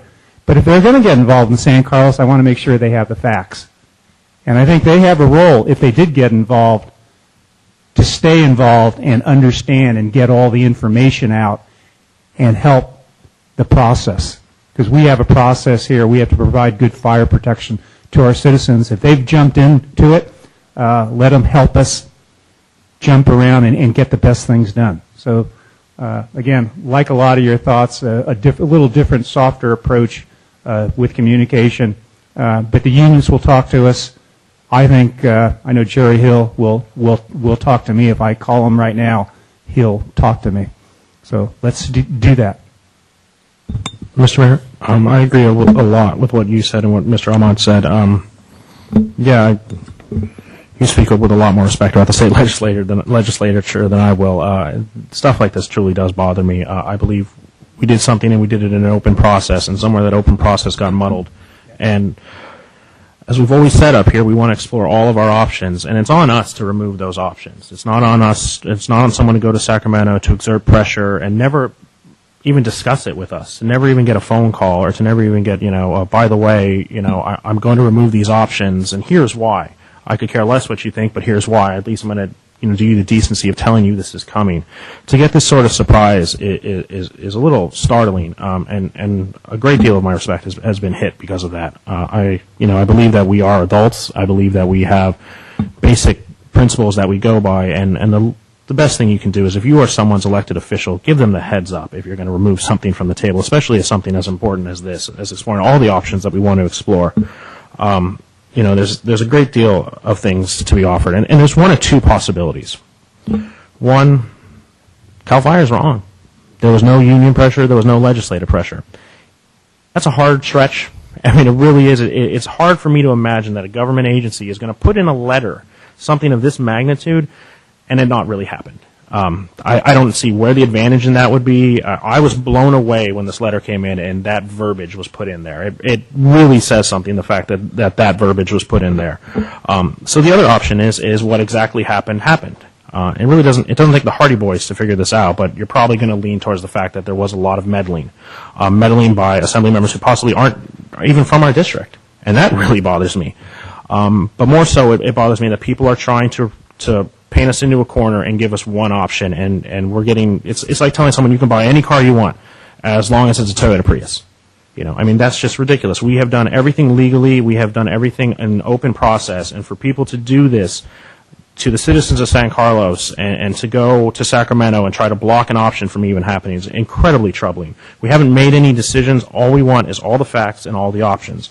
So I agree with a lot of what both of you said. I would like to put these meetings together with the legislatures. I would like CAL FIRE to simply verify if this was actually true. I mean, I think it's on them. You make an allegation like this, you better be ready to back it up, because you are putting in writing that people were meddling, that undue influence was put on a governmental agency that had, up until that point, completely agreed with giving us a proposal. They had been excited. They hired people.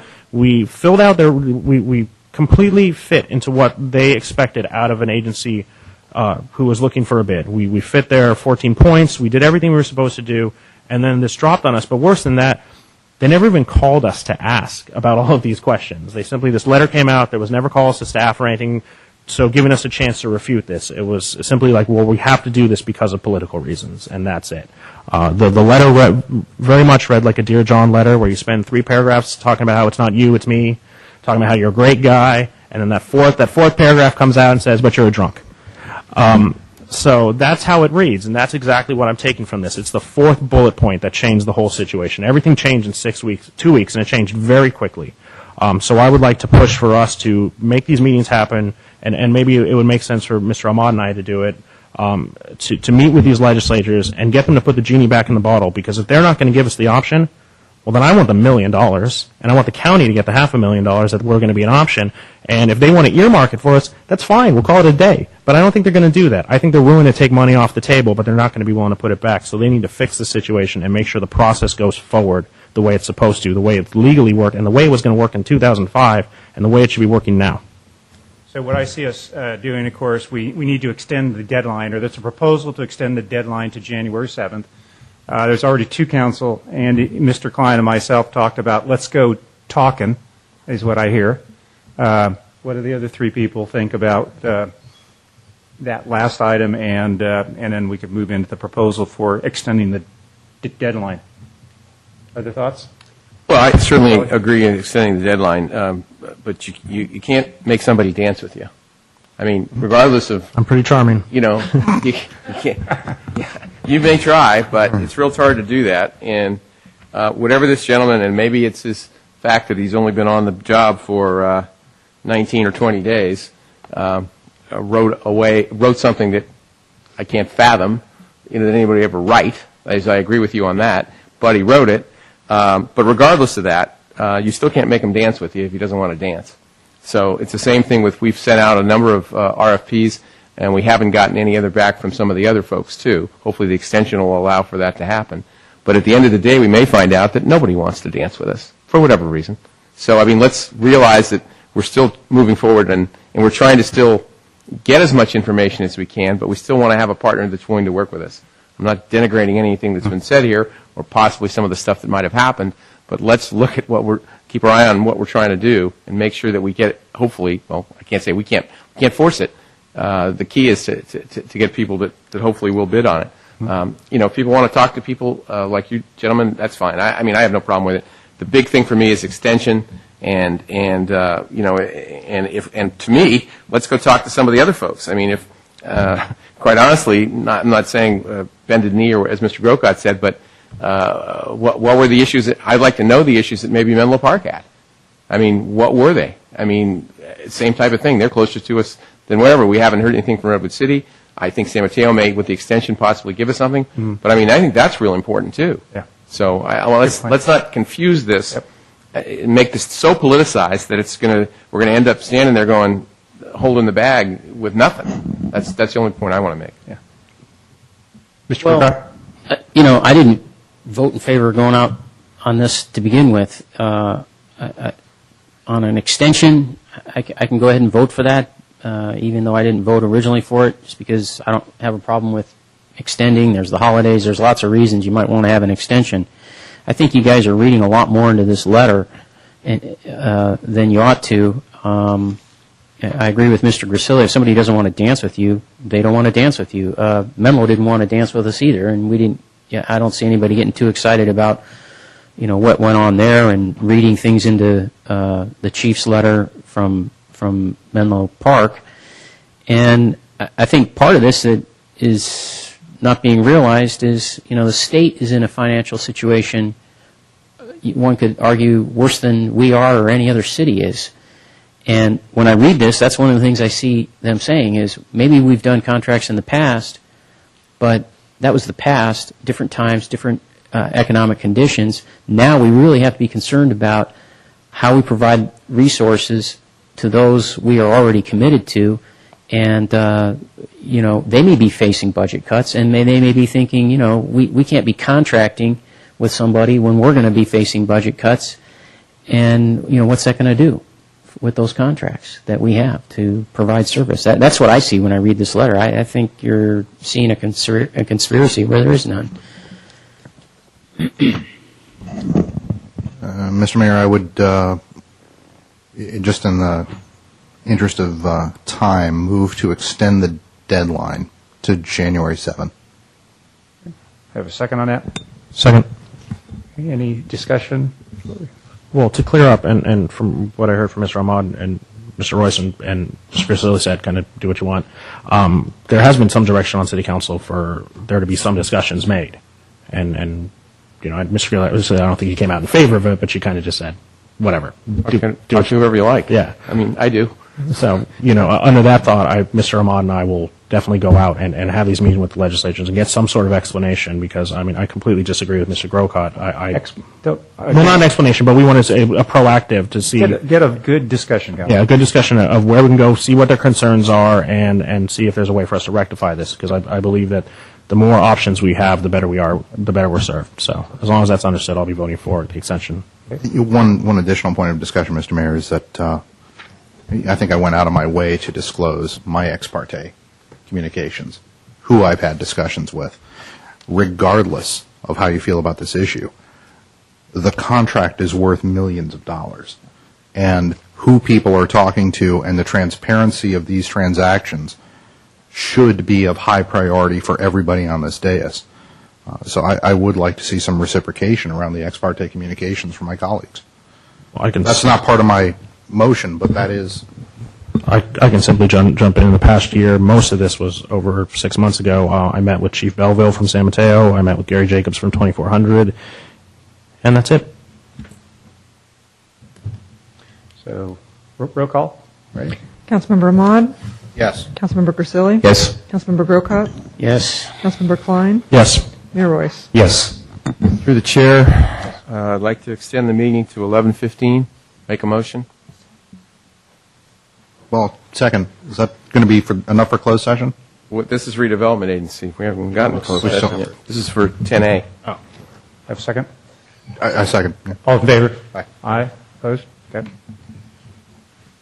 Let somebody else make the motion for the next. Okay, last item, item 10, other than closed session, consideration of purchase property at 1245 San Carlos Avenue, APN 050-1320-180. This is redevelopment agency business. Good evening, Honorable Chairman and members of the agency board. Mark Sawicki, Economic Development and Housing Manager. Staff is recommending your adoption of a resolution authorizing the Executive Director to execute an agreement for purchase and sale of the 1245 San Carlos Avenue property. As you know, Wheeler Plaza is currently a city-owned downtown surface parking lot, and the agency previously acquired 2 adjacent properties almost 10 years ago. Redevelopment of the Wheeler Plaza site has been a priority of the city and agency for several years. In January 2009, the developer Silverstone Communities was selected to work with the agency and the city to prepare a site plan that would replace and potentially expand the public parking available at the site, improve the retail space offering, and provide for new residential units close to transit. The This project would add further vibrancy to the downtown. The property the agency is interested in would allow a much better design for the proposed project, allowing for more underground parking area, more marketable retail space on San Carlos Avenue, and the ability to add housing or office space above the street level. The property owner has agreed to sell for $2.8 million. Based on appraisals, market information, and advice of our redevelopment consultant, we believe this represents a fair price. One condition of closing is that the agency offer the seller the opportunity to lease back the property on a month-to-month basis at a below-market rental rate of $1 per square foot per month for a year. This is similar to the arrangements that the agency has made with the tenants at the neighboring building. Approval of a lease would be on your next agenda in December. Under redevelopment law, a lease requires a public hearing with at least 2 weeks' public notice, so we couldn't take that up tonight. Please note that there were several revisions made to the purchase and sale agreement from the version attached to the staff report and the version the seller that eventually agreed to sign late last week. I've provided you with a revised, clean version through the secretary and a red line version showing the changes. Many are minor edits, but the few substantive changes include: 1, the closing date would be no later than December 30th instead of the 31st. Number 2, the agency would notify the seller of any objection to condition of title by December 10th instead of 10 days after receipt of the title report. And 3, the agency would need to approve condition of the property and title by December 17th instead of 30 days from opening of escrow. The practical effect of these changes is to speed up the deadlines by about 6 days. Although we still have until December 30th to close, the seller is anxious and hopeful that we might close before the holidays, and these revisions were intended to move the process along as soon as possible. Staff does not foresee any issue in meeting these dates. The chief building official has already completed a physical inspection, and we've already begun reviewing the preliminary title report. One additional expansion from the staff report: it was indicated that we would use agency bond funds for the acquisition. The agency has both tax-exempt and taxable bond funds, and this is sort of a technical matter, but we would prefer to use the taxable funds for this purchase because it will allow the agency to potentially participate in any upside return on investment if a project were to go forward on the site. If you use tax-exempt bond money, you cannot participate in profit. So that's one thing that we would like to do. We have, when we bonded in 2007, we got both tax-exempt and taxable bond money, so we would like to use the taxable money for this. Lastly, to be clear, funding for this acquisition is from restricted RDA funds. It can only be used for economic development and capital improvement projects in the RDA project area, as well as for affordable housing. There's no impact on the city's general fund. This concludes my report, and I'd be happy to answer any questions you may have. Any questions? Mr. Kirkcott? You mentioned that the acquisition of this parcel would allow for additional retail facing San Carlos Avenue, housing, and office. What you didn't mention is something that's been of great interest to me all along with this project. In fact, it's the sort of the kingpin issue. I've said all along that I don't really like the idea of developing Wheeler Plaza, but if we're going to, there needs to be a community benefit, and I think that community benefit is public space. Mm-hmm. How does the acquisition of this property allow for public space? Having more room to work with may allow for a place to put a park or open space. We've also looked at the what's known as the Foodville property at 616 Laurel. That's been available for sale. There's been bids made on it. Not clear what direction that would go, but that could be a potential site for an open space or a public plaza. The part of the agency's property or the city's property is that drive-through alley next to that building. So that's one of the places that's been looked at, but site plans are still in flux because we didn't know exactly what we were dealing with.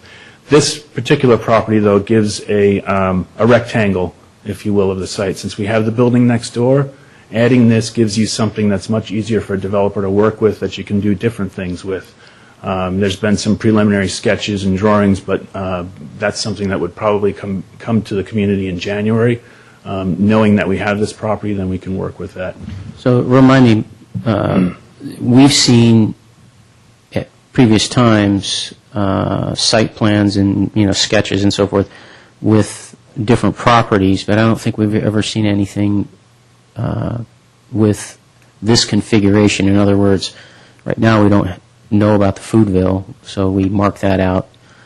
We just have this and the other parcels that we own, the adjacent retail and then the apartment building on the other corner. Am I correct on that? We haven't seen any development of ideas? We have explored the ideas, which is why we were interested in this property. We have explored it, and the project could come all the way out to San Carlos Avenue and have a facing from the sister city plaza or alley all the way down to the corner of Walnut, versus having sort of a gap tooth in the project. So, Mr. Mayor, I would just, when these presentations are made, I think to put into the mind of staff and everybody else involved, if it's the pleasure of the council, you know what my issue is, and I would like to, when we go through these bullet points, that, like tonight, I feel like the report should have said, we can do more retail, we can do housing, we can do office, and we have room to do this public asset with this project being open space. Yeah. And I think, maybe Mr. Rubens could give a recommendation. We need to be very careful there, because if we start talking about other properties, we're basically talking about just purchasing this one property. And Mr. Rubens, any advice there? Well, that's the item before you. You will see in the future, I think, as this develops, the more specific details of what's proposed. It could include the public plaza or other amenity at the council's direction. But I think this is really, tonight, it's a property purchase. I think you hear staff saying it's a key parcel because it helps increase the utility and desirability of the project. Any other questions? Well, I would just quickly comment on that. All I'm saying is that I understand what Mr. Rubens is saying, but I also understand what I heard Mr. Sawicki say, which is that the acquisition of this parcel will add to the benefit of the project retail, housing, office. Those are all things that are very interesting to the city for income and to the developer for his potential income. But I think we have to have a greater eye than that. And as a city and as a council and representatives of the people, we have to be concerned also about an asset to the community. In order to go through this, we have to give something back to the existing community of San Carlos. Other thoughts, questions? Okay, a motion. I'll make a motion to have our... Do you have cards on this at all? Sorry? I'm sorry. I thought we had some. Oh, yeah. Do you want to hear from the public? I'm sorry. I apologize. Sorry. That's right.